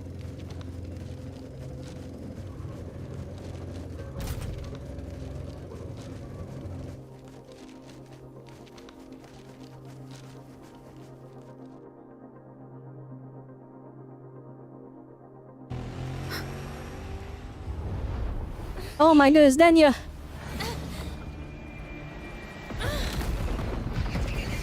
Oh shoot! My bike! You know how expensive that is?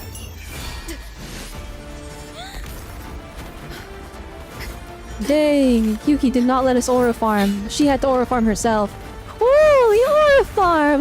Wait, shoot!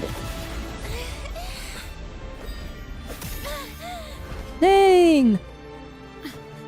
She hit her with the pommel. W cutscene. Poor Denya. We gotta save her. Or maybe she's just flat out a bad guy. I would accept that.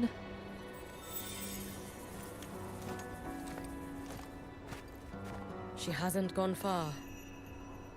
Probably watching us from the shadows.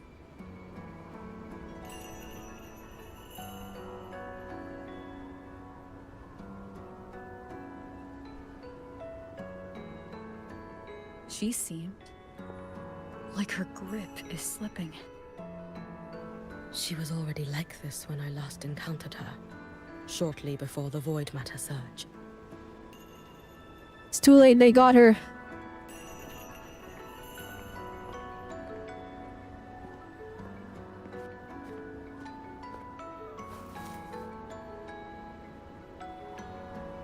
Hiyuki, when you fought Denya, did you see anything? Like a shadowy hand? Yes. Then Denya was behind the incident beyond the Strider Gate. It was you! Could she also be responsible for the Academy's void matter surge? Lucilla contacted me. She said you intend to return beyond Strider Gate. The roads here have been swallowed by void matter. There is no direct passage. Lucilla must have told you of the rift that appeared over See, when it's just like by shot over shoulders and up, Thinking back her now, clothes aren't on screen, that so it was just looks like likely she's naked. Praxidus is doing. And that throws me off. I'm like, wait, You what? said the Grand Architect caused that rift. That was what led to Imeth's And then death I in the realized, simulator. no, she's wearing clothes. I do respect it though. Frequency extracted from Them here like to influence Denya? keeping, you know, her entire neck basically Space clear. Trek There's a Collective necklace there. Already infiltrated. But like a lot of characters in these gacha games, they put like a collar there. Surge now. They put something to like, if they have like exposed like shoulders, they'll put something on the neck to like, you know, make it less empty. But Hiyuki, it's just like, her entire shoulders up is just bare. Long ago, I sealed a portion of my own power there to help aid the Solvane Heartwood resist the Threnodian. Okay. Break the seal, and you will pass through the rift to reach the void matter depths beyond it. Understood. I'm relying on you. Let's go. Time isn't on our side.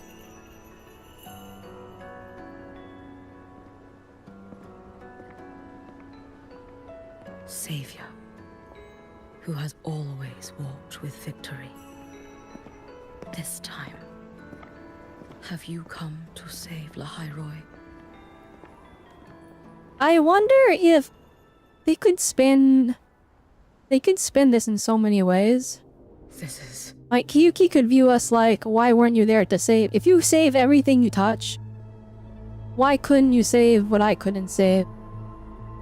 Kind of a thing. Or maybe it's like more of an inferiority complex, like if you're the perfect savior.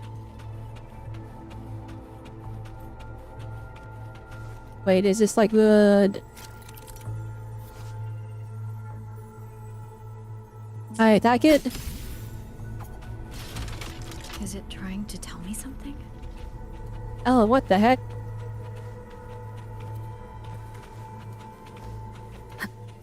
Weird. Aleph 1 seems to hold little interest in anything besides humans. Most of the structures it This devoured area is have like drifted. ridiculously pretty. What the heck? Oh, there's Denya. It's that girl. Oh shoot, she's doing stuff. Denya? Like this. Can you hear me?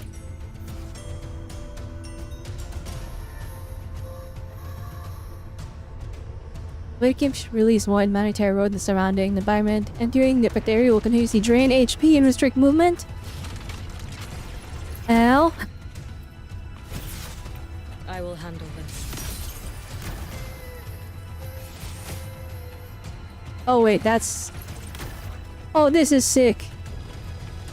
Oh, this is so cool.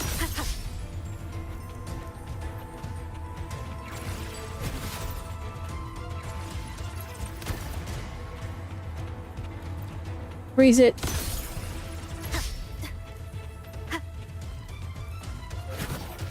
Don't go there. Please. You can't. Oh, I think his voice acting is good. Hang on. I know, like, I saw a meme of, like, one of her attack voice lines where she goes, ashes to ashes! Let me. And everyone makes fun of that.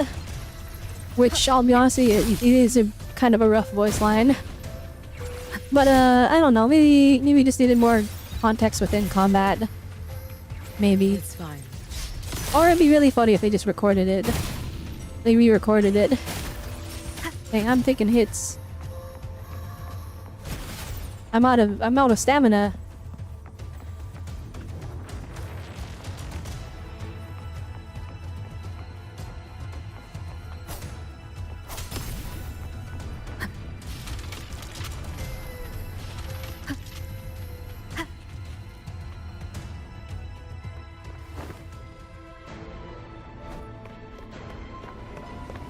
And I really like how Daniel looks. We're gonna hope that we can get her with what pulls we have. Cause I really don't got that much left.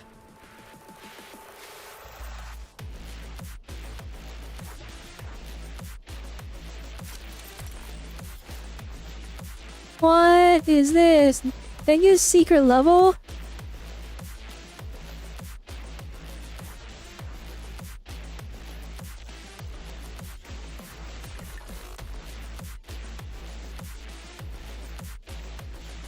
Hang on 1 second, let me just deal with this here.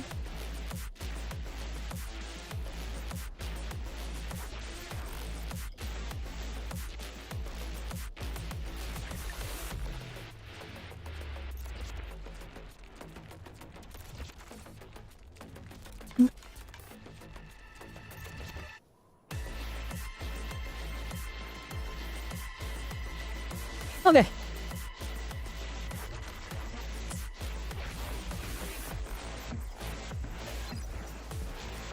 What in the world? Oh, dang, we got a modified jump.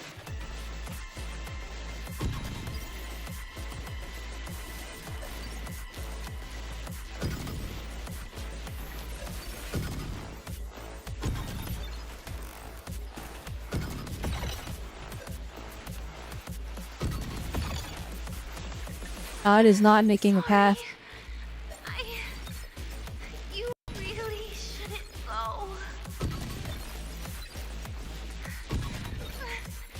I sent you away. Okay, she was trying to help us. So it was you, Denya. The one who pushed me out of void space. I'm guessing it was part of the Fraxidus really wanted us to like go there, and maybe we get taken over by Aleph 1 or something. But then it was like, no, we can't let this happen.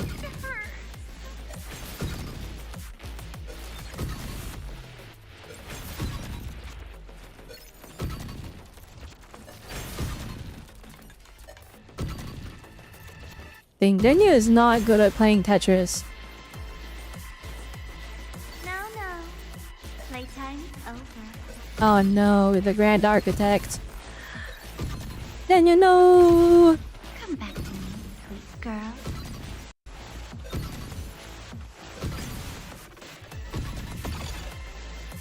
Oh, we're almost at the top.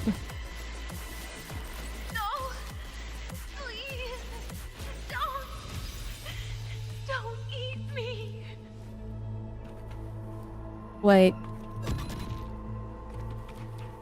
Oh, they gave us like 50 years. They gave us so long to get out of the way for that one. That child's state. She did not appear to be under complete control. It was Denia herself who stopped us. Let's go. We need to get up there first. Dang, my actual regular team? Got it. Watch, when we get over there, they're gonna replace it with Hiyuki. Oh no, Hiyuki's the companion. Have you been Interesting. watching over Denia here? Yes. Oh, I should have let them talk. I should have let them talk, my bad.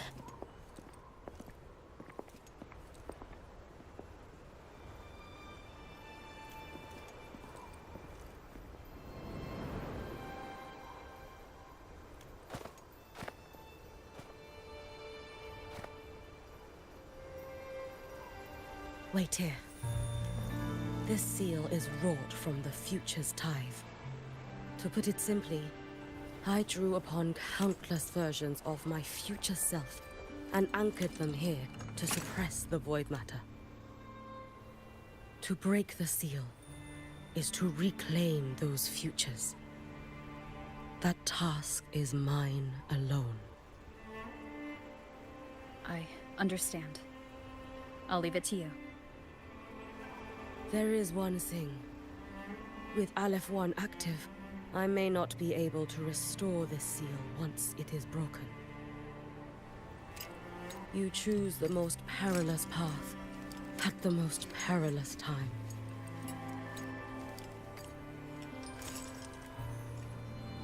I know your strength. I know your history of victory.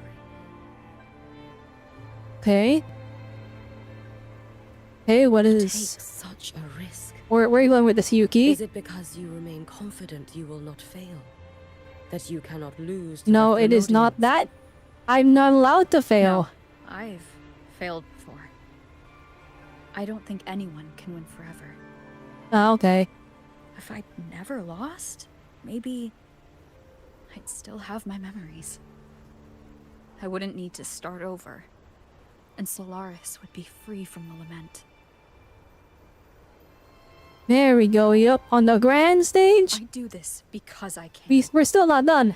And because someone has to. Ooh, okay. And what if you fail?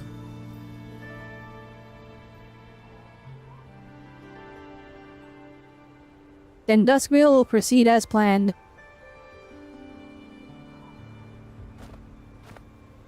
I meant, what becomes of you? Oh, Never shoot. lost to void space. Maybe I'll find a way to turn the tide.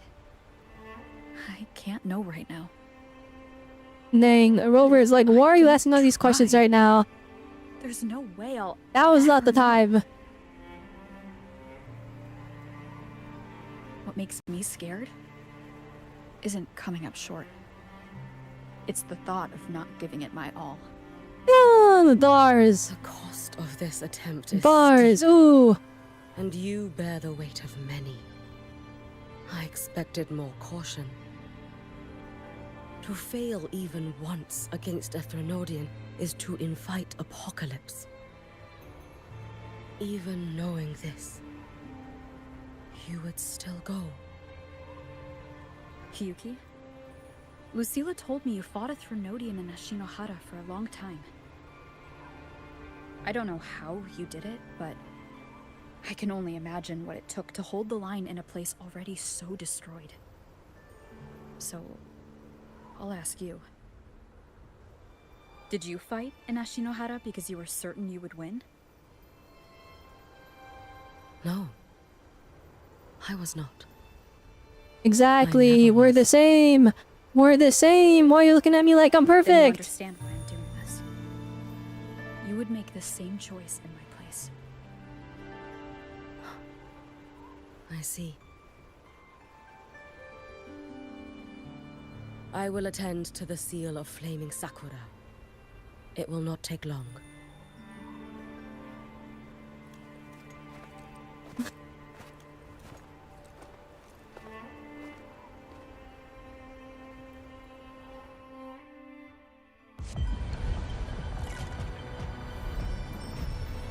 You had a whole cutscene, okay?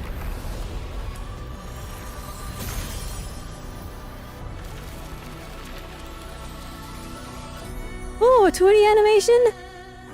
Let's go. Okay, what are all these different versions of her?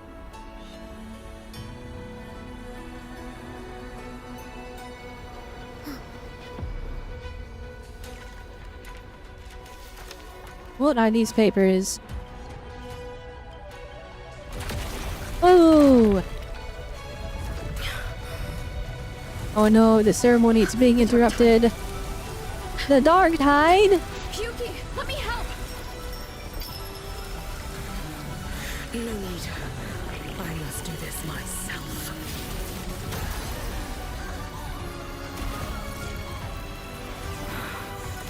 Oh shoot.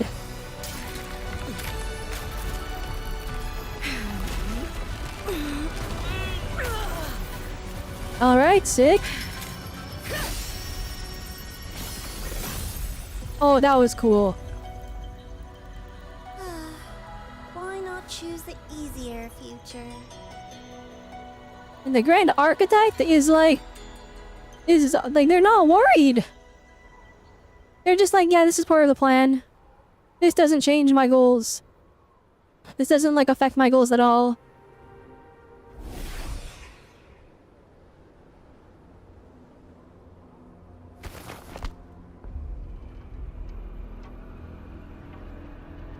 Nangdenya. Oh, she looks so dead inside. Oh, it's been a while, Miko of Flaming Sakura. And you as well, Rover. I burned my future as a Thriondian resonator. Your plan holds no meaning now. Okay. Every step in our dance has its purpose, Lady Miko. Our paths have crossed often, but in my design, this is our true introduction to each other. Because at last, I have a masterpiece. And behold, the real Thriondian resonator. You infiltrated the collective for Denia and Hiyuki. You wanted Leviathan's power to merge them into one. Oh, wait, was that the actual plan? Denia was always a Fractidus creation. She's honored to be used as intended. Oh no. A creation. The Mia disappointment made me think. If I could just create a superior vessel, one refined by a Miko's spirit, perhaps it might bear the full might of a Thriondian's power. As for the outcome, you would know better than I, Lady Miko. Purified by a Miko's spirit. Are we talking about... Wordplay won't change your failure. Leave, you tedious avatar.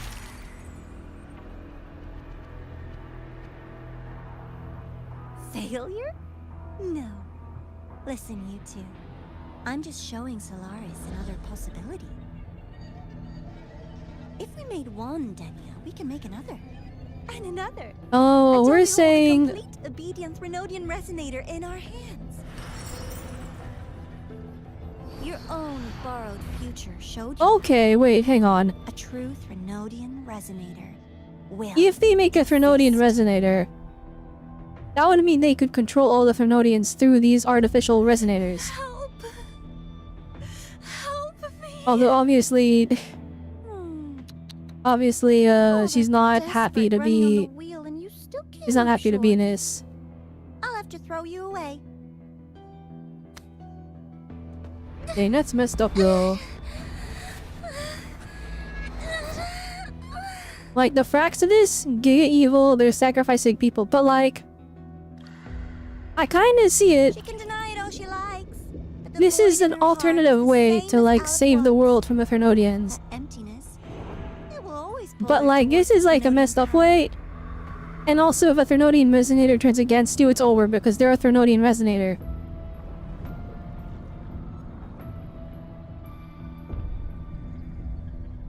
Dang, she is drowning. Oh no. Chase her if you must. You do so love playing the savior, Rover. Dang. As for this avatar, I'll spare you the trouble.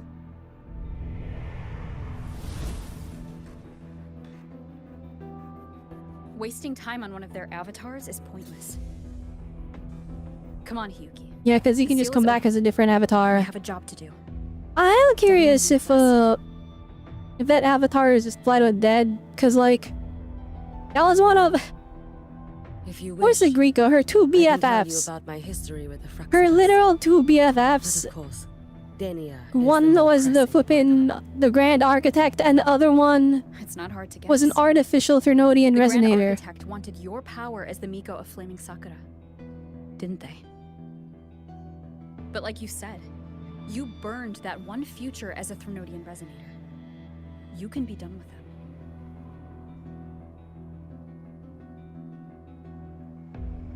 Right now, Denia's state is what worries me.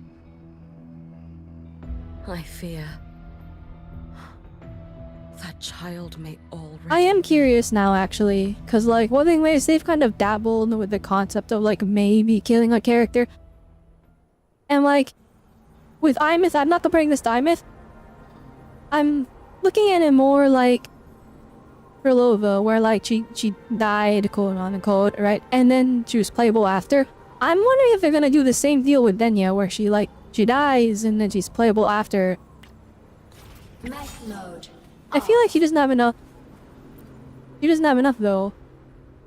She doesn't have enough, like, character screen time and development for them to do that with her. Perlova had this whole storyline when he first teamed up with her, whereas, like, Denia just became a threat just now, kind of a thing. And so, like, I curse you.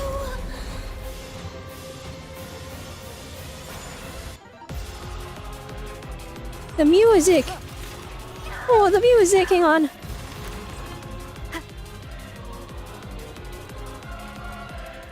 Oh my goodness. You, the Space Truck Collective, all this running around for nothing.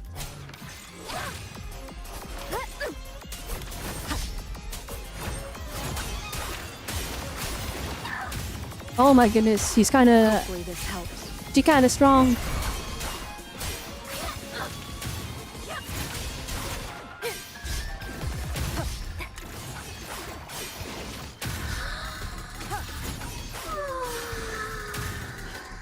Seriously, just call it quits.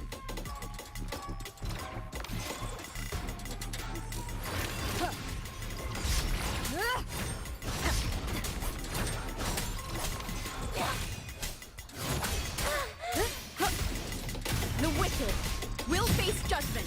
Hopefully this helps. Lend me a strength. Too late to escape. Let there be snow. Let's go! Hoorah! With snowflakes. Dissipate.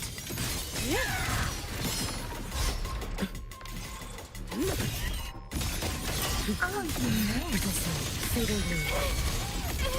Follow my moves if you can. There's still time. Lend me a strength. Why won't you? Ah, get out of there! To turn back.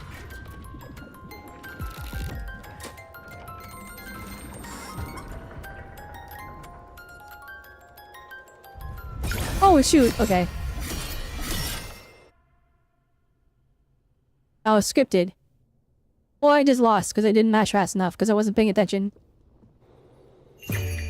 For all wishes spoken. Oh, never mind. This vessel I offer. Damn you! Oh my gosh, the voice acting is it's so good. Oh my goodness, holy!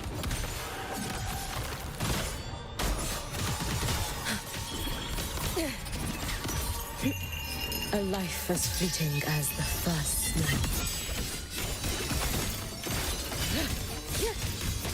Worry not for me. The space. I see why Hiyuki's the anniversary character, though her moveset is insane. Fading down. Waning moon. You've prepared for this, have you not? Be cautious. Stand back. Ah, there we go. Roam above the inferno, gazing at the snow.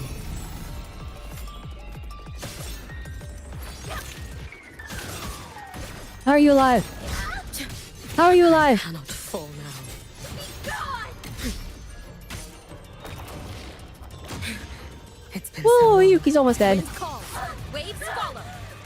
This is all pointless. Oh, the seamless transition into the cutscene. Oh.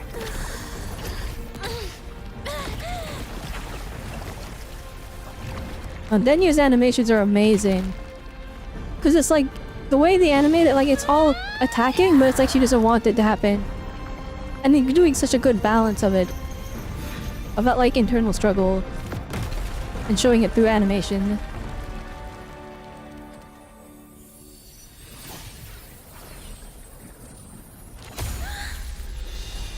Oh, you're frozen. Oh, you're shattered into 10,000 pieces.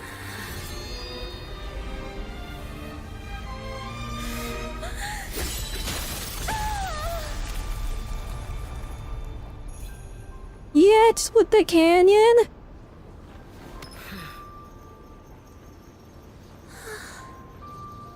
Holy frostbite. Also, the camera angle was ridiculous there. My eyes gravitated towards it. It was in your face. I was trying to look at Denya. And there was like a gravity drawing your eyes to the bottom corner of the screen.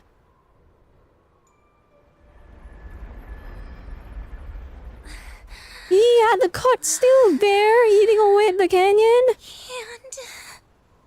Oh no, never mind. Okay. Never mind. Okay, no, that's the way to rest now. Oh no, that is still the cut. Yeah, the cut opened the way out. Do not worry. The void matter frequency within her has weakened. No, okay, Hiyuki saved her. Okay. Thank you for looking after her. But she's like, don't go in. But Do I not believe go in waiting for there. the void matter to spread would take too long. This will be faster. Allow me to handle this. There is not much time left in your deadline with Mr. Chase.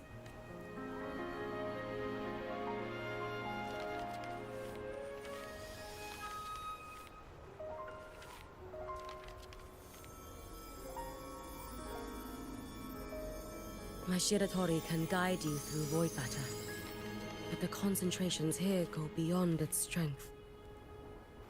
So I will draw upon a future where I learned to fully channel its power. Oh, that's what like the different versions of her It will are. protect you and help you find the path. It's like possible. It was like possible different versions of her. Maybe in the future, like a future self. So she's like calling the skills from her. The rest from different possible is timelines. yours to face. Is that how her powers are working? Hiyuki.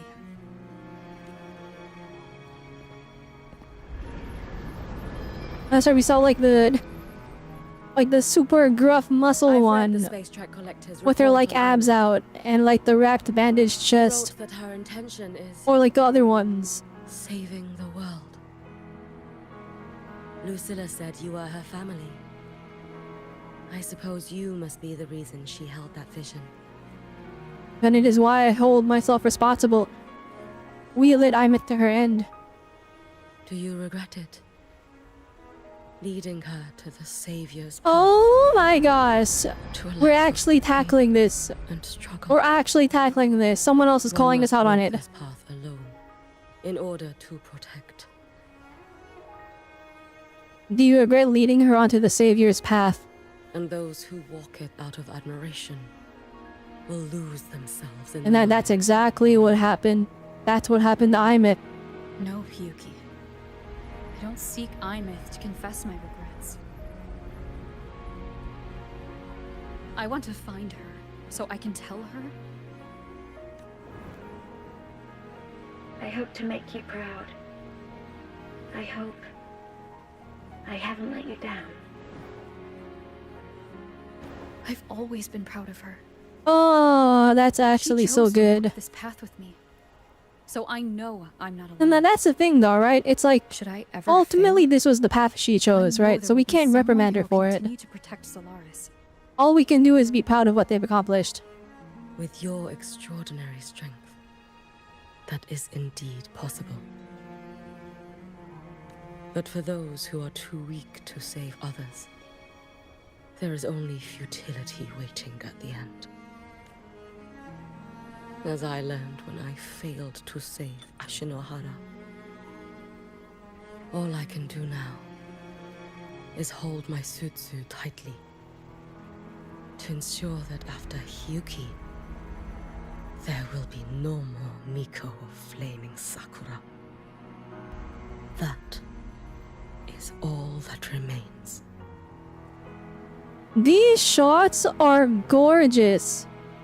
From the High Roy to the distant lands of Jinzhou and Rinasita, people rise up to fight the Threnodians. I've been part of that fight. But to pretend I'm the only reason they're standing? That everything Okay. fails if I do? Okay. That's arrogance. It's an This insult line is to in everyone here else choosing to because, stand up. okay, it's in here because of the criticism that everything falls back to Rover. Which is like what basically, that's what I've been saying and what a lot of other people are saying. This is an insult to everyone else that chose to stand their ground. Because like, again, I did say, right, it wasn't just Rover. Like, it would be teamed up with all of Rinasita, all of Septimat to fight the Leviathan. But like, we teamed up because Rover was there. But like, I'm hoping, and this is an acknowledgement, that in other, because again, like, Hiyuki was apparently fighting their own Thenodian in Ashinohara, right? And it was her failure there that like has left her with so much regret. But I hope this is an acknowledgement and a kind of like a hint that in the future there will be more, like there will be like Threnodian fights, because you know there's one in every area, that are taking place off screen. Like if we go to a region and they're like, we've been fighting the Threnodian and they're losing, it's bad. And it's like just a ravaged, torn up land. Which I guess is kind of what Lahairoi is. But like, not quite. Lahairoi is like, it's sealed away, so we're chilling for now and we're just kind of there's void storms. But like if we go to like a thing where it's like, the Threnodian is actively a threat. Like if you're outside of the city and it's like gonna start chasing you if you like don't hide, that would be kind of peak. And that would like tie into the storytelling as well. Like that there's other people fighting the Threnodian directly. Cause like, I mean in Lahairoi they were kind of fighting the Threnodian in their own way through seeking out knowledge. But like if you look at Rinasita, we got there and like their fight against the Threnodian was praying to like the church and stuff, so nothing was happening. They're just like, oh no, what are we gonna do? And then like in the Jinzo, they didn't really, I guess, I don't remember the Jinzo clear enough to like, to remember like how we fought the Threnodian there. I just know Rover was the one that beat it at the end. I'm hoping that like we get to an area at some point and it's just they're like mid-fight with the Threnodian and the storyline is just like them trying to like get even just a little bit of a footing against it because they've been like losing their battle the entire time. My victories were never mine alone. This is true right here.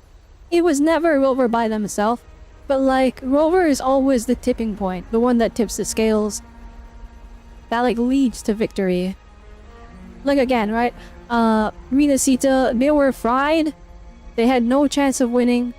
The people were like the main heroes were separated.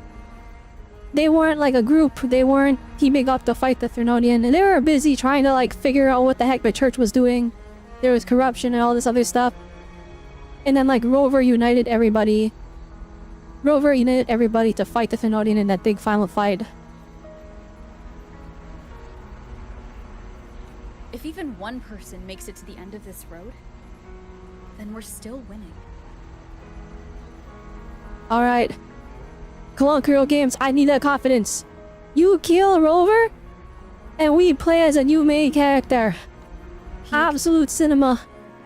When you're walking alone, They won't do that though. Feel that weight. They can't do that. Like, stop for a moment. people are too attached to Rover. That would actually be like despair. Which is why they should do it. Oh, imagine. Imagine. Stop.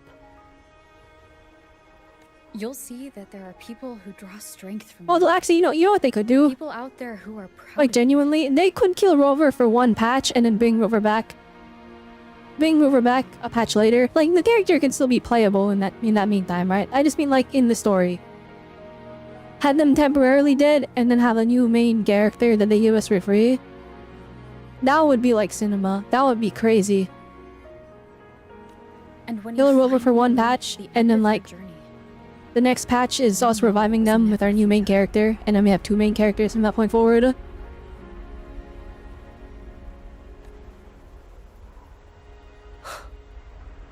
How enviably brilliant. Alright, so Hiyuki was jealous. Huh? It is nothing. I will tell you when you return. All right. Her eyes are so pretty. I'm not a fan of the hair. Like, this is not like... It's not peak enough for me. Literally, like, that's the only part of her design that's kind of like... whatever for me. The eyes are like... This is like 10 out of 10 though. The outfit, 10 out of 10. I will hold the line here until Duskvale initiates. I mean, she's supposed to look like Alpha from PGR, right? Together. Like she's the PGR Alpha. Is XP wrong? Because I guess not Alpha. Yeah, they got it pretty similar.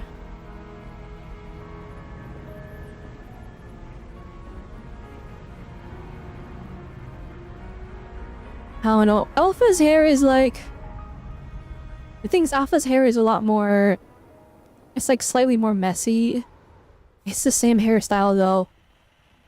I don't know. I don't know. Hiyuki's hairstyle is like not quite there for me. What was that? No, Imith is still here in the dark? Oh, that's depressing. Oh, that's a cool effect. Yes, and Devastan. They're hinting at the Cyberpunk collab. The Edge Runners collab. By the way, if you're a Wuthering Waves fan and you haven't watched Cyberpunk Edge Runners yet, please just watch it. Please just watch it. So you like you understand all the references that they're gonna make to whatever they do whenever they do the collab. It's a good show. It's not too long. Beware, it has nudity in it, like a lot. It's genuinely like really weird why that's the thing they collabed with, but I'm cool with it. It's epic. But I'll do my best to protect you. Oh no. Frequency. No. Your existence is already nearly...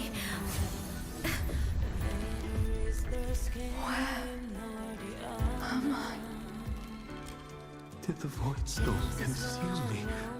Oh, that was okay. I see. So Imith's been like in here watching existences like fade out of existence. It's fading. Did you just say that time and space have no meaning? Oh, that's actually like sad as heck. I can't see you. There is no way she doesn't come out of this like giga traumatized, right? Like she'll be a different character almost, but when she leaves this, if we even rescue her. This cutscene is crazy. I'm loving the direction of it.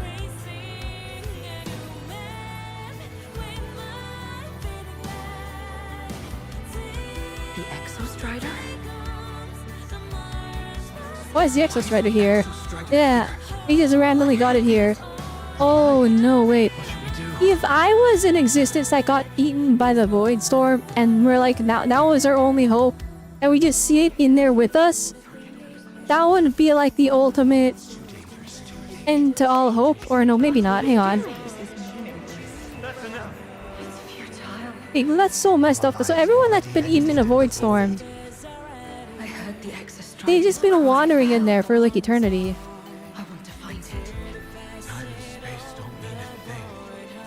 And you said the frequency was a cry for help? Interesting. So they're trying to save the Extra Strider. But we made it to the stars to reach for the unknown, didn't we?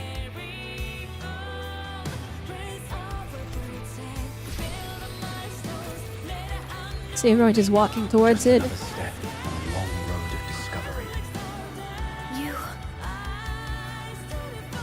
Oh, that's cool. A space-time coordinate with the Exostrider is the origin? But that's impossible inside a black hole.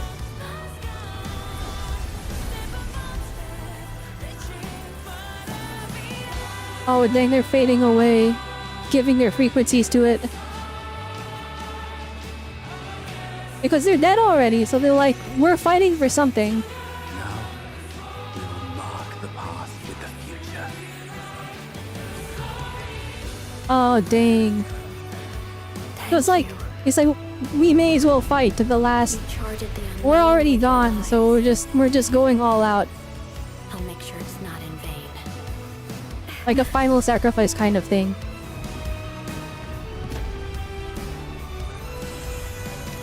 Oh! Ah! Everyone got recorded into her cassette! We will bear it. Or an origin point.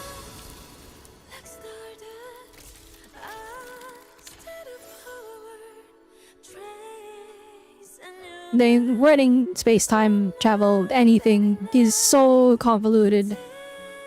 How long has he been here? Oh no! Don't fill the entire screen with those. Actually, do it to make me feel bad. That we took so long to get to you. Oh, we found her. We did it! My daughter. Can you bring the drive replica here? It's the heart they built for the Exostrider. Yeah, you made your own mech? Oh no. We'll save the world together. Okay. I'll bring you back humanity's hope. So, wait for me. So we got a 1v1 and Aleph 1? We got 1v1 Aleph 1 while we wait for the heart? Got a mech fight! Yes! Oh, the game big fiction! Oh! Oh shoot, he's kinda... Oh shoot, he's got aura. Oh, relax. Oh, wait, relax. I'm sorry. Oh, I'm sorry. I didn't know you were built like this. Oh, no!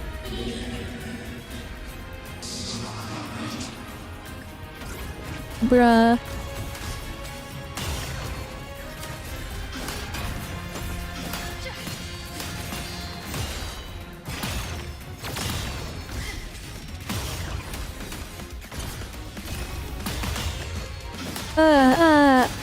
Oh, this is sick. This is sick. This is immediately like... This is like my favorite story quest already.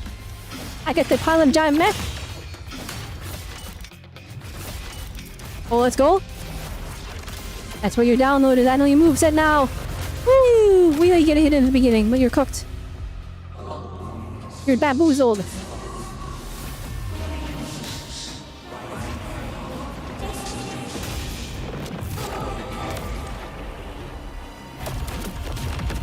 Oh, it's just a...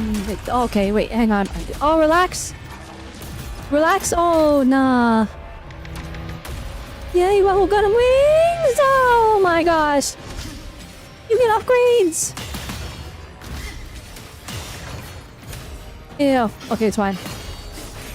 Ivan, help me! Oh no, he's got the move! He's at the flippin'... The Genshin Impact Scaramouche attack! Oh no!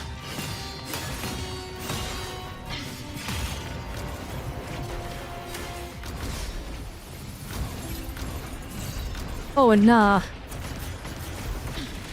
Oh. Okay, it's fine.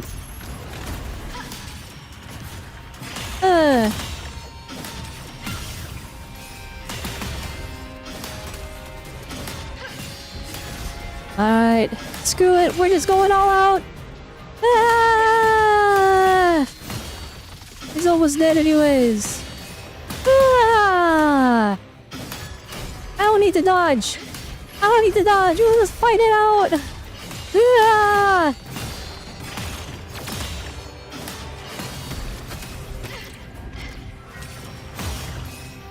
And why is her HP not going down?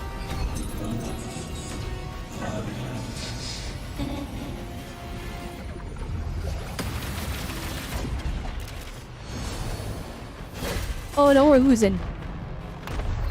Alright, come on. Power of humanity. Spirit bomb powering the core. Frequency is decaying. Oh my goodness. To everyone, send your hopes. Send your hopes and dreams. Humanity will never die. Come on, enemy power up right now. Enemy power up right now. Oh my gosh. We need the fan line. Almost ready. We just need the calibration data now. Send it now. Send it now, please. Oh my goodness. What? Oh, we're losing. We're losing badly.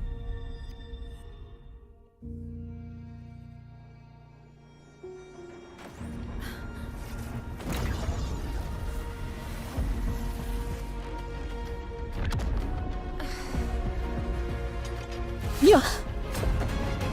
Oh my gosh, we lost so bad. We lost so bad. Ivan, save us, please. Ivan, please. Somebody save us. Oh, here we go. Enemy power up. Woo!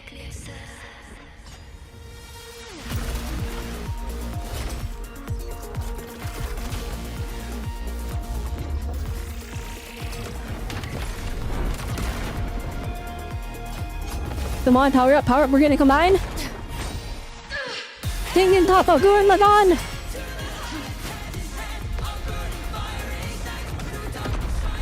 No one-shotter, come on. Let me play as like the upgraded form. Oh, Aura! Oh, let's go! Ooh, 999! Oh, here we go. Ooh! Oh, let's go! Oh, big! Oh, big Absolute Cinema! Okay. Let's go! Is now operational within me. I can now speak with their voice. This is the Axel Strider. This is the map that's gonna pierce the heavens. Looking at you, break! Ah! This is Tengen Toppa. This is Gurren Lagann. Oh, and this is actually so hype. I love how they made the dodge. It's like so snappy because it's like a mech sidestep with jets. Please give us like an actual real ultimate when we're flipping, when this thing's about to die. Ooh. Cinema. Ooh. Let's go. They got me. This is a pre-recorded cutscene. Or not a pre-recorded cutscene. It's like a cinematic fight cutscene, and I'm like still button mashing because I'm so hyped. That's how you know. Ooh. Ah, okay, this is flipping sick. This is so sick. My mission. Life on this planet has the right to explore the vastness of the cosmos. You see the civilizations across the stars. They're giving us real lore. Quiet your hunger. You cannot comprehend the will that drives. And I am the busy button mashing.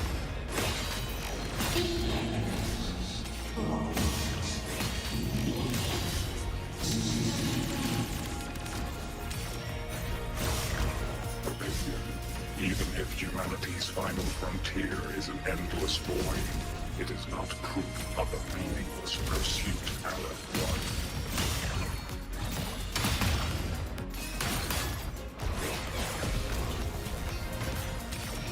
Smite.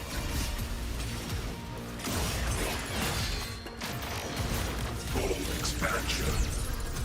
Thank you for making this fight so long, by the way. Thank you, Krogans, for making this fight so long. This is peak. Oh, ultimate! Woo! Let's go! Ooh!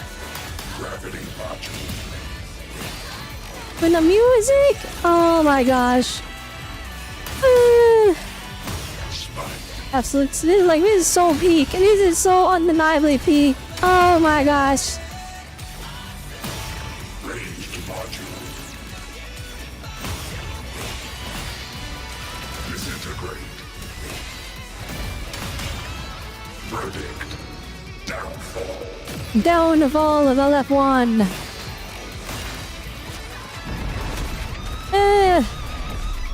Let's go! But oh, Oller, please, please! Oh! Oh, get him! Ah, let's go! Ah! I mean, Kamen Rider kick? Alright, come on, throw him up, and then like one's like space apart. Oh no, never mind. Never mind. Okay, turn around. One ultimate sword slash. No, never mind.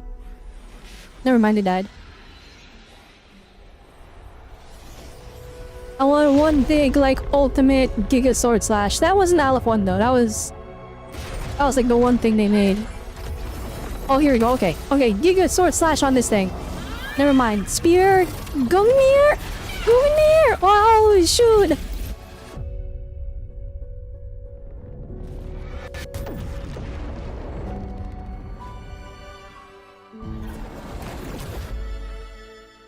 Dang, just like that. Confirmation. Battle concluded. Void matter responses within this. And we beat LF1? That's the story? But we did it? Thrunodian LF1. Oh no, never mind. We didn't do it. What did we do with it?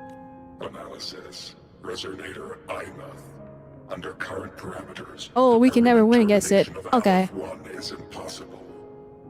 Therefore, I exercised autonomous judgment and exiled it to the furthest reaches. We sent it far away. They're not gonna be back for a long time. Request. Arbiter, permission to remain. Before your final judgment, allow me to submit a log of my experience in the High Roy. Go ahead. Log retrieve. That's part of the mission. On multiple return transits, I was detected by LF1. It pursued me. Its objective to enter Solaris through the Strider Gate. It attacked. I fell. But Resonator Imuth. Yeah, the Exo Strider needed the Resonator to like actually defeat it. Or not defeat it, but like we needed our power to send it away, so I should have he was just ill-equipped. System sealed to await repairs. But I saw countless pairs of terrified eyes. Discovery. The Roya in the Frostland stood helpless before oh, the so void matter collapsed. it could have repaired itself sooner. But it saw the people and could not leave them, because they would have been sacrificed. Panic and dread.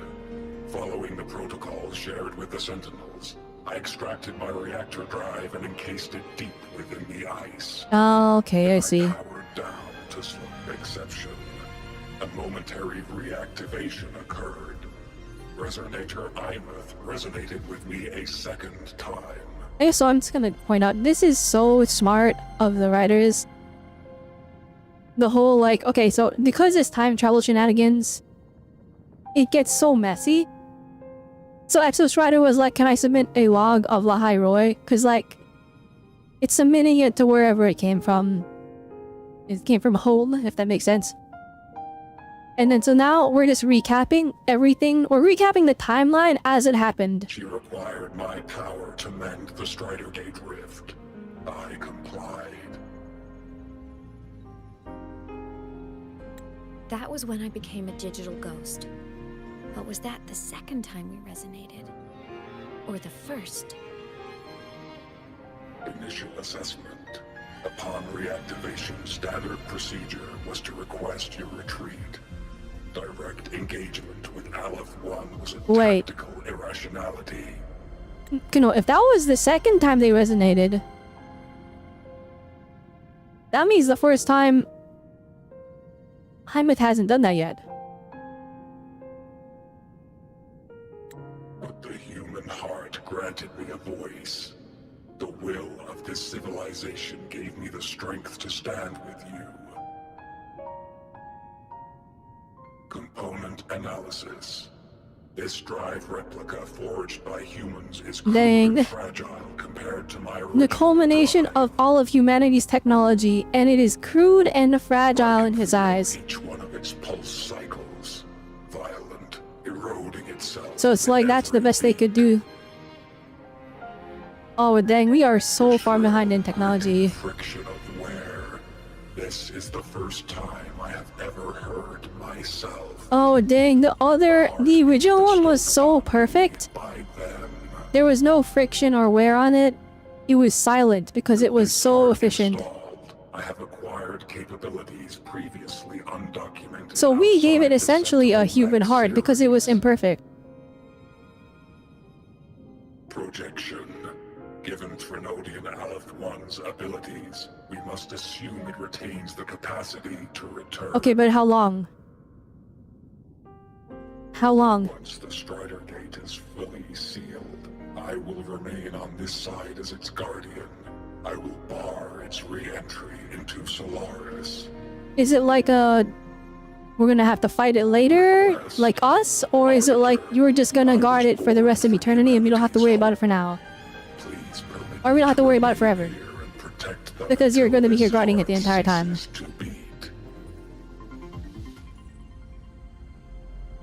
Alright, permission granted. Okay. Resonator Imath, are you willing to accept a portion of my power? Dang, he's complete. He doesn't need us anymore. When I first arrived in Lahai Roy, your assistance allowed me to seal. So she gets to continue on with a portion of its power as the Exostrider Resonator. I almost said Sentinel Resonator, but it's more like a artificial Sentinel, I guess. Now, the death that once drew near has been severed. Henceforth, your companion will be an enduring life. Summary. I am experiencing the state defined as guilt. Wait, hang on. Okay, alright, so I feel bad because you flippin' died. Oh, Exostrider. You're really wearing your heart on your sleeve, aren't you? Hey, you got Imath back. But hey, I chose this path myself. Made my peace where it ends a long time ago. Or maybe we didn't get her back. I don't know. Question. This savior's got a career to uphold. Gotta level up if I'm gonna keep kicking bad guy butt, right? So your power? Hell yeah, I'll take it. Authorization. Resonator Imath's agreement confirmed. Synchronization limit? Why was that there in the first place? Commencing resonance. Suggestion. Don't you dare feel guilty. Thank you for living up to my hopes. So Yeah, things worked out in the end. goodbye a happy one. Well, I don't know if she's revived it, because, like, Detection. she was a digital ghost, right? But, like, her real body showed up. And you've got your cassette. Please allow me to take it. I wish to burn a frequency onto the tape for you to return to Lahai Roy. And what frequency is that? Briefing. While traversing the stars at high velocity, my trajectory once intersected with a slow-moving probe. Alright, that probe must be intentional. With Solaris script. Its launch date is estimated to have occurred a long time ago. I intercepted and recorded the signal it has been continuously transmitting to Solaris. Its name is the Far Watcher. Oh, okay. Hang on.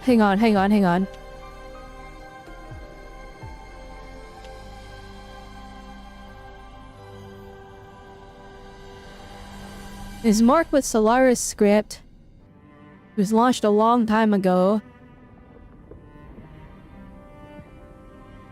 It's been transmitting to Solaris. So it's not from Solaris. And it's trying to send its message to Solaris? Or is it... It's from Solaris, hence the Solaris script on the hull. And it was sent out into space... to come back? Objective. I wish to offer this recording as a gift to the people of Lahai Roy. Status. Strider Gate closure imminent. Preparing to return the Arbiter and Resonator to Lahai Roy. Query. One last thing, Arbiter. Will you permit me to alter my designation to bear the name Lahai Roy? I'm not even gonna question it, of course. Designation change complete. So... Thank you, Arbiter. Yeah, you just called Lahai Roy now? You're no longer the Exo Strider? Farewell, Arbiter. Please deliver my temporary goodbye to the people who forged this heart. Prediction. We will meet again in the boundless sea of stars. Well, I guess even if, like, this heart, like, the... Lahai Roy, the Exo Strider said that they'll guard it until this heart stops beating. But, like... He said he had... They said they had a... like a self-repair thing that they just didn't do because they were trying to protect the people. So, I guess it's just indefinite until we meet again in the boundless sea of stars.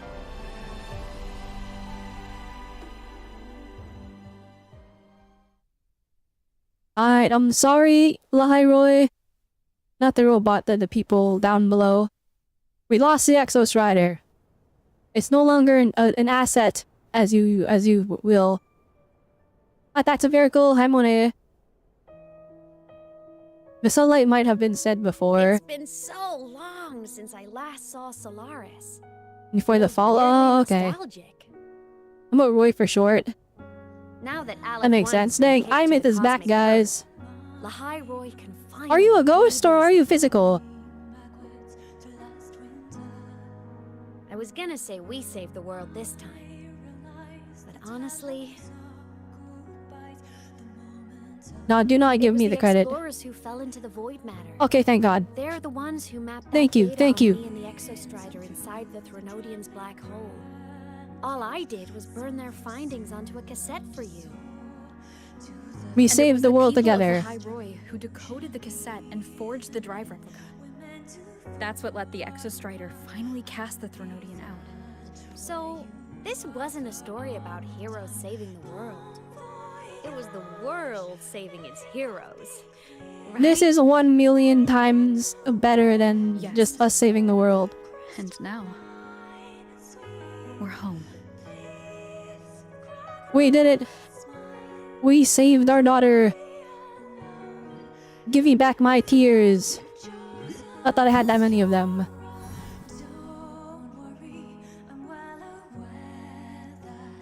Hiyuki! Let's go home. You're back. You're back. It's been 7 months. I'm back now. It's been 6 years.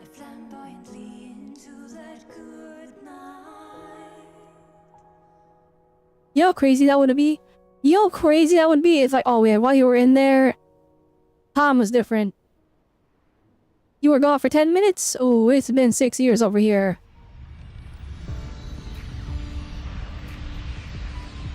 I wonder if we'll ever do like a time skip like that. Well, I guess we can't because it's a gacha game and there's like too many characters that they'd have to like time skip redesign kind of a deal.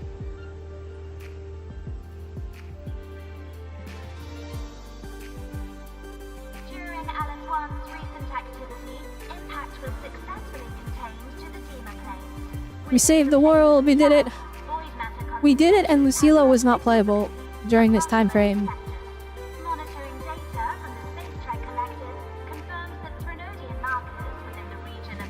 Wait, what happened to Denya? I guess we'll find out in like some epilogue. Some epilogue that happens after.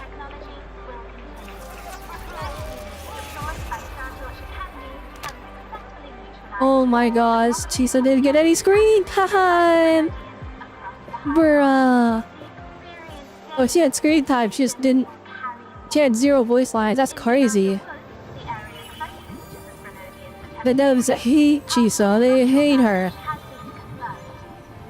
Any second of screen time they give her. Solon coughs up blood so they can't give her screen time. Or else Solon will die from the lack of blood.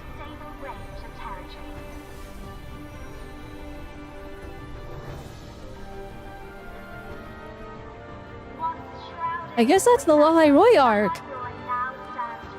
I'm surprised it's over so quickly. Like, I thought we were doing like a whole nother like Green Asita where we got like 8 patches of lore. Well, actually no, not 8 patches. There was like 2 filler patches in there. Or something like that. Something like that, so... Really, it was more like 6. This is 3.3. He did the whole storyline in 4 patches. That's like a much faster pacing. I don't mind because the story was actually really good this time around. I am like, I'll always be mad about this in every gacha game. The whole like, look, someone died, be sad. Actually, they're not dead. You made it! You saved them. Turns out, decoding what the Exostrider burned into your cassette was way tougher than the Institute thought. They only just finished today. But how long has it been? Did a thing flash on screen that said how many days went by, or... And I wasn't looking, or... Oh my goodness, I don't know. Or do I have to like look into context clues to figure it out? Alright, are we gonna talk about Segrika losing all her friends? Denya was the bad guy, kinda... What's her name again? Who the Grand Architect possessed? Or didn't possess. They killed them and stole their parents. Oh, I can't wait to find out. Oh my goodness, I feel so bad for Segrika. She got done so dirty in this storyline. Dia, is that her name?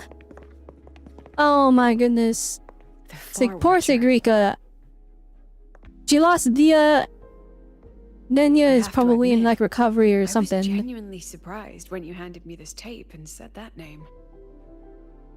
You said it was one of the 9 interstellar space probes launched before the etheric sea engulfed. Oh shoot, okay. Okay, so we're just learning what the probe is. The 9 stars on the Space Trek Collective's emblem represent those probes. Ever since then, Solaris never received another signal from them. Not a single one.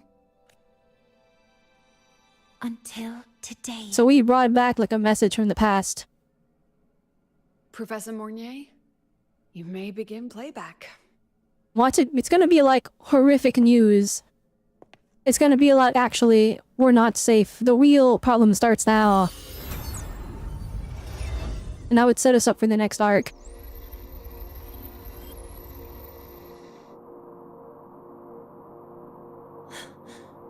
This... It's her nickname, as she calls her. Oh, Danya's nickname. What about the other one? The girl with the freckles. Who was actually the Grand Architect. Recorded while drifting through different galaxies. I forgot her name. It's been too long. Sounds that have been lost to us for centuries. Silenced by the etheric sea. So oh that's my why gosh. The Exostrider wanted to give these recordings to the explorers of Lahai Roy today. They forced Chisa to be in the cutscenes, but she had no voice lines recorded. That's what happened. You're like, oh shoot, we forgot about her. Echoes from a sea of stars.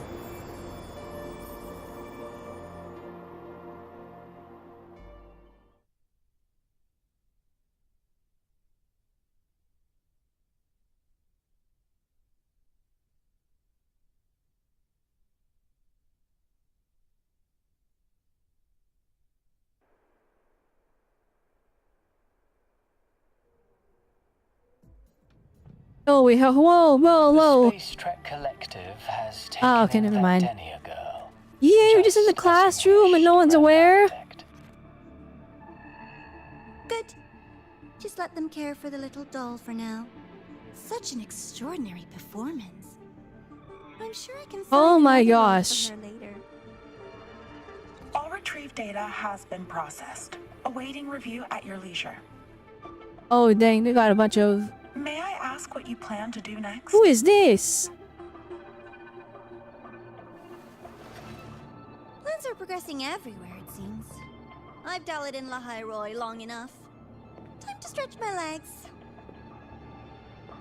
Cristoforo, be a dear and run a message to Eris and the new Federation for me. Oh, is that where we're going next? Though I suspect the Vice Architect will begrudge once more your sending me to disturb their precious quiet. I think Cristoforo was a demon in Minnesota. Holy moly. Holy moly. Me to draft a prologue for your characters? No need. I'll pay for Lova a visit myself first. That will be all for now. This body tires so easily. Remember to give her a silent ending. Grand Architect, with this phase of verification complete and full production proceeding, do we still have use for that Miko? That won't be necessary. Her future as a Threnodian resonator has been taken. She no longer requires our attention. Besides, she's failed one too many times. Drawn one too many futures from herself. And she still insists on walking the path of saving Ashinahara alone with no intention of stopping.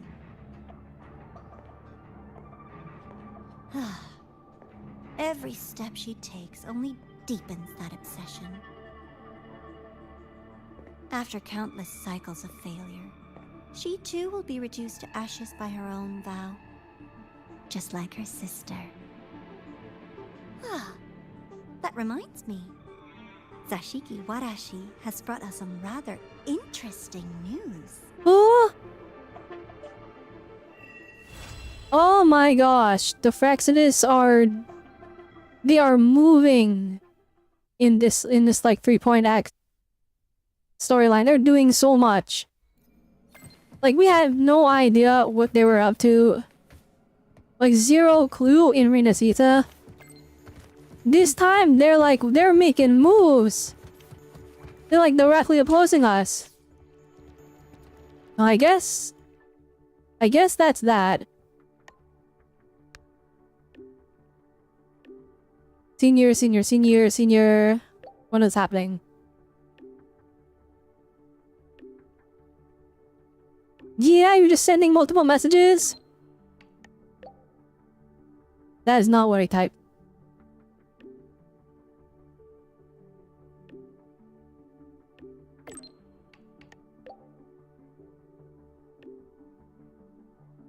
Alright, time to ignore her text and leave her on read. Is that it? That's the story? That's it? That's all?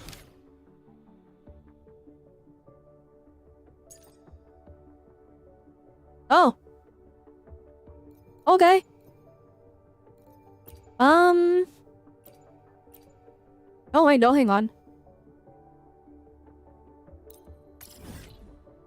There's a segue. There's a segue, there's more! There's more!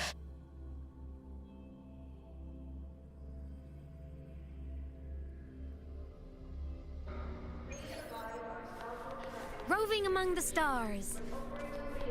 So Hiyuki is heading back to Honami. Okay, but what about Chisa? I will say, big respect. This story quest was different than your like regular Wuthering Waves story quest. They didn't like giga shill Hiyuki in the storyline. She was important and she had her moments. But like it really was more about the story. And I really like that. This was Honami's. Oh, never mind, we're Hiyuki shilling right now, hang on. All is settled. Only one final thing remains. Well, you know, it's okay. They didn't let her get in the way of the pacing. Kept you waiting for too long, Hyokuro.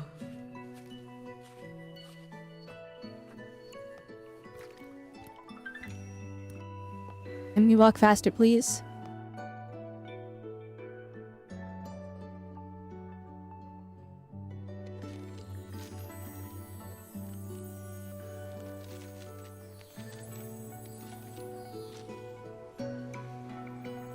Finally came to see me. Yes, I have come. Made up your mind? I have. Ready to kill me then?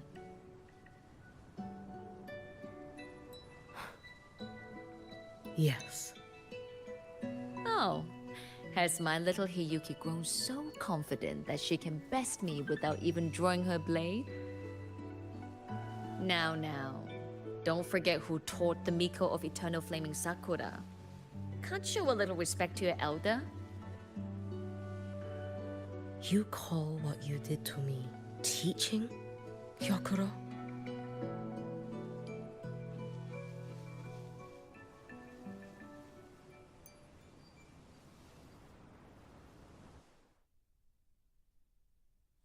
What is happening? Oh, cutscene. Come then. Miko of Eternal Flaming Sakura.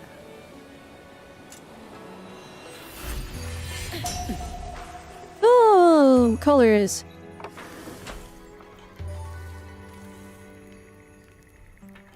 They let us finish the story before they decided to show Calm Hiyuki. yourself.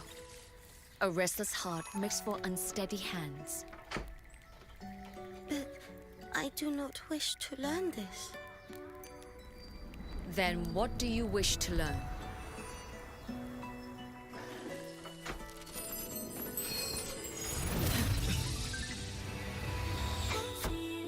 Oh, this is cool. This girl will become a great archer. No, look at her hands. There are swordsman's hands. Not in this life. Her hands aren't ones to hold a blade. Isn't that right?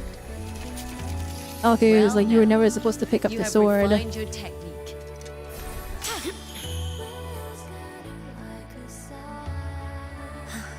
Okay. Hiyuki, do not let the Sutsu bind your fate. Go seek a future of your own.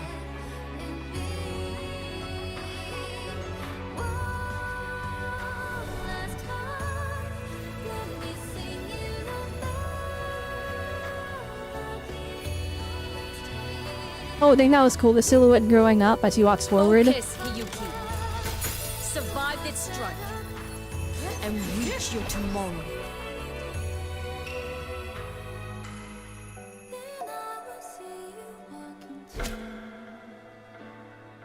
The timing of the animation is so good. The directing is so good. The sword landing and separating them. Showing myself like they're separated now. They're forever mastered divided. many skills from others, but have yet to master the blade work of your own flaming Sakura clan. The last Miko withheld too much. She refused to teach me a single technique. Do you resent her?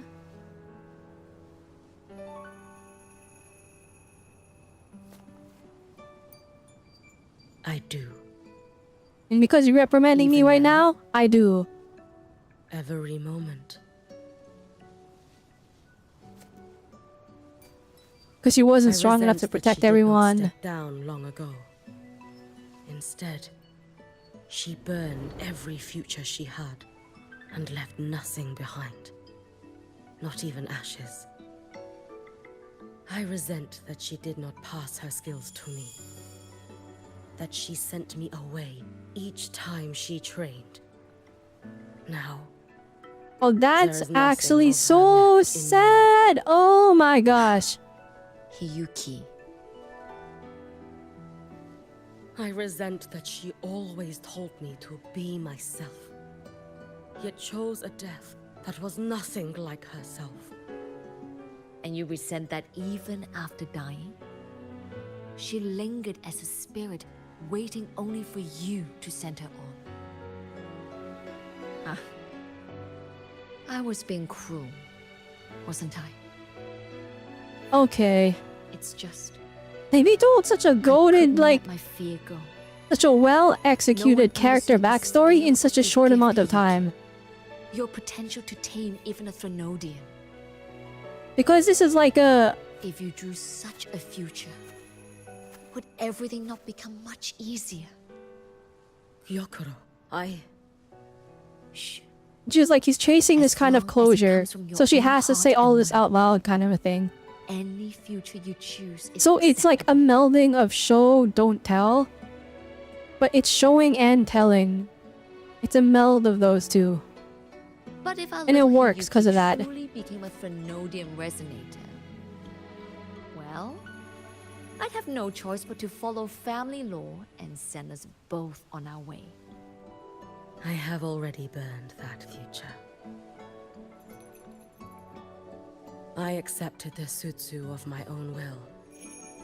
I chose to become the Miko of Flaming Sakura. Okay, that's interesting. I So know her why like you power, refused to teach me your the wish swordsmanship. granting, the cost of it You never wanted is there to like be burning your another potential Miko futures. after And you. that's why when we see her like doing moves, we see different versions of her. Because it's like will those are her fulfill futures that wish, that she's losing. She's losing access to them because that's such a cool concept for a Hiyuki, power. There will be no more Mikos of Flaming Sakura. The Miko of Eternal Flaming Sakura. That is a heavy title to bear. It is. The future ahead is long. Very, very long. I know. Through the Sutsu, we draw strength from countless possible futures. But each time you do, you see yourself draw closer to Miko's destined end. A future burned to cinders, leaving nothing behind.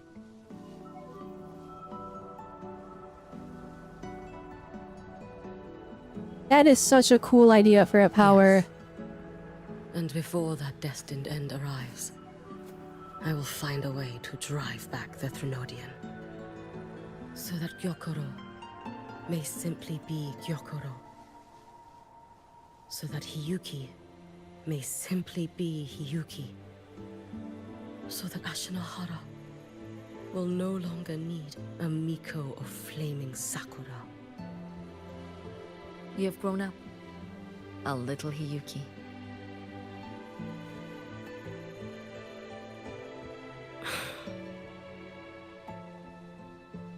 I met someone, sister.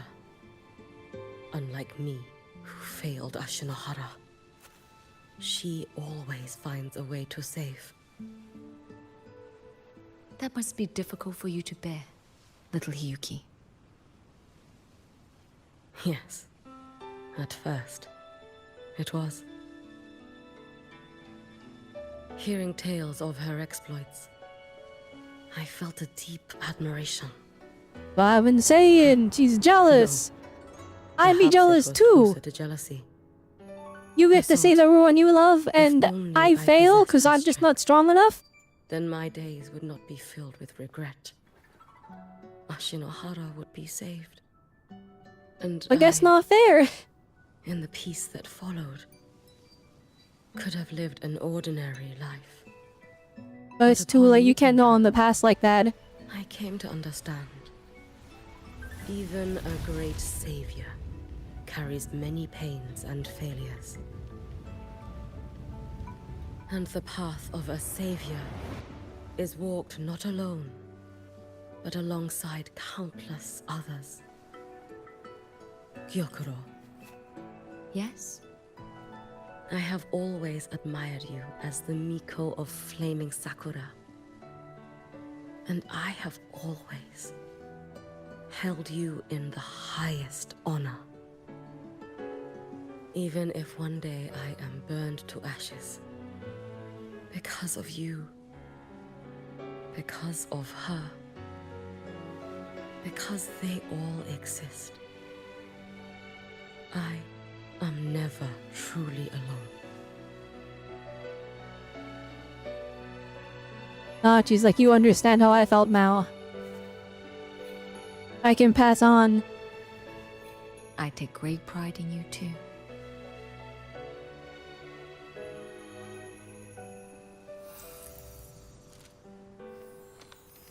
Go on, Shiratori. Fly to where your heart desires. May the day come when you, too, step into spring as freely as anyone in this world.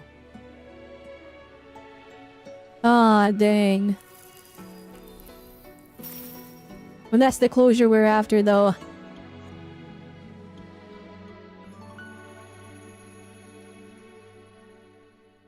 They handled Yuki's character really well. For a character we barely knew anything about. We got basically all their story just here. Just this one story quest. Greetings, Miko of Flaming Sakura. Yeah, you're not leaving me alone. You. Oh, relax. I knew that my phone number. Here to recruit you. I just heard a piece of news and thought you might want to know. Not long ago, that island floating over the sea, your hometown, it vanished. All in a single day. Congratulations on your wish coming true, Lady Miko.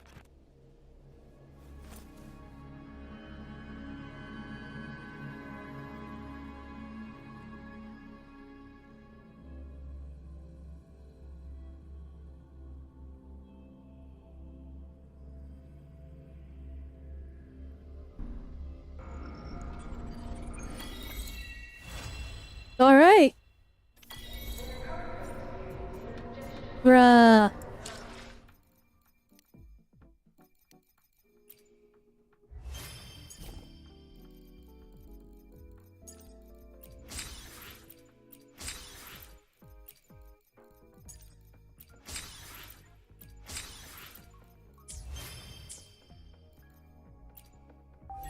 Well, that's the story quest. Metal pass. Okay. That's it, right? There's no more?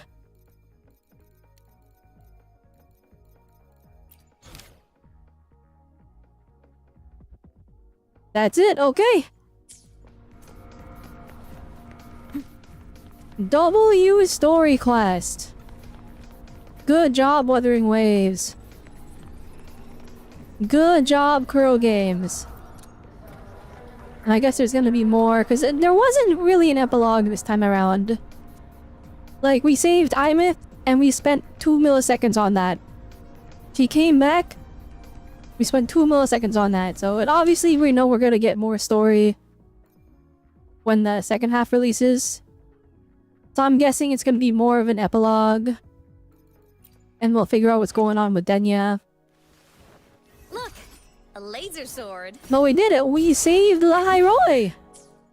In like the coolest way possible! A double mech fight!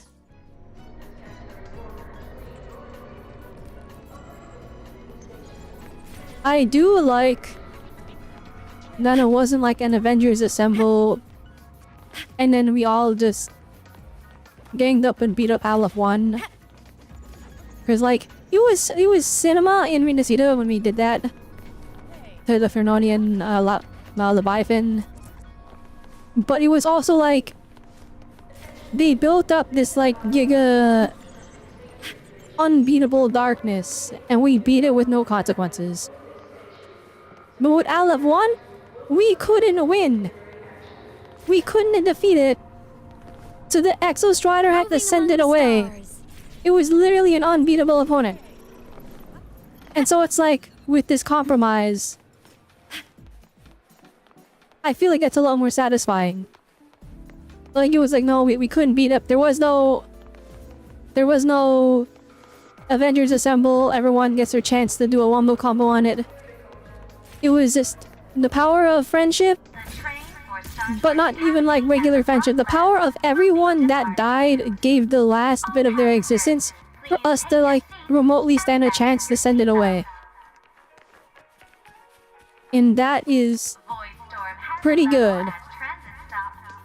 As for us bringing Imith back, I'm a little, we didn't spend not much time on, like, you know, what she did when she got back, but I guess she's back.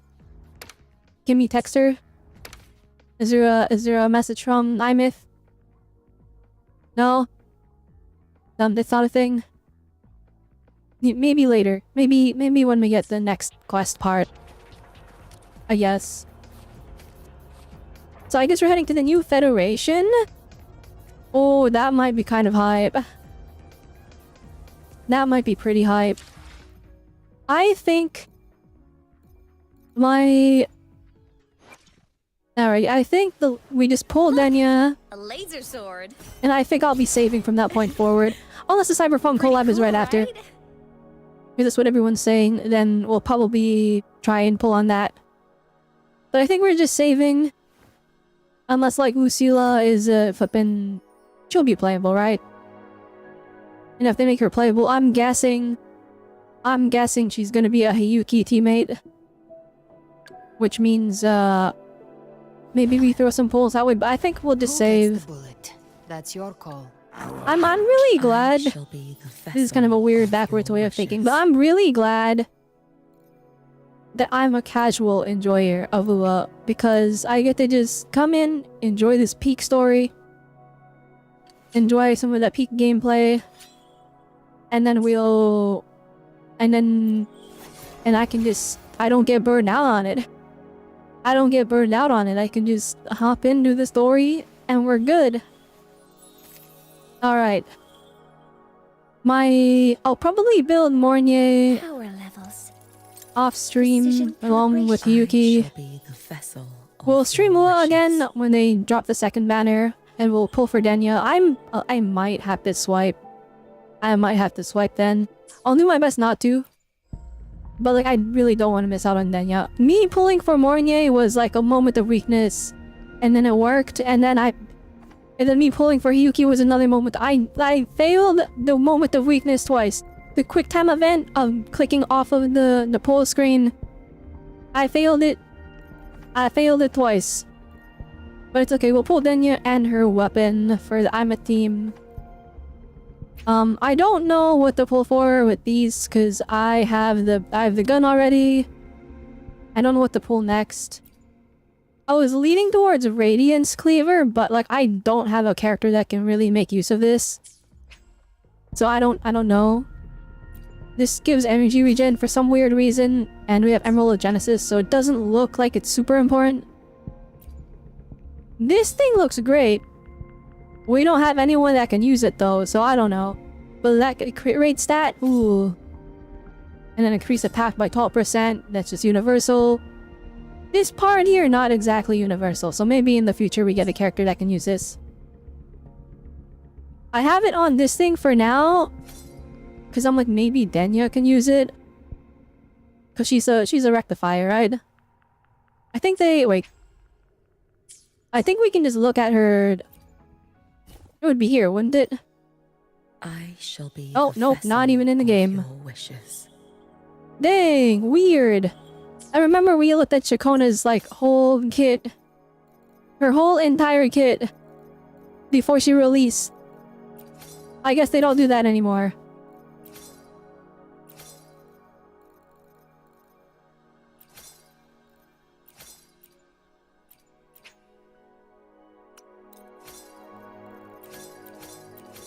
Nope, it just ain't here.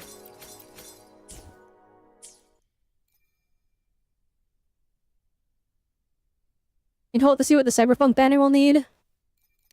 I guess we'll have to wait for that, yeah. Well, I'll still probably pull for Denya. I need her for my potential teams. But I'll probably... You know what, maybe we don't swipe on Denya banner, if we can. And then we wait for Cyberpunk, and maybe there's a spending event. Probably not though. We got one in 3.0, right? I'm pretty sure we did. Like I was still doing dailies back then. I remember seeing it, so maybe you don't get a spending event for a while.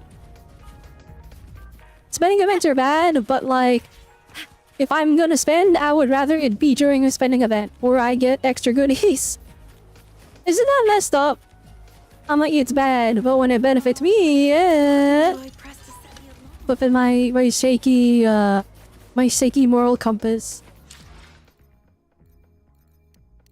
Anyways. Yeah, I guess. We get the next half during Denya's banner. That's fine. I'm okay with that. We're gonna need another 5 pulls here. That's 15. 20 from dailies or so. I don't know. What is... There's 100 asteroids in this.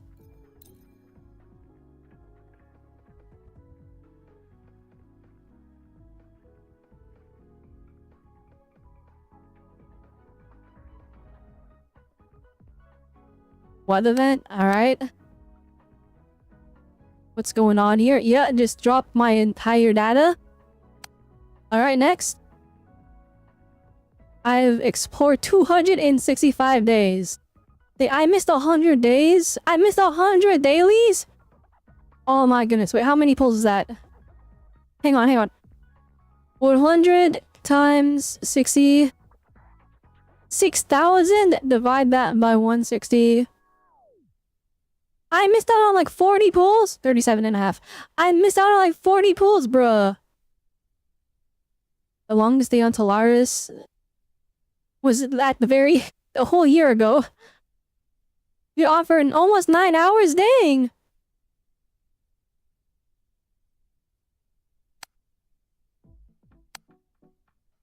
I have 32 resonators.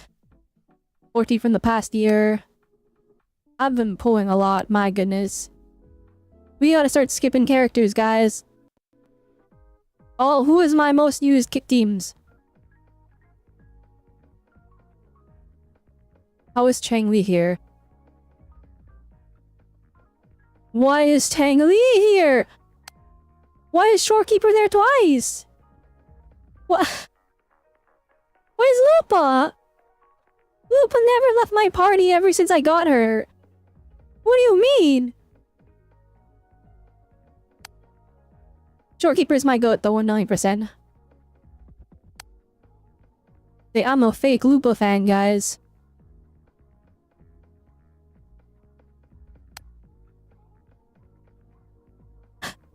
To this date, I haven't done any of the tactical holograms. It's too much work. It's too much work to sit down and memorize their whole moveset for 60 gems. So I'm gonna S6 a character one day and then I'll go back and just kill them all. That's the plan. One of these days I'll save up enough. We're gonna max out a unit. It'll do 5 trillion damage. We'll go in and knock out the tactical holograms. That was always the plan. Ain't no way I'm sitting down and fighting them.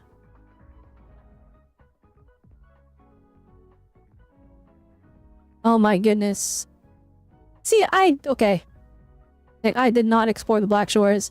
I thought at least half of... You know, for someone that like played super casually and only had like a few like exploration sessions, I'm really surprised that I got 56% of Renacita. I thought it would be less.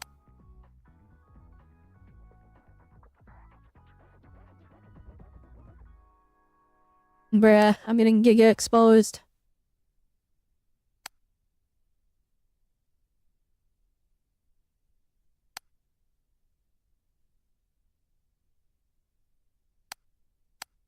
Oh, this is like my history of playing the game.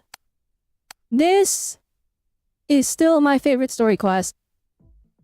Except for, no, I think I like 3.1's a bit more. And then this story quest, the one we just did, I'm gonna say it's my 3rd favorite one. But it's elevated because we did a mech fight. That's why. The mech fight was like... That elevated it so much. Generate my memory hologram report.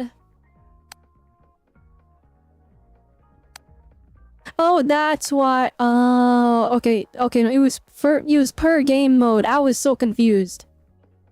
Okay, it's because Shorekeeper I used her in multiple game modes, and then I'm reliant on Changli and Whimpering Wastes because she's like the only AoE unit I have. Okay, cool. Where's my give me my stuff. share the event for the first time.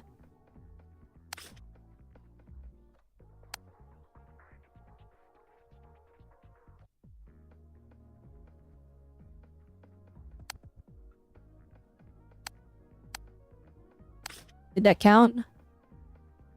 No, it didn't. Bruh. Whatever, doesn't matter. Get me out of here. All day! I said I was gonna do ZZZ after. But we were here for 6.5 hours. So we're gonna do a ZZZ tomorrow. Late night stream. Hi Bordelani! Good before noon. Did I try Anti-E? I did. I played it for 3 hours. And I'm not like super duper impressed, but I need to play it a little bit longer than 3 hours to like actually judge it. I will say I spent like the beginning of this stream kind of slandering it. So there's that. There's that happened. I'm not fully sold on NTE. I'll have to play a little bit more of it.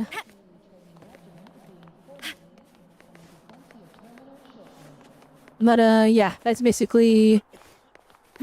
that's how it goes. If you guys want to watch my, like... I think the VOD for my NTE playthrough is still up on Twitch, but it's also on YouTube if you want to, like, look at it there. If you need some background noise. So it's a pretty good one. Yay, 60 gems. On a man right now, 7,165. Wait, how much is that? Let's take a look here. We have 44 pulls. Plus 5. So 50 pulls. Plus 6, 50... Well, it's basically 55. So 55 pulls. Plus 20, we'll have 75. Plus 10 of the events. Hang on. Plus 10. Plus 5. Okay. So 90. Looking good, looking good. Thank you for the subscribe. On YouTube, whoever that was. I don't have like a notification thing that actually tells me. I just know when I hear that noise.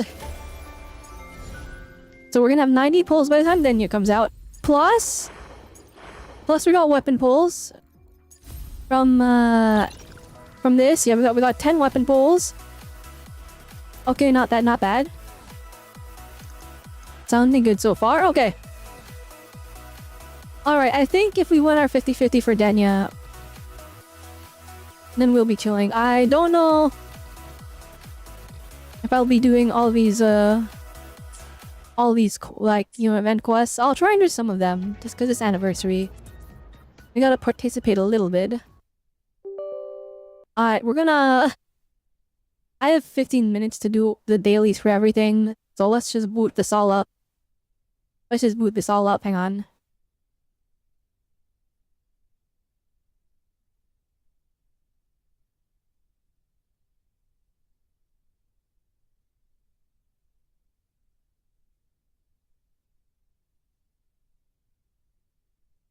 I'm just gonna update this stream for a second.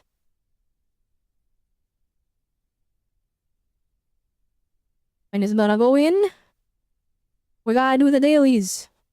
We gotta speed run the dailies. Hi, Meagle Man.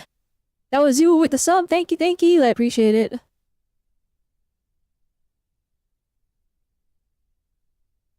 Wait.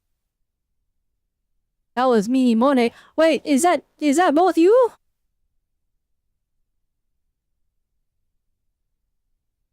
I forgot, is it Monet or Money? I forgot.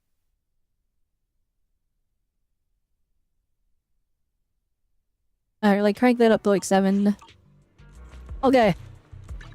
Watch how fast the ZZZ dailies are. This game is so goated for its dailies. We just go in. I do this, and they're like, open up this door. And then I pick Caesar because I want physical discs. Or not discs, chips. Alright, that's opened. I'll walk over here. Actually, I should have teleported to this one first. And then I just shake this. And then they give me some money. And then me... oh goodness. And then me run all the way to the other side of the map.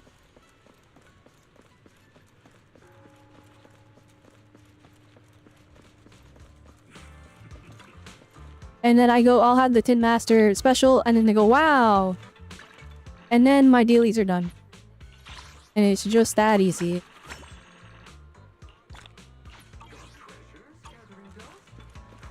But also, let me use my energy. Let me use my energy. I want to farm discs. Oh, just a moment? Okay. Alright. I will do my best to remember that. But you might just turn into Monet again.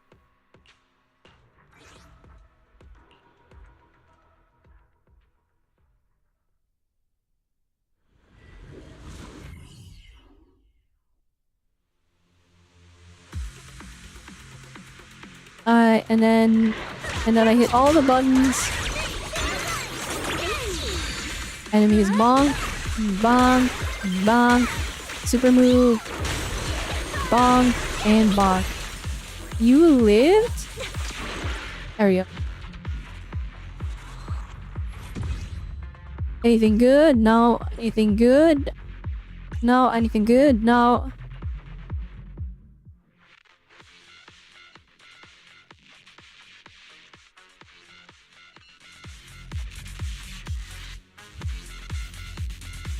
I'm not scared at all. Don't eat me. It's over. You have to shudder now. Switching pole. Let me help.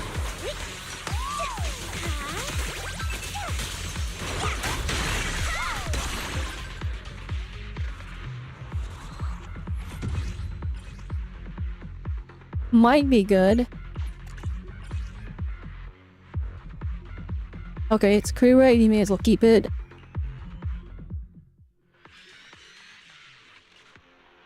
And then I have to do Genshin dailies.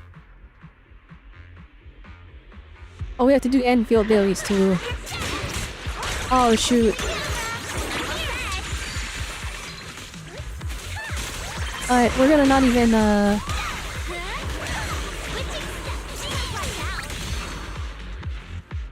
we're gonna like giga speedrun this, hang on. I probably shouldn't even be playing the... I probably shouldn't even be using energy, but... I have to. I have to. At least in Zelda I have to. In the other game maybe not. Alright, can I do Genshin dailies and Arknight's Enfield dailies in under 10 minutes? It sounds almost like unpaid work. It basically is. Like, me may as well call this mental illness at this point. With how many games I'm juggling. To be fair though, I don't do the dailies on all of them every single day. Like, some days I just miss it, right? Or you're playing an MMO. Maybe that's why I'm so resilient to this. Because I used to be an MMO player. I used to play like an unholy amount of RuneScape and like terrorizing.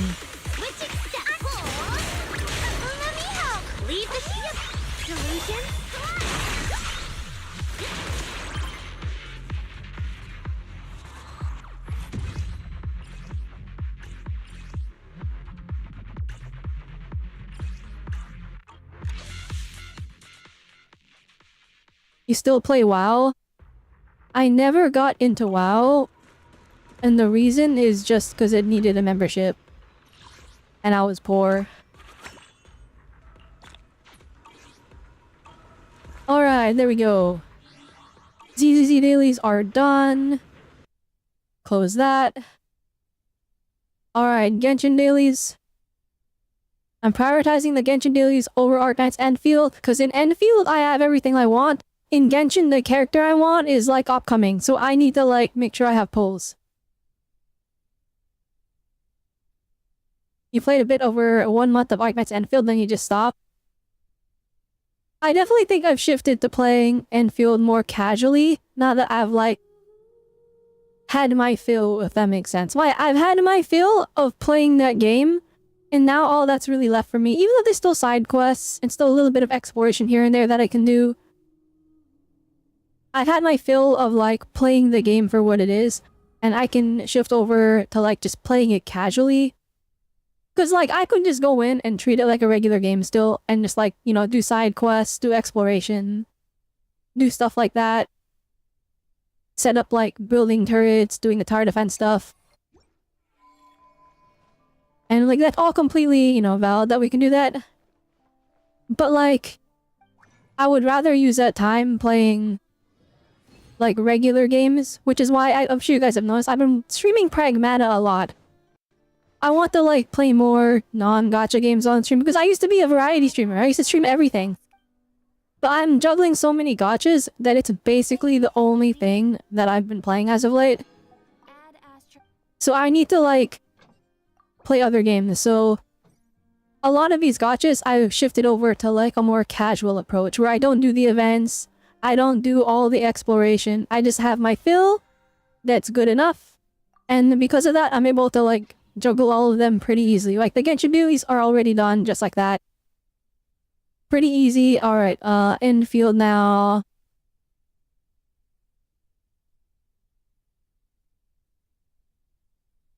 Oh my goodness, can we even get into the game in under 7 minutes?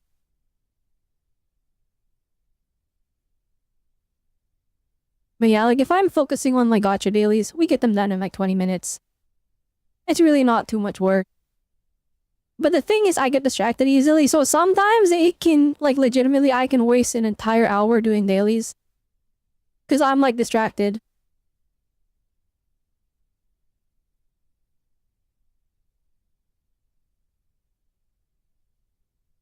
Alright, come on, Enfield, let me in! Let me in! Arknights.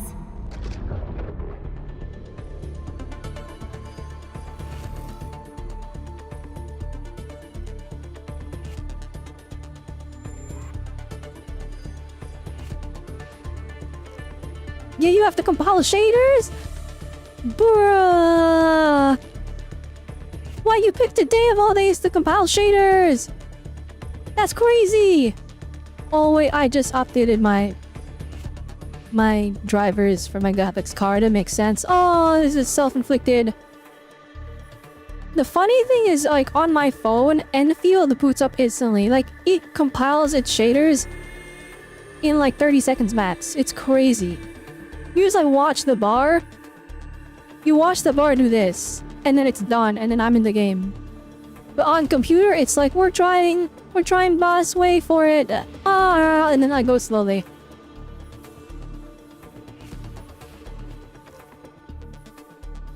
I did HSR dailies already. I did them in the middle. I took out my phone and did my Honkai Star Rail dailies during the story quest for WUWA. There was one segment at the very beginning when we were just Hiyuki. I'm sure people, if you like look closely, you see me do this. I like look over here instead. That's me like clicking the auto button on Honkai Star Rail and then looking away. I just autoed it and then I'm like, there we go, that's done. I don't have to worry about that.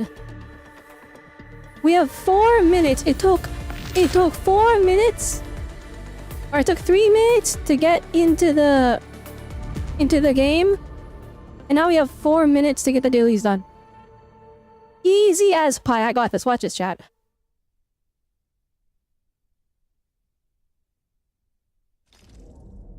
It's pretty fast on your desktop. You're playing Linux. I am on Windows.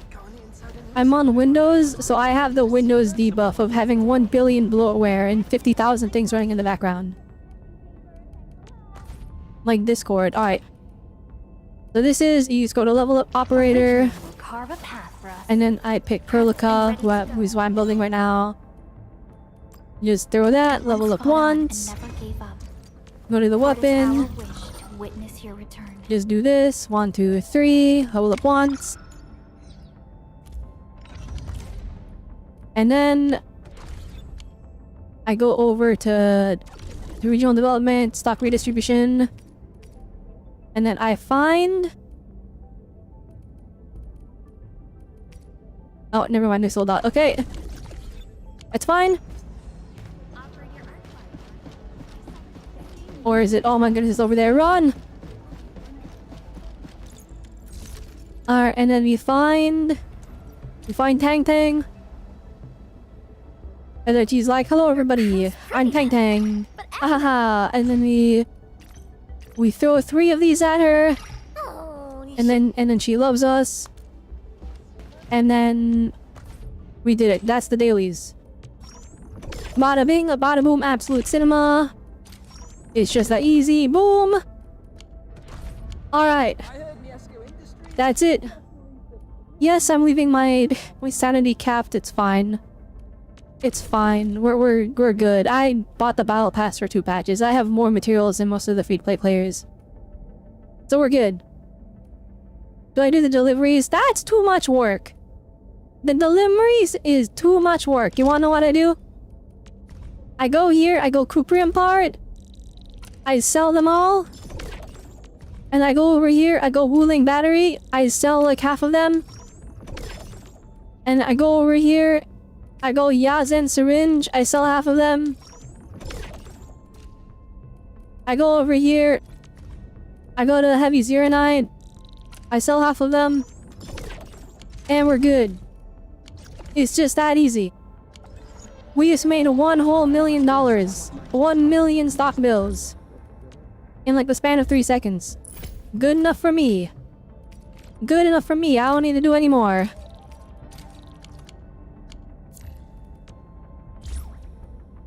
Am I not doing the factory event? Wait, there's an event. Hang on. Hang on. I'm actually like... I've been so casual. I have been doing the events, but not all of them. And with this patch, I've been like extra casual, so I haven't even looked at this stuff. Is it this? Or...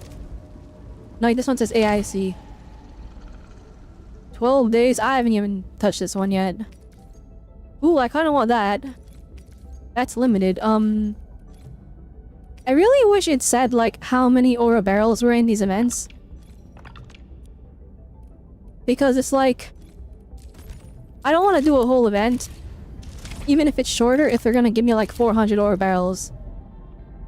Because like, then it feels like a waste of time.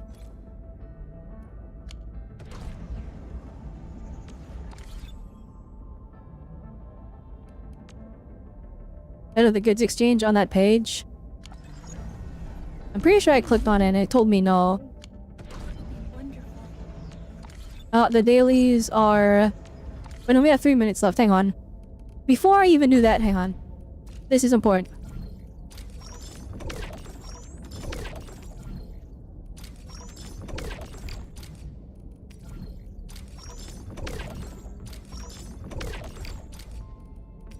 Oh, I can't afford it. Rest in pepperoni. Alright, events. And then we go over to... You go over to this, goods exchange, and they're like, you have to do the mission to unlock the goods exchange. So I'm not even allowed to preview it until I start it. Oh my gosh, my weeklies! I have been ignoring this, I'm not gonna lie. Oh wait, hey on chat. Hey on chat, we can... Oh, I have enough for a... Oh, I don't have enough for a temple. Never mind. I was like, maybe we can get a Tang Tang... maybe we can get Tang Tangs up, and I should probably not though. I already max invested in the Battle Pass weapon for Tang Tang. So I probably should not get her weapon. It's like max potential, and me already... I already got the essence for it too, so like I I need to like lay off of trying to pull for Tang's weapon. I think we just save. I mean, I have a decent amount saved. It's like almost 40 pulls. So that's not bad. I'd say we're probably ready for whatever character we get next. Did I pull Tang 6 times? No, I did not P6 Tang. I did not P6 Tang. No. She is potential 0. Alright, I got the battle pass weapon. I got the battle pass weapon 6 times, which is, it's easy if you bought the battle pass twice and then you just redeem it. So that's where all my battle pass weapon mats went to. That's what's max potential. Now, I can't say the same for Lavatane, who I pulled 4 times. Against my will, mind you. I lost my 50-50 to her on every subsequent banner after she left, so... I got extra Lavatanes multiple times. And I think on principle, when she comes back for her rerun, we might have to try and get more copies, maybe. Maybe, I'm not sure, we'll see. Yeah, not free stuff? How long? Yeah, 2 days to use this, bro. I need this time limit on these things to be longer, or don't even give them a time limit, please. It's painful every single day, Alex. See, I have to like use 500 of them.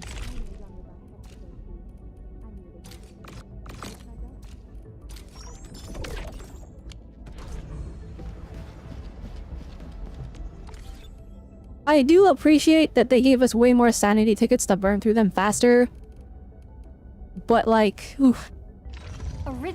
Carve a path for us. I still need to build Enmin. I'm working on my Zhuang Fengyi team. Guys, I love this character. This character is so peak. I got her weapon. Shall we see? Look at that, I've been max investing in the essence. I've been disarming for that. I went all in. I've been flipping artificing her gear. Even though it costs so much, it's so expensive. I've been going all in. Look at this. I've been super investing. I've been trying to get the mastery for this stuff too. Oh my goodness, it's gonna be cinema. We're gonna max this out. They even got me building Arclight. Has been revealed. Ciao. Endman. You only have 10 of the sanity storage devices? That's diabolical. That is diabolical. To be fair though, burning through sanity, now that they're giving us a ton of the tickets, the sanity tickets, because they're giving way more than they were initially, it's been... burning through it's not as bad. Like, I can go through like 300 in like 5 minutes. But even then, I don't feel pressure to do so. Like, I know it's not optimal to leave it capped out, but... it's fine. I got enough teams built already. I got enough built that are usable, so I feel not as bad. Enfield Crisis Team, ready for action. As we got the Lavatane team. Ignore Tang being on this team. I just put her on there because it was funny. We got the Yvonne team. We got the Rossi team. And now I got the Zhuang Fengyi team. Although I need a sustain. I need to use sustain because I just slotted Gilbert on here. I can put Ardelia, but like the whole idea, I want all my teams to have like no overlapping units. That way, if they're like, you need to use 5 teams for this extremely difficult end game in the future, or something crazy like that, then I'll have everybody ready to go, kind of a thing. Speaking of which, the one that is supposed to be over here is the Wolfguard. There we go. That's the Lavatane team. There we go. That's that team. That's this team. Although this one actually Akakuri we can swap out for somebody else.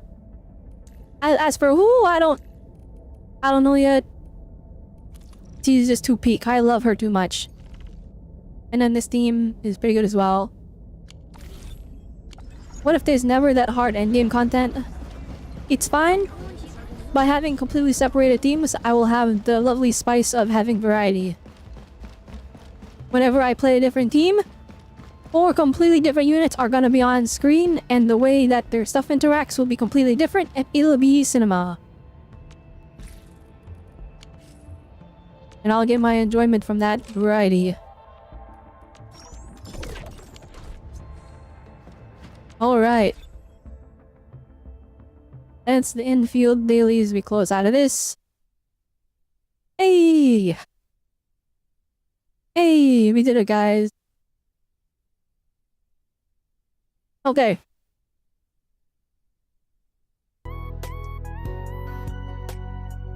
Alright, chat. So the plan is...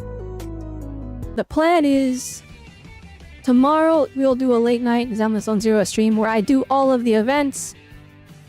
But I'm gonna call it here today because it is very late and I have a very busy day tomorrow. So we're gonna do that.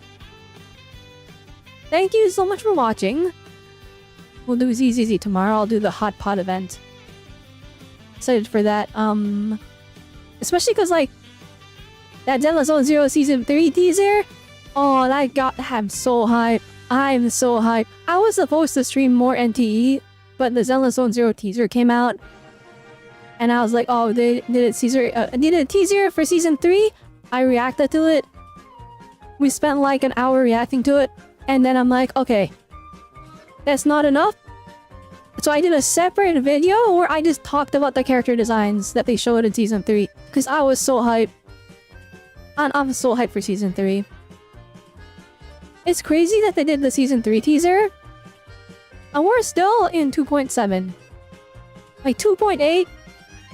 2.8 it's not out yet, so... we still have like a week left of 2.7. Or maybe not like a week, more like 4 days. So we'll have to wait and see. But anyways, thank you everyone so much for watching. Hope you enjoyed this stream. I think the plan is... well, yeah, actually I already told you the plan. We're streaming ZZ tomorrow. After we stream ZZZ tomorrow... I don't know what I plan to stream after that. We might be like off for... like off streaming for like a day or two. And then I think what I'll do after that, I want to finish Pragmata. I'm like so close to the ending. I just haven't had the chance. I just have not had the chance to like actually sit down and stream it because we had to cover WUWA and we had to cover... well, we didn't have to cover WUWA, but I wanted to... I'll be honest, I did want to stream it a little bit earlier. Because when I did the 3.1 story quest, I appreciated everyone that pulled up for that. But I'm also like, there's so many Wuthering Waves fans that showed up. And they're like, get ready. Get ready. Oh, Lock-in, it's about to happen. Oh, it's about to happen. Oh, get your tissues ready. And I was like, okay, guys, I get it. Okay, guys, I get it. It's a sad story. If you keep spamming that, I'm gonna be less sad because I know it's coming. And so I wanted to get the story done earlier so that it's not spoiled. And anyone that wants to watch it, they could just watch the VOD later. Which a lot of people watched that VOD later. Oh my gosh, that VOD got so many views compared to my normal stuff. So WUWA fans, peak. I think flippin' anniversary was... the anniversary storyline was pretty good. Did I ever finish Xenoblade? Oh, Xenoblade X. I think we're gonna start that up pretty soon. Like, I didn't finish it because I was going for 100%. So we spent a lot of time just doing side quests on stream. We'll probably continue our playthrough of that. Not after Pragmata. I want to get through Pragmata. The game I intend to stream after Pragmata as my non-gacha game. My non-gacha stream game. I'm gonna stream Unbeatable after that because I've been itching to play rhythm games. And like Unbeatable is a game that came out. I was supposed to play it on its launch, but I was so busy. So we'll play through that. They'll probably only take like 2 or 3 streams, I'm gonna be honest. I've been told it's pretty short, so we can get it done pretty quick. And then I think the plan after Unbeatable... I really want to play Death Stranding 2. But we maybe go back to Xenoblade. And we'll just continue that one. Xenoblade X, and... I did promise, and I'm not gonna break that promise. I did promise I'm gonna 100% Xenoblade Chronicles X on stream. So we're still gonna be like streaming that. Just it slowed down. The reason we stopped playing it was because there was a... It was the Switch 2's fault. That's what it is. It's literally the Switch 2's fault. Because we started on Switch 1, I was playing it, I was enjoying it. Then I got a Switch 2, and I'm like, oh, they're gonna do a Switch 2 version. But you know, I can stream it anyways, right? I was gonna stream it, but there was an incompatibility with Unibyte X and the Switch 2 at first. It was only a minor thing where like some of the audio voice lines didn't play correctly. But I didn't want that to impact my... playthrough. And so then we got the Switch 2 version. And I didn't want to play it on stream because there was a slight issue. There was a slight issue with their anti-aliasing being like way too aggressive and like ruining the image. But I did some research on it. It's really only prominent in handheld mode. So we'll probably resume it just fine. But yeah, that's basically it. Those are the plans for the future. Oh, and also, I guess once we're done Pragmata, before we start Unbeatable, we'll probably stream NTE one more time. And I'll decide if I want to keep up with that game. I spent the entire beginning of this stream kind of slandering it. But not really slander, because I was just telling it how I felt. So like, it wasn't really slander, because slander is like making up stuff about somebody that's not true.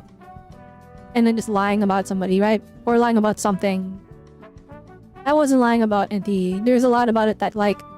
There's a lot of minor gripes I have with it that are building up that lower my overall like willingness to go back to it. But I want to give it like an actual honest shot.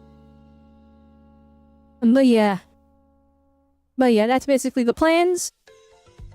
As for like future gacha games, I don't know. We have so much on our plate right now. Because like I am actively enjoying the story of Genshin Impact, Zoma Zone Zero, Wuthering Waves, Arknight's Anfield, and so like because I have these 4 gachas, and we're gonna enter Honkai Star Rail again soon too. We're entering the Honkai Star Rail story ecosystem soon as well, so I'm gonna be enjoying that as well. So it's like we're reaching a point where every single week one of these gacha games is updated with a new story. And these stories are like 3, 4, 5 hours long. And like I consume them slowly when I stream them because I'm always trying to like break down the story, break down like how they're doing the storytelling, and like I'm like, oh, this is really good because they're doing it like this. That's really sick. And because I'm doing all this extra commentary on top, like a 3-hour story takes me 7 hours to get through. Like I bet the Wuthering Waves like anniversary story that we just did, it's probably only like 3 to 4 hours long, and it took me like 6.5 hours to get through it. And it's because I was just, you know, breaking it down and enjoying it, like enjoying the skill that went into making it. Because I love to appreciate that stuff, you know what I mean? Like, it's not just like, not just it being peak, but also it's like, it's peak because these devs did these techniques, and I really appreciate that they did these techniques. I really appreciate this extra work they put into this moment. You know, that's kind of like, because I play games like that, and I think it kind of ruined the start of my NTE playthrough, because I'm like trying to like break down, oh, it's really cool that they do it like this, right? But instead of like breaking down what makes it cool, when I was playing through NTE, there was a lot of like, ooh, they cut a corner here. Ooh, they cut a corner here. Ooh, I don't know how I feel about this cutscene. Like, it really doesn't feel like they gave it the love and care that it needed to shine. It just feels like they put a bunch of stuff on the screen. And so it was like, my critique, or not my critiques, my like breakdown was turning out so negative inside my head when I was playing through NTE. And I'm like, well, I don't want to just say negative stuff. I want to appreciate the good stuff of the game too. But like, it was like overwhelming. But I want to give it another shot, because we did not get far into the game. I did like just the beginning. But yeah, I think those are the thoughts I wanted to get out. And I think that's about it. That's about it. That's it. That's all. I should just end the stream now, but I want to yap more. I love talking. Oh well, guys. I can yap next time. Gaming is a lot about feelings. That is one thing, right? I give all these opinions on like, oh, I don't like this, I don't like that, I love this, I love that. But like, at the end of the day, beauty is in the eye of the beholder, right? And it's like you see these games, and it's like if you enjoy it, then you enjoy it. If you don't like it, then you don't like it, right? Like it's opinion based. It's all opinions in the end. And it's like when you see like reviews and stuff, it's so interesting because people get so like invested in like reviews for games, right? Like, oh, I can't believe IGN gave this game such a low score. I can't believe IGN gave this game such a high score. But like, it's opinions. At the end of the day, it's all opinions. And the concept of review of a game, when games are such a big mix of mixed media, it's such a big culmination of different skill sets. It's so hard to like actually like quantify a realistic score for something. Which is why like when you see me like review things, I don't give it a score unless I'm like super hyper ultra hype, and then I'll give it a stupid score where it's like a 1 million out of 10, 11 out of 10. I'll give like an unrealistic score when that's the only time I use numbers. That's the only time I use numbers. It's either I'm hyperbolizing or I say 10 out of 10 as a joke. I like to just say I like this for this, or I dislike this because of this. Because it's like quantifying a score is so hard to keep it consistent. If a game just doesn't feel good, then it doesn't. You do admit sometimes when you have controversy opinion, you do try to Google if you have people with similar opinions. That's the thing, right?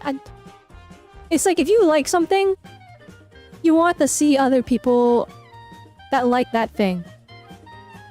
And it justifies your feelings, right? It basically...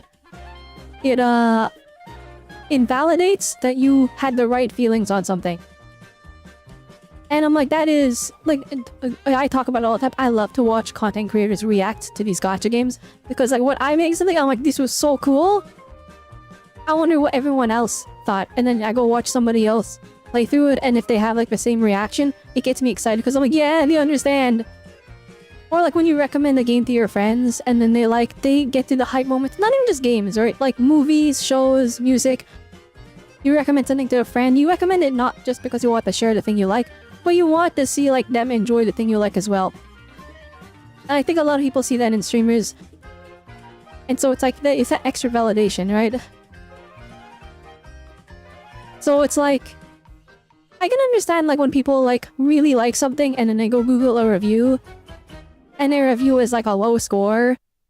And then it's like upsetting because it's like, but I liked it. Actually, you know what? The best example of that right now. I don't know if anyone watched the Super Mario Galaxy movie. Alright, I saw that game... Or like, not that game, that movie. The Mario Galaxy movie. The reviews? Holy moly, the reviews were crazy. I saw people were saying, oh my goodness, worse than AI. It's just a modge-podge of non-stop, like, mush on the screen, and it's trying to jiggle keys in your face to maintain your attention. It's so fast-paced, there's no character arcs. All these crazy, like, critiques, right? And then I want to go watch it, and I'm like, oh, I like this. I'm sorry, everyone. I liked the movie. I had fun. So it's like, oh my goodness. It's like, you know, it's kind of that thing where it's like, well, this time I liked it. So I go watch the reviews and they're like, oh, this movie doesn't even deserve a 2 out of 10. All the reviews are like 5 out of 10. So I watched the Galaxy movie, I'm like, that was a lot of fun. Here's the thing though, I think I agree with a lot of like the critiques on it though. A lot of people are like, oh man, it pretends to have a character arc for some of these characters and you just don't get a character arc. Although there's one for Bowser where they try to pretend Bowser has a character arc and they don't. I disagree with that. Bowser does have a character arc, it's just not... It's not... like the Hollywood hero's journey character arc. It's like, it's totally just the opposite, where it's like, oh, your hinting is a character arc. But actually his character arc goes in the complete opposite direction. So he does have one, everyone else does not have a character arc. It's like, there's barely a semblance of like character progression in this movie. And it's super fast-paced. It would have 1,000,000% benefited from like just sitting on some scenes for just a little bit. For just a little bit longer, but... I had so much fun in that movie. I had so much fun in that movie. It also doesn't help, okay, actually, it doesn't help that I watched it day one. And like, the cringe in the theater, oh my gosh. Nintendo fans should not be allowed to just exist in public. Like, we need to start hiding ourselves as Nintendo fans. You would love a Star Fox movie, please! Please, a Star Fox movie in this style that they showed it in the Mario Galaxy movie. Oh, I would, oh my goodness, it would be so good. But yeah, the first Mario movie is like, it is better than the Mario Galaxy movie. Actually, my only upset, because I enjoyed the movie. I think I understand people that went into the Mario Galaxy movie expecting the Mario Galaxy story instead of the Mario movie Part 2. Because that's what it is. They call it the Mario Galaxy movie. It's not the Mario Galaxy movie. It has references to Galaxy with like visuals and stuff. Like Rosalina's there, the Lumas are there. And like it's a way for them to like visit different areas that look visually completely different than the Mushroom Kingdom. But it's not the Mario Galaxy movie because the Mario Galaxy game is the game with the best story out of all of the Mario games. I know a lot of people are like, Mario games don't have a story. Mario Galaxy has a story. Mario Galaxy has a story. If you want to experience like the actual story of Mario Galaxy, you don't even have to buy Mario Galaxy. Nintendo made a Mario Galaxy picture book and it just has the full Mario Galaxy story in it. And that it's peak. It's just that little storybook. I bought it. Like, you can read it to kids. It's so good.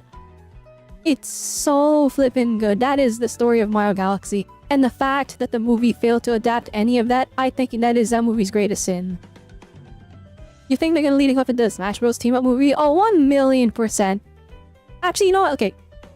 Kinda spoiler for Mario Galaxy movie. I feel like everyone that wanted to see it has had the chance to see it at this point. So I'm gonna to mini spoil it.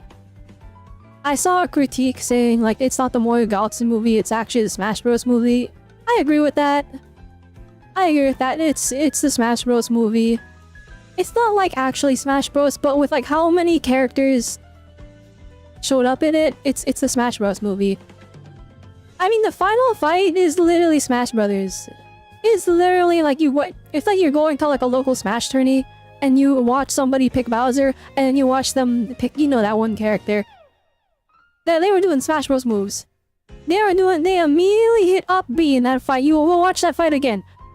That character, I'm not spoiling who it is, because like that was the one thing that wasn't spoiled to me when I went into that movie, and I screamed when it happened. It was an involuntary scream too. I was so embarrassed. Luckily, the entire theater screams too, but like, it was like, okay, actually, when I said it was cringe when I went to watch it, because I watched it day one, and I said Nintendo fans should not be allowed to be Nintendo fans in public. Guys, they were clapping during the movie. Oh my gosh, they were standing up and clapping like in every moment. Oh, I was cringing so hard. They even, guys, you know like the nerd emoji? The nerd emoji where it's like with the glasses and the finger pointing up. And like you can quantify, you can like kind of tell. Like, that's what everybody in that theater sounded like. It was crazy. It was insane. That they sounded like that. Like, it was like literally, like whenever a character did anything. Okay, literally when Rosalina showed up for the first time, I heard like crystal clear, somebody in the audience was like, now that's a princess. Now that's a princess. And I'm like, oh my gosh, don't do that in public. It hurts. It hurts. I physically like recoiled into my seat. It was like, and the thing is like, it was filled with fans like that, doing that throughout the entire movie. There was like parents. There was parents of these people in there with them. And I'm like, holy moly, what? I'm never watching one of these. I watched it day one because I was praying. Okay, I was praying it was gonna be adults that were mature. I didn't want to watch it like 4 or 5 days later when it would be just not fans and it would be like parents bringing their kids into the movie.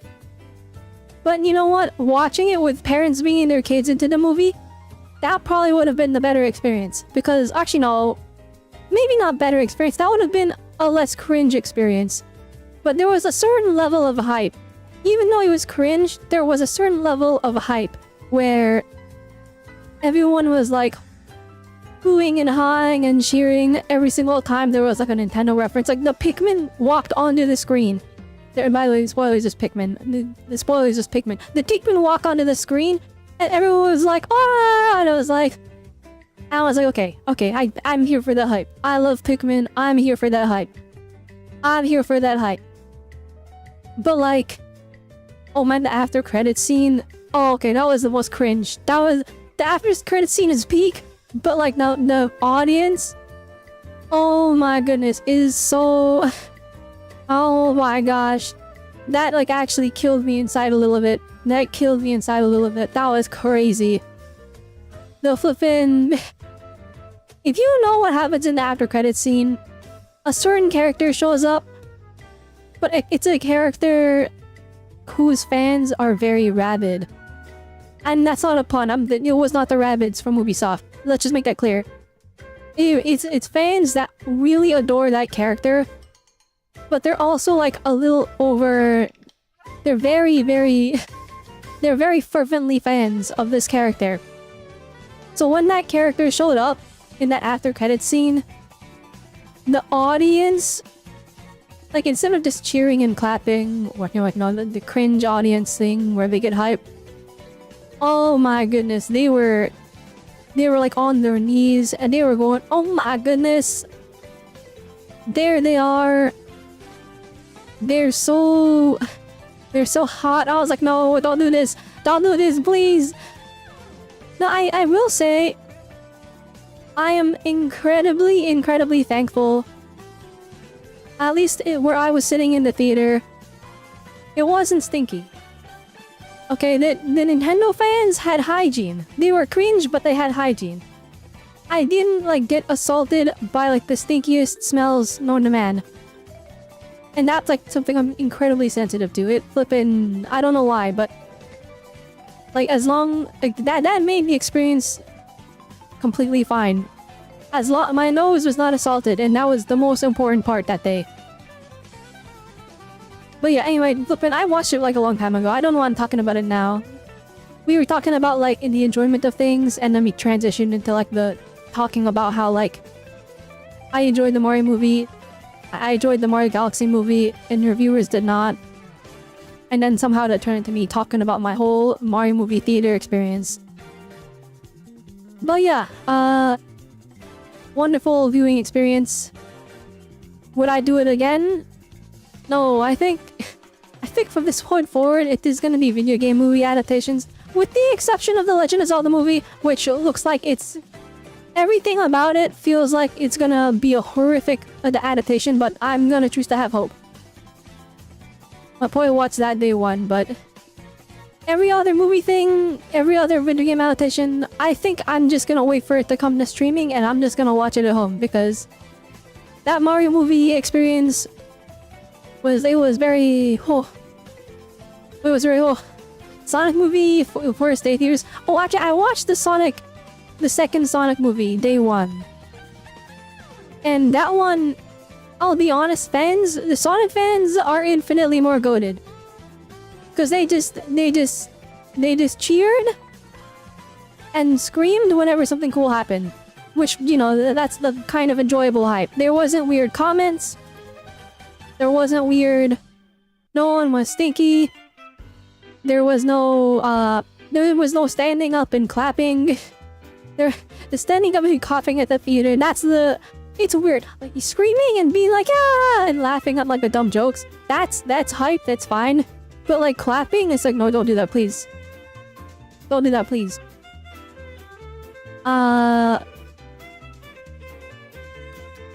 Yeah, that viewing experience, I remember that fondly. But no more watching video game movies frame one. I feel like video game fans they're too cringe. Viewers tend not to like a lot of things unless it's on certain topics. I think the big thing is like video game adaptations is something that hasn't been like really well done. for a long time. I mean, even nowadays, it's hard for them to get right because like movies are such collaborative efforts, and it's like they cost so much money to make. So it only gets put into the hands of people who are thought of to be capable, right? High-profile directors. But these directors, like, directing a movie takes all your time. You have no time to play games. So like these directors that end up adapting most of these things, they don't have an appreciation for what they're adapting. So like for the longest time, we've had very rare, very little good video game adaptations. They're just like it's so hard to get right. A lot of directors, a lot of them get hung up on the whole like idea that they want to make it theirs. A lot of them get hung up on the idea that they don't want to just repeat what the video game is, because it's like may need to justify it existing outside of the video game medium. And so it's like there's a lot of clashing things. And also like you have to overcome telling a 40-hour video game story in the span of 90 minutes. And it's like that's hard. That's hard to do right. So it's like it's it's all over the place. You have to go watch the new He-Man movie. That movie is destined to not be good. And for the sole reason that Jared Leto is involved. I don't pay attention to... I always say I don't pay attention to celebrities and stuff. But if I know one thing, everything he touches ends in flames. And like, maybe... I mean... Maybe that's too mean. Maybe that's too mean about him. But that's how I feel. That's how I feel. I will say 1,000,000% I'll go watch the He-Man movie and get the... You guys see the like the He-Man limited edition like drink cup thing that you can buy? It's the full sword. The He-Man movie drink cup. It's the full sword. And I'm like, oh, that's fire. I might have to get that. Wait, let me see if I can find it. Let me see if I can find a picture of it. The Power Sword drink?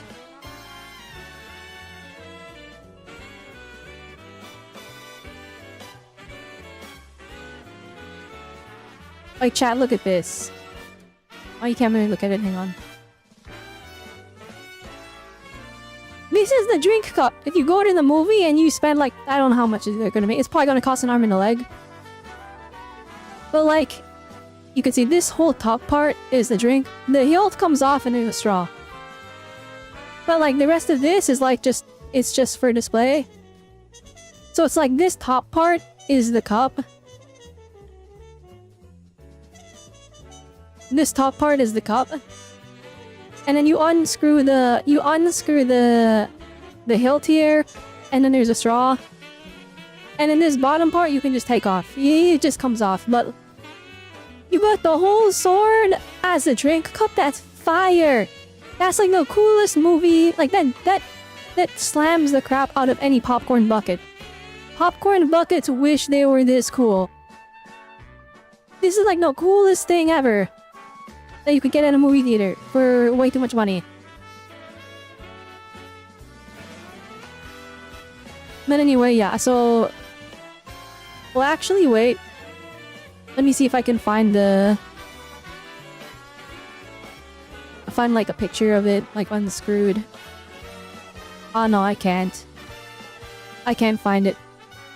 It's fine, you guys can do your own research.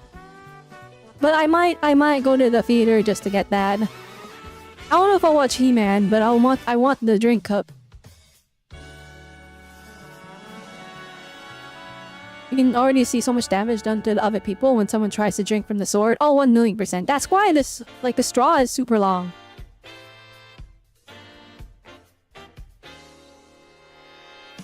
Okay, well, I've extended the stream 30 minutes. We're gonna end it now. Thank you for hanging out with me, everyone. I really appreciate it. Thanks for tuning in. Alright, I'm gonna leave you all for today. I'll see you all tomorrow. Streaming Zenless for the... I have to do all the events in one day. Ooh, it's gonna be like a 7-hour stream, so... Wish me luck, hope you all had a good one. Remember! And 10 waves are nice, so I will see you all next time. If you're on YouTube, you're watching the VOD, you watch this far, leave me a like. Leave a comment. Don't even comment about WUWA. I already know it's peak. I know you think it's peak. Alright, it was fantastic. Comment down below, what do you think of the Mario Galaxy movie? Yep. That's how I'll know you watch this all the way to the end. Or anyone that scrolls down and look at the comments, they'll be like, why are people talking about the Mario Galaxy movie? This is why. There we go. Hey.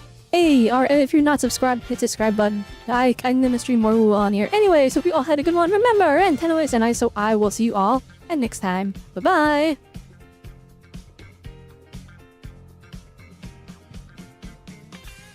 Dang, it was a good stream today. We got both the characters I wanted. I got Morny S1.